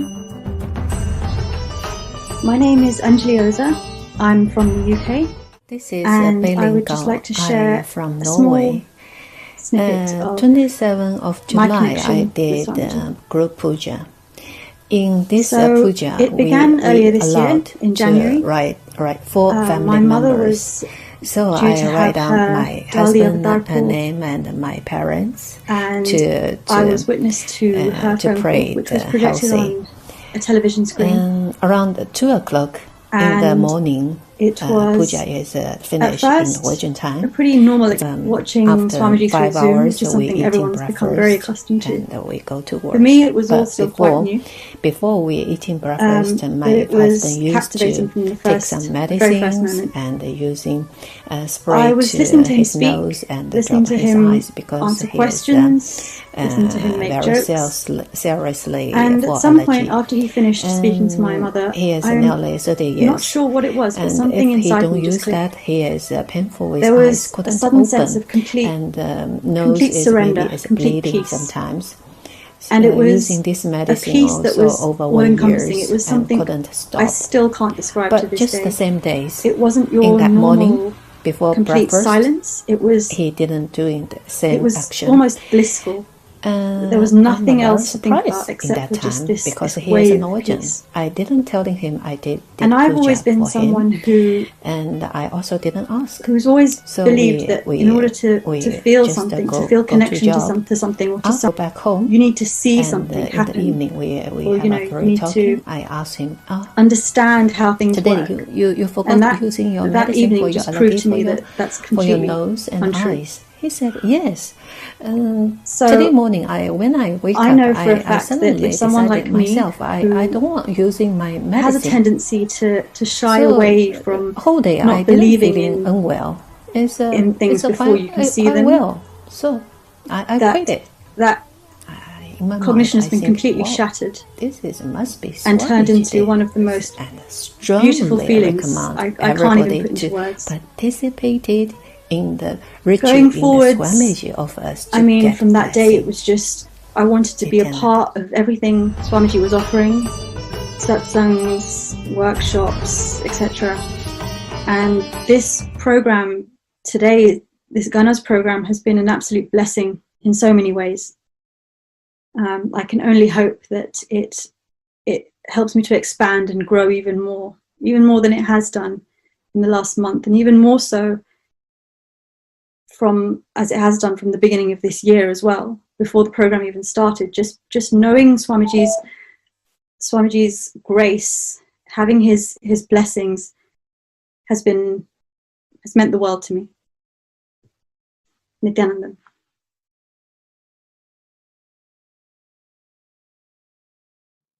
Hello, everyone. This is Nandini, and I'm from Seattle. I wanted to share my experience on why I follow Nithyananda. I've been volunteering at Nithyanandeshwara Hindu Temple, and I've been doing a lot of seva here. Um, back in India, usually only men are allowed to touch the deities and do the Abhishekam, Alankaram, and several other deity activities, whereas women are restricted only to certain things.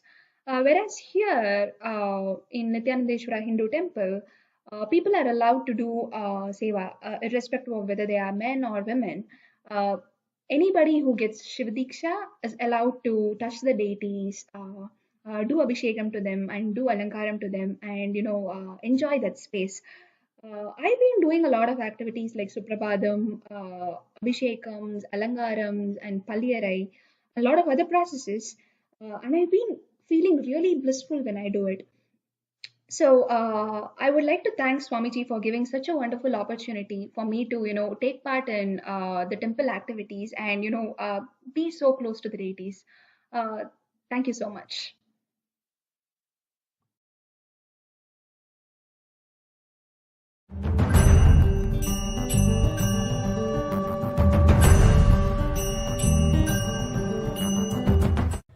Hi, my name's Nathan Selamutu. I'm from the UK. I'm 19 years old. I'm a full-time student at university, first year. I've come here to Sadashivoham because my dad was talking about Nithyananda and was telling me all the things that he could do to people from around the world, no matter the age. And I wanted to witness it firsthand myself, and which I did the first day, which was absolutely amazing because I saw Mahayoga manifest 4 diamonds out of her mouth, which is crazy. The day after that, we saw the Gurukuls in action, doing the same thing, manifesting manifesting all the powers that have been taught from Swamiji. And after that, we started doing it ourselves.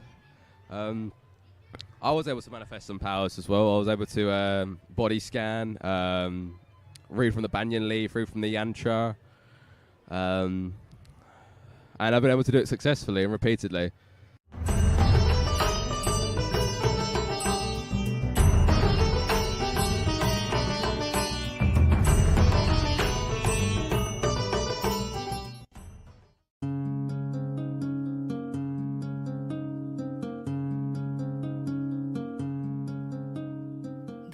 My name is Debbie, and I'm from St. Louis, Missouri, and I just want to talk to you about a Pradikshapata Puja experience that I had. Actually, it was my very first Pradikshapata Puja.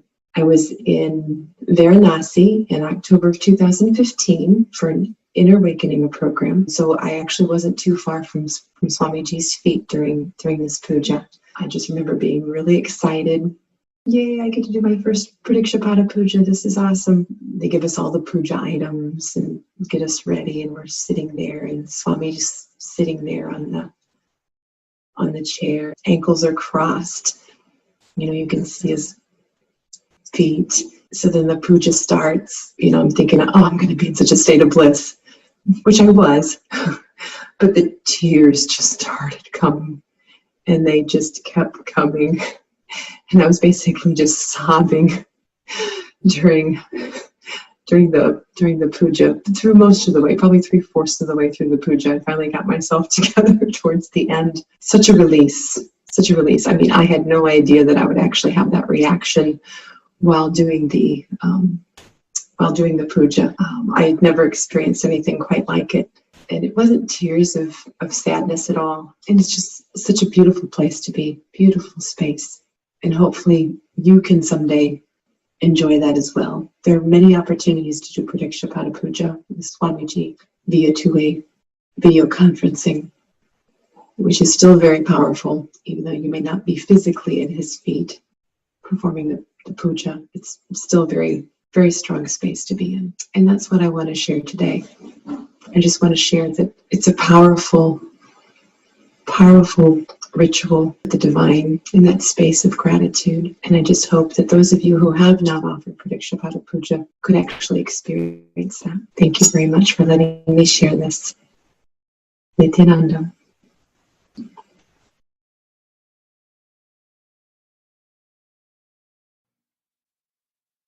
Hi, my name is Deva Ananda, and I live in Seattle, Washington, USA. And one of the reasons that I follow Nithyananda, who we lovingly refer to as Swamiji, is because he's taught me so many different things that I can apply to my life on a daily basis. And my life is so much different than it was when I first met Swamiji. It's like I'm not the same person at all. And one of the things is, one of my hidden beliefs before was life is a cruel, harsh place. I really believe that because of different experiences I had growing up, and I thought you had to fight to get ahead. And anyway, after spending time with Swamiji, he reinforced what I had already learned, that we're not our body and we're not our mind, but we're a being having a spiritual experience in a body. And he also has taught us that we're divine, we're sparks of divinity. And to actually wrap your head around that, it takes some time. It took some time for me anyway, because I don't think I had really high feelings of myself. And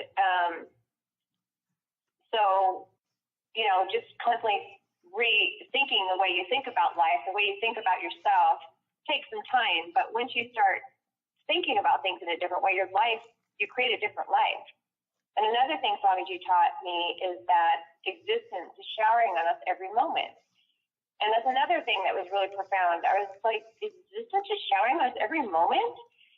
And I had to actually walk around and think about that for some time and start thinking about it every day and applying it in my life. And then when I started believing, existence is showering on us every moment, then I started seeing different synchronicities and miracles in my life. Because it's true, existence is showing us every moment. But when we have limited beliefs that keep us in a lower frequency, that that's the life we end up creating, a lower frequency life. But when we start embracing these higher cognitions, that Swamiji, he's always like several steps ahead of us, but we have so much to learn, keep learning from him, then you create a different life. Thank you, Nithyananda. Hi, my name is Bharat. My wife is Kalpana. We are from Seattle, Washington. So one of the beautiful technique which Swamiji talked about, I mean, I'll tell you my exact feeling. We went in 2012. I went in 2012 for one of the inner awakenings. Swamiji brought up this new concept called completion. At the time, I was really, Swamiji, what is this theory, Swamiji? I want some meditation, something like that. I felt myself, okay? I couldn't really experience what exactly is completion. So then afterwards, when I came to Dallas, I was actually trying to contemplate, and one of my colleagues, Bhagwan Reddy, he helped me in understanding the completion. So then I actually helped a few people in trying to understand completion. When they really complete, they really feel very gratitude. I mean, so from that space, understand that space and see how the things are, that actually helps us in the family also. So basically, when someone is going through a little bit of highs and lows, we understand from which space they are coming from. So we know that they need to be complete, but we also need to be caring and trying to understand from which context they are coming. So for kids, in case of kids, we need to listen to the kids, what they are talking, and also give them the right cognitions. For example, if I have been in the outside world, I wouldn't have told my kid, come to temple, all these things. Maybe once in a while I would have told them, but because I am going, she sees me that I am going every day. She sees me, I am putting basma. She is seeing that I am putting rudraksha. So she has some cognition about, unknowingly or knowingly, cognition will be there in the chain. And for example, today I was doing some yoga. So she sees me that I am doing yoga. And when I do it, automatically they will also catch the thread. And one day, maybe not today or tomorrow, but one day they will catch it and they will implement that in their life. So only when we do ourselves, kids also catch that, try to explain, and also I will try to guide her whenever she is going through different situations. I'll ask her, I'll make sure she understands what I'm talking. I'll tell in terms of examples so that she understands the concept of completion and integrity, authenticity, responsibility, and energy. So, I mean, they really help us and move us in a great way towards achieving to higher states of consciousness. Yes. On the same topic, completion, and how being in the Sangha, being with Swamiji, Paramahamsa Nithyananda, how it is helping her also. We have an 8-year-old daughter. Completion helped me reduce my anger. You know, as when she was like 2.5 years old, I used to get upset with my expectations and she is not behaving the same way. That learning the completion process helped me understand and catch my anger before I really burst out on her, very young child. That helped me and I could resolve my issues. And additionally, she also attended IA Inner Awakening with Swamiji and she was 4 years old. I am really surprised how the blessings of the divine, right? So she was able to be there when she was 4 years old. That is definitely a big blessing. And we also saw that how she was very shy and calm before, and after that she kind of in all her dimensions she started developing, growing, and we feel happy for that. And growing, she's growing in the Sangha. Definitely, and a lot of other parents tell me saying that she is so good, so patient, so understanding and accommodating, and I really feel all these is coming up along with the ambience we are in. So yeah, thank you. Thank you. My name is Nithya Nithyananda and I'm from Seattle. I'm a Tanadar at the temple and a volunteer. I want to express my gratitude for Nithyananda. He has led me to a place where I can express his teachings in my being. and I can now assist humanity to raise themselves to their highest level of consciousness as I continue to evolve through his teachings. Thank you.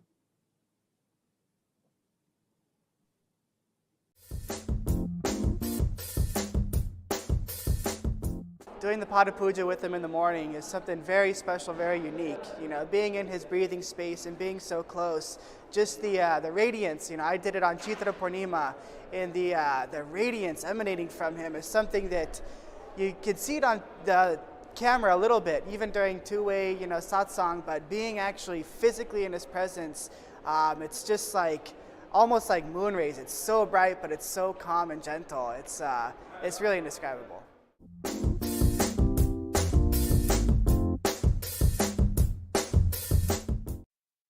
Hello everyone, this is Nandini and I'm from Seattle, Washington.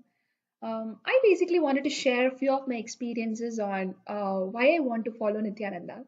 One such experience is when I did Pratyaksha Pada Puja at Bangalore Pridati to Swamiji. Everybody gets an opportunity to talk to Swamiji after they do the Pada Puja, and I had a lot of questions to ask him during that time.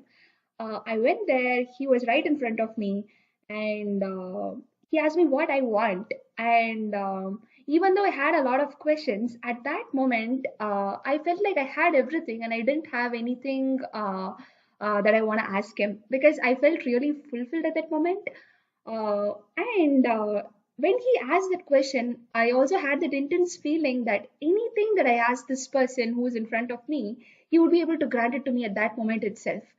So I had that kind of a connection and confidence right at that moment, even though it was the very first meeting that I had with Swamiji. So that was an amazing experience, and this is one specific reason why I follow Nithyananda. Thank you.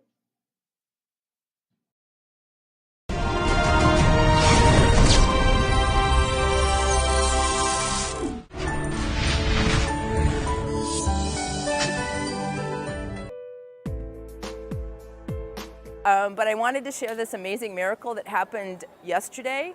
I had asked Swamiji in Pratyaksha Pada Puja on the second day to help me. I started this business in 2009 because of Swamiji's blessings, but I also work part-time as an engineer at a national lab. And it's very difficult building the business, being a mom, and trying to work. And so I asked Swami to help me make money in the business so that I could retire from my engineering job. And then two days ago in the morning, I got a text from work that they offered an early retirement package, and I qualify. And so I found out I could have 17 days of pay, 17 weeks of pay, so I could take early retirement. And so I'm going to retire June 13th. So Swamiji works really fast. And then I'm going to work full-time on my business, and I'm going to start with doing an internet radio program. And my goal is to enrich 100,000 people on the Vedic principles and talking about yoga and Ayurveda. And so I can do this full-time because Swamiji created this huge banquet for me to just, how could I say no to early retirement and getting paid. And it's an amazing blessing, and I'm still in shock. So I know it's a miracle. This is what I wanted to.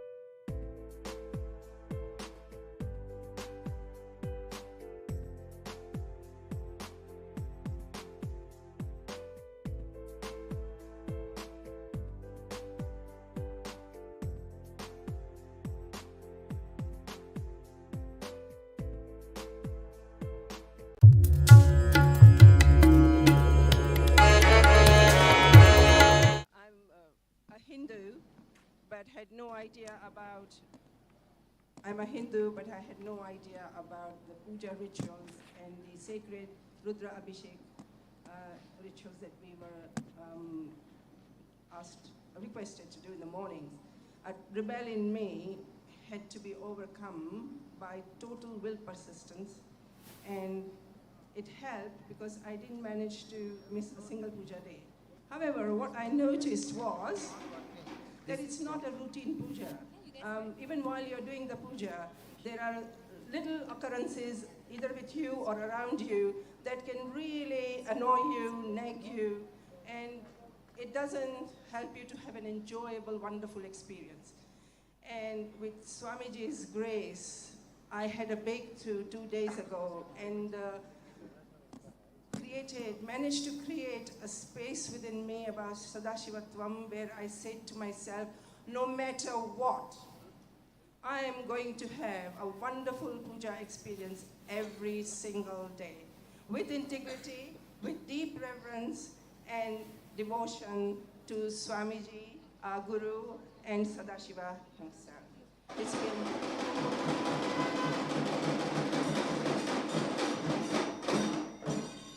It's been 2 days. Everything has unfolded so beautifully, and I would love to continue this magical entangle of puja every single day.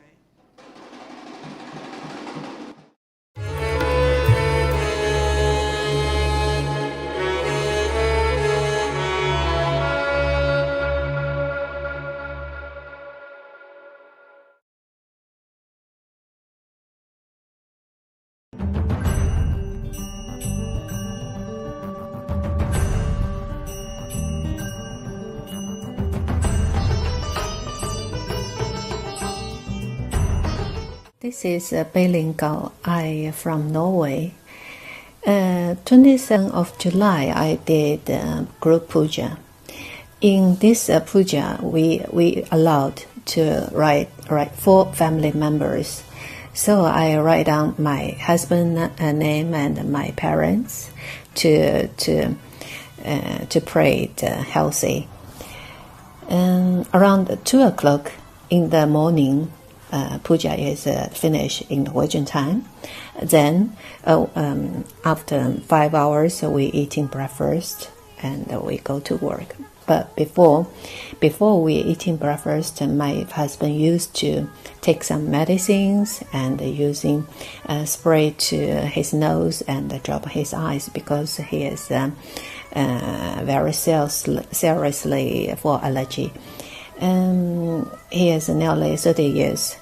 And if he don't use that, he is painful. His eyes couldn't open, and nose is bleeding sometimes.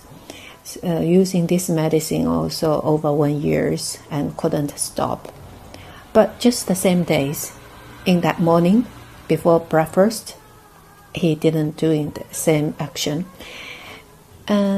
I'm very surprised in that time because he is a Norwegian. I didn't tell him I did puja for him, and I also didn't ask. So we just go to job. After we go back home, and in the evening we have a free talking. I asked him, today you forgot using your medicine for your allergy for your nose and eyes. He said yes. Today morning, when I wake up, I suddenly decided myself I don't want using my medicine. So whole day I didn't feeling unwell. It's quite well. So I quit it. In my mind, I think, wow, this must be Swamiji did.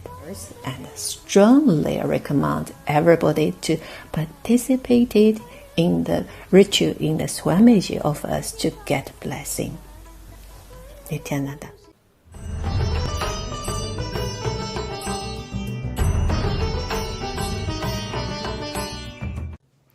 Nithyanandam.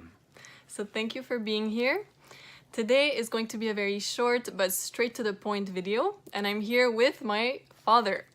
And the topic of the video is why I follow Nithyananda Swamiji. So before I ask him the question, I just want to mention briefly, for those who don't know, that my mother is the one who connected to Swamiji first in 2010, if I remember correctly, so for about 10 years now. Then my brother felt the connection and actually decided to pursue the lifestyle of sannyas. In 2016, I felt the inner calling directly from Swamiji, and I went to my first program. And then a few months later, also in 2016, my father attended his first program. So now the question is, why do you follow Swamiji, Nithyananda? Yes. The fact is, in 2016, I was the latecomer of the family to Swamiji. And I had decided to participate myself, with other members of the family being there, to participate in the inner awakening called Sadashivoham 2016. During this inner awakening, Swamiji was conducting different meditations, and something happened during one of them.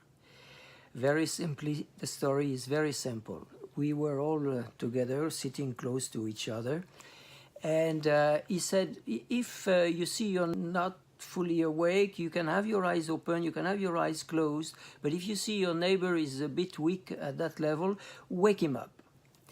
So it started, and I'm one of those who prefers to have the eyes closed. So I was very, very aware, fully aware, following really what was going on. And all of a sudden, on my right knee, just above my right knee, I feel a very strong grip, like something catching me like that. I said, oh boy. I had the eyes closed, and I said, oh boy, my neighbor thinks I'm falling asleep. So, yes, Swatantira laughs. And I opened my eyes and looked at him, and no, he was looking straight ahead. He had the eyes opened. So we finished the meditation, and at the end, I look at him and I said, oh, you thought I was falling asleep. He looks at me quite surprised, and he says, oh, no? I said, come on, you had this firm grip on my knee. He said, I didn't touch you, I swear it. And I was very puzzled. What was that?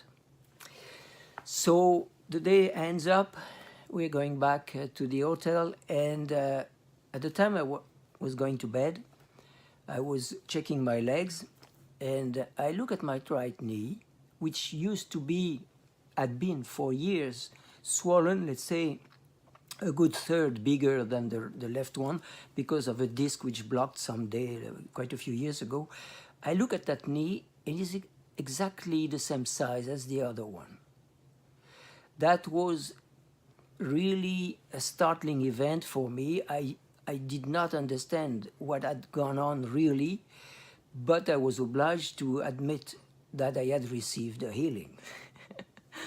So wow. Such thing happening, really, I got really involved in everything with Swamiji, and started to be very, very disciplined in terms of his recommendations.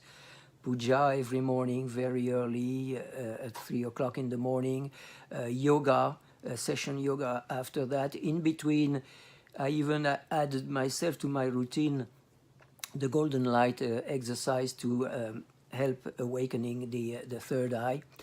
And all these things every day, every day, every day.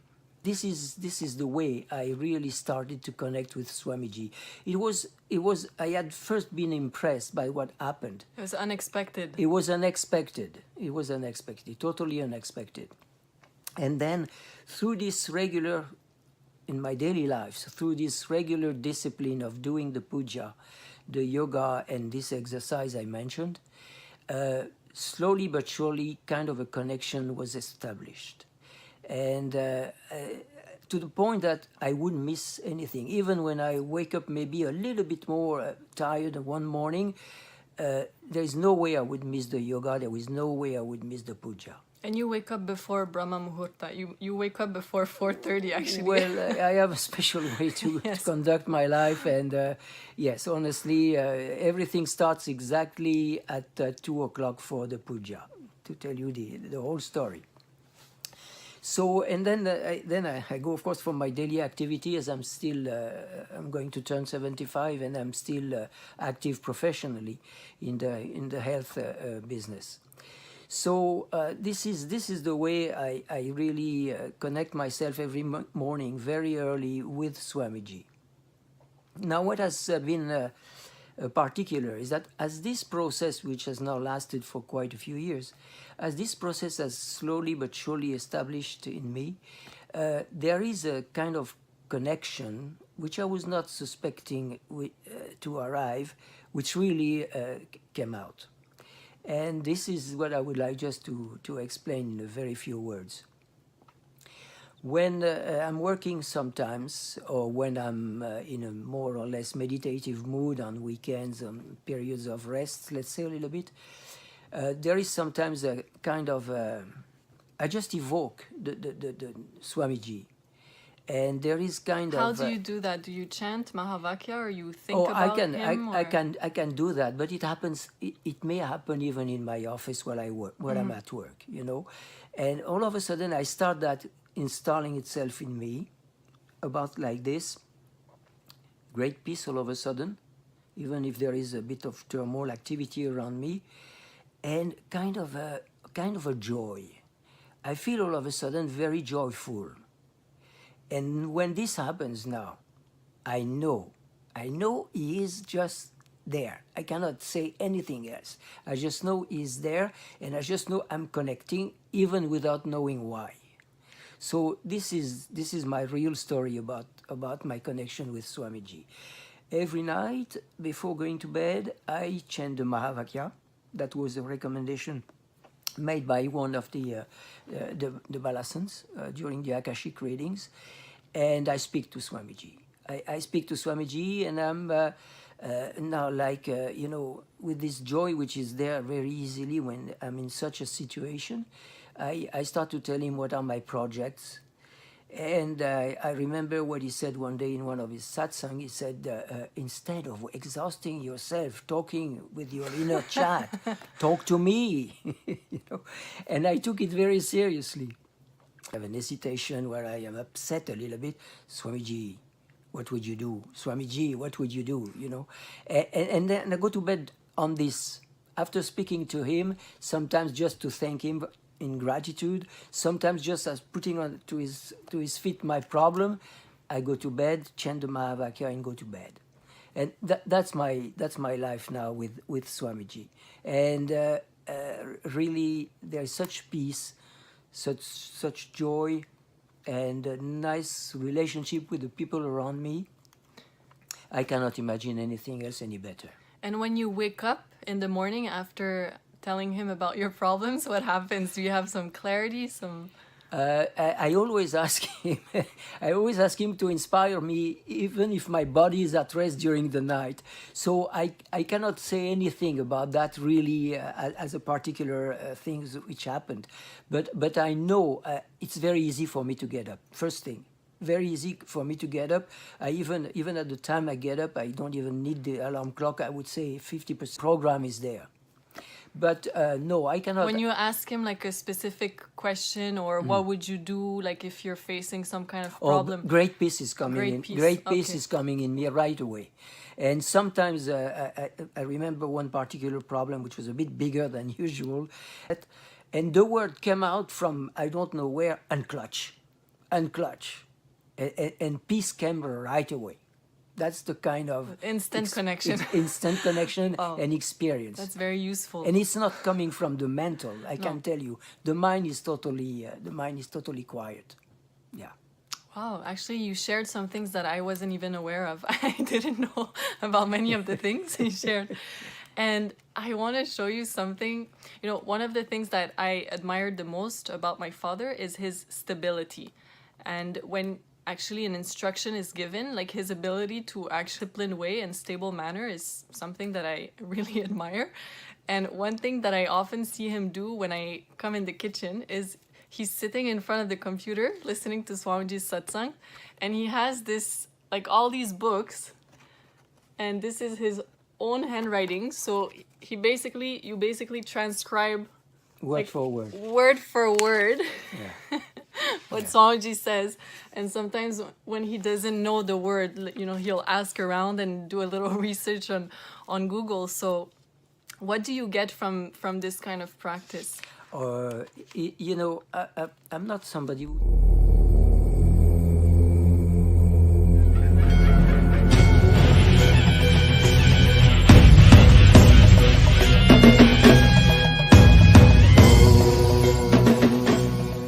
Connecting with the divine with your eyes closed is meditation. Connecting with the divine with your eyes open is darshan. Come, let us all now move from meditation to darshan. Slowly, very slowly, please open your eyes.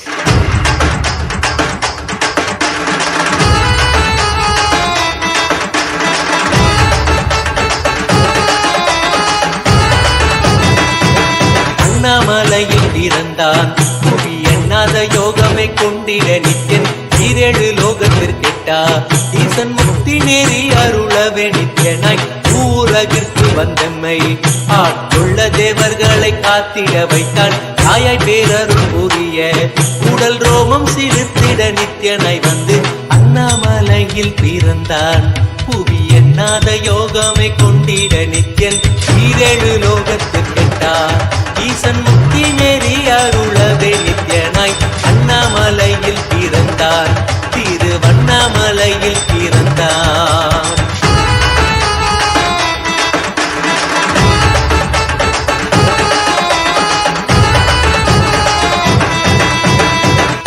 கிளப்பி விட்டேனில் பர தத்துவம் கற்பித்த பாரம ஞானியாய் ஞானக்கண் கொடுத்த தமக்கே ரூபம் காட்டிய மாயன் கிளப்பி விட்டேனில் பர தத்துவம் கற்பித்த பாரம ஞானியாய் ஞானக்கண் கொடுத்த தமக்கே ரூபம் காட்டிய மாய வித்தை செய்யும் நித்யன் அண்ணாமலையில் பிறந்தான் புவி எண்ணாத யோகமை கொண்டிட நித்யன் ஈரேழு லோகத்திற்கெட்டா ஈசன் முக்தி நேரி அருளவே நித்யனாய் அண்ணாமலையில் பிறந்தான் நித்யன் அண்ணாமலையில் பிறந்தான்.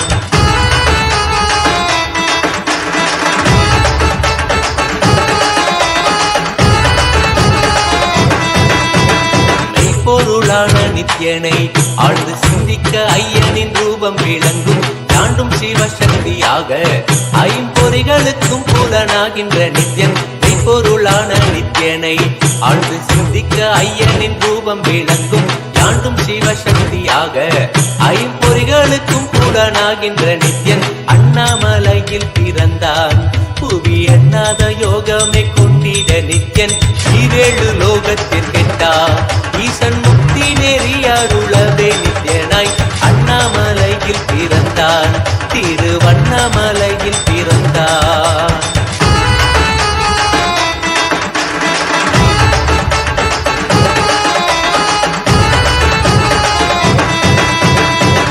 பூரமும் இருந்து உயிர் பக்குவமாக்கிடும் பரமனாம் நித்யன் ஞானப்பாடி தங்கள் ஏழும் கொண்ட ஞானமும் ஆகிய ஆண்டிடும் நித்யன் உள்ளும் பூரமும் இருந்து உயிர் பக்குவமாக்கிடும் பரமனாம் நித்யன் ஞானப்பாடி தங்கள் ஏழும் கொண்ட ஞானமும் ஆகிய ஆண்டிடும் நித்யன் அண்ணாமலையில் பிறந்தான் புவி எண்ணாத யோகமை கொண்டிட நித்யன் ஈரேழு லோகத்திற்கெட்டா ஈசன் முக்தி நெறி அருளவே நித்யனாய் அண்ணாமலையில் பிறந்தான் நித்யன் அண்ணாமலையில் பிறந்தான்.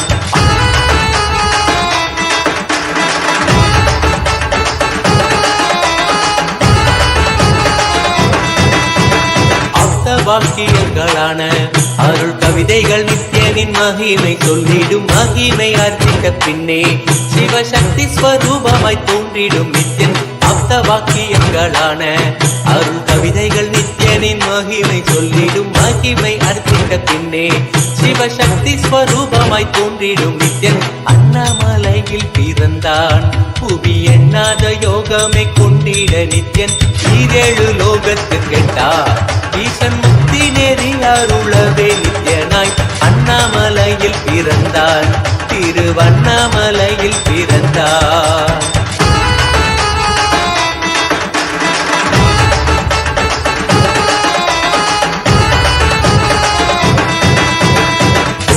சேத்திரம் தனிலே நித்யன் உன்னத நீலை ஊழத்தில் வருமே விண்ணவர் மன்னவர் ஒப்ப அகிலம் ஆளும் கீர்த்தியுட ஈசன் நித்யானந்தன் புண்ணிய சேத்திரம் தனிலே நித்யன் உன்னத நீலை ஊழத்தில் வருமே விண்ணவர் மன்னவர் ஒப்ப அகிலம் ஆளும் கீர்த்தியுட ஈசன் நித்யானந்தன் அண்ணாமலையில் பிறந்தான் புவி எண்ணாத யோகமை கொண்டிட நித்யன் ஈரேழு லோகத்திற்கெட்டா ஈசன் முக்தி நெறி அருளவே நித்யனாய் அண்ணாமலையில் பிறந்தான் நித்யன் அண்ணாமலையில்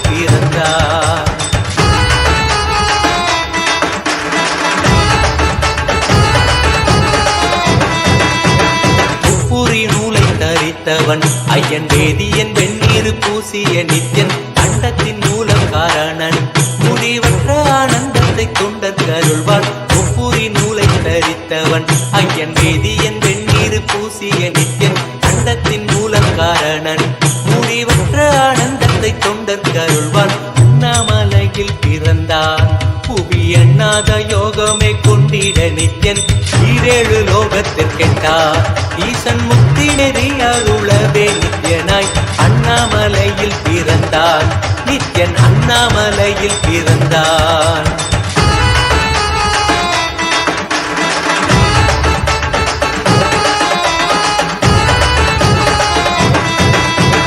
பேரறிவு பொருள் நித்யன் உலகாளும் ஊரை மன்னவர் கழித்தவன் அர்த்தநாரீஸ்வரனாக அருள் செய்திட்டே எம்மை ஆட்கொண்டிடும் நித்யன் பேரறிவு பொருள் நித்யன் உலகாளும் ஊரை மன்னவர் கழித்தவன் அர்த்தநாரீஸ்வரனாக அருள் செய்திட்டே எம்மை ஆட்கொண்டிடும் நித்யன் அண்ணாமலையில் பிறந்தான் புவி எண்ணாத யோகமே கொண்டிட நித்யன் ஈரேழு லோகத்திற்கெட்டா ஈசன் முக்தி நேரி அருளவே நித்யனாய் அண்ணாமலையில் பிறந்தான் நித்யன் அண்ணாமலையில் பிறந்தான்.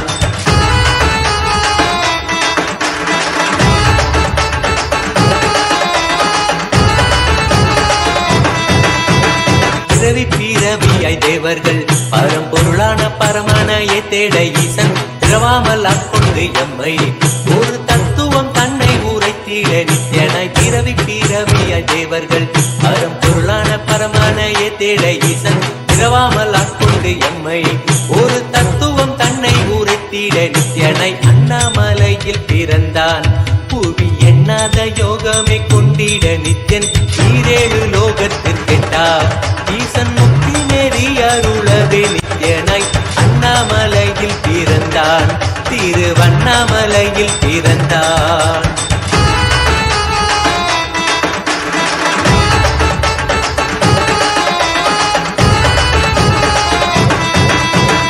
எண்ணிலா வடிவமுடையவன் என்னும் எண்ணம் கடந்த முதற் பொருளானவன் பிறவி எடுத்தே சலிக்க அருள் தாகத்தை தீர்த்தன் வீணைகள் களைந்தான் எண்ணிலா வடிவமுடையவன் என்னும் எண்ணம் கடந்த முதற் பொருளானவன் பிறவி எடுத்தே சலிக்க அருள் தாகத்தை தீர்த்தன் வீணைகள் களைந்தான் அண்ணாமலையில் பிறந்தான் புவி எண்ணாத யோகமே கொண்டிட நித்யன் ஈரேழு லோகத்திற்கெட்டா ஈசன் முக்தி நெறி அருளவே நித்யனாய் அண்ணாமலையில் பிறந்தான் நித்யன் அண்ணாமலையில் பிறந்தான்.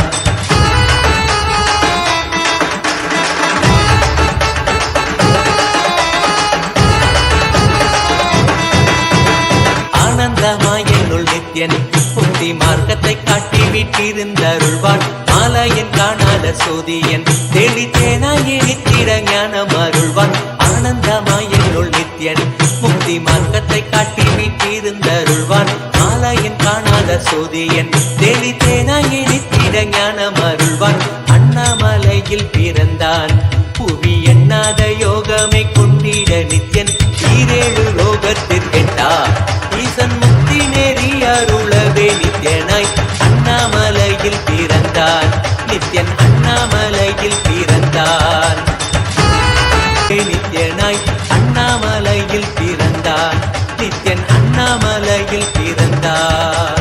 நித்யனை பற்றுவதொன்றே உபாயம் என்பதானால் பற்றி பிடித்தோம் நித்யன் பாதம் ஒன்றி சதம் அவன் நாமம் சொல்லியே நித்யானந்தம் கொள்ளுவோம் நித்யனை பற்றுவதொன்றே உபாயம் என்பதானால் பற்றி பிடித்தோம் நித்யம் பாதம் ஒன்றி சதம் அவன் நாமம் சொல்லியே நித்யானந்தம் கொள்ளுவோம் அண்ணாமலையில் பிறந்தான் புவி எண்ணாத யோகமே கொண்டிட நித்யன் ஈரேழு லோகத்திற்கெட்டா ஈசன் முக்தி நெறி அருளவே நித்யனாய் அண்ணாமலையில் பிறந்தான் திருவண்ணாமலையில் பிறந்தான்.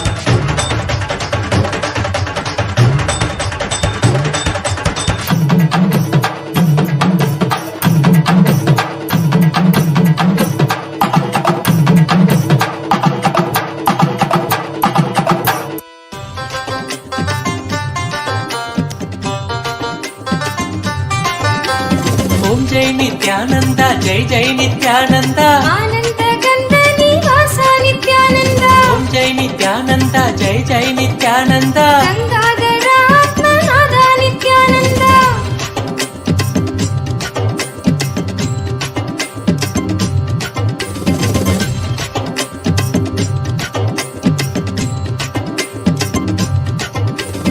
ஆலிலை கண்ணனாய் நீ வந்த போது ஆயனே ஆனந்த கீதையை கண்டோம் ஆலமரத்தடி மன்னனாய் வந்தாய் நித்யனே வாழ்ந்திடும் பாதையை கண்டோம் காவியில் வந்தெந்தன் ஆவியை வென்றாய் வெள்ளையில் வந்துள்ளம் கொள்ளை நீ கொண்டாய் மதிமுகம் கண்டு மதிமயங்கினேன் நிம்மதி தந்து நிம்மதி மலரச் செய்தாயே விண்ணுலக ஸ்வர்க்கம் மண்ணில் நடந்தது உந்தன் பாதம் என்ற உருவில் ஏனென்று இன்றுதான் புரிந்ததையா நான் வந்த காரணம் தாயின் கருவில் ஓம் ஜெய் நித்யானந்தா ஜெய் ஜெய் நித்யானந்தா ஆனந்த கந்தனி வாசா நித்யானந்தா ஓம் ஜெய் நித்யானந்தா ஜெய் ஜெய் நித்யானந்தா கங்காதரா ஆத்மநாதா நித்யானந்தா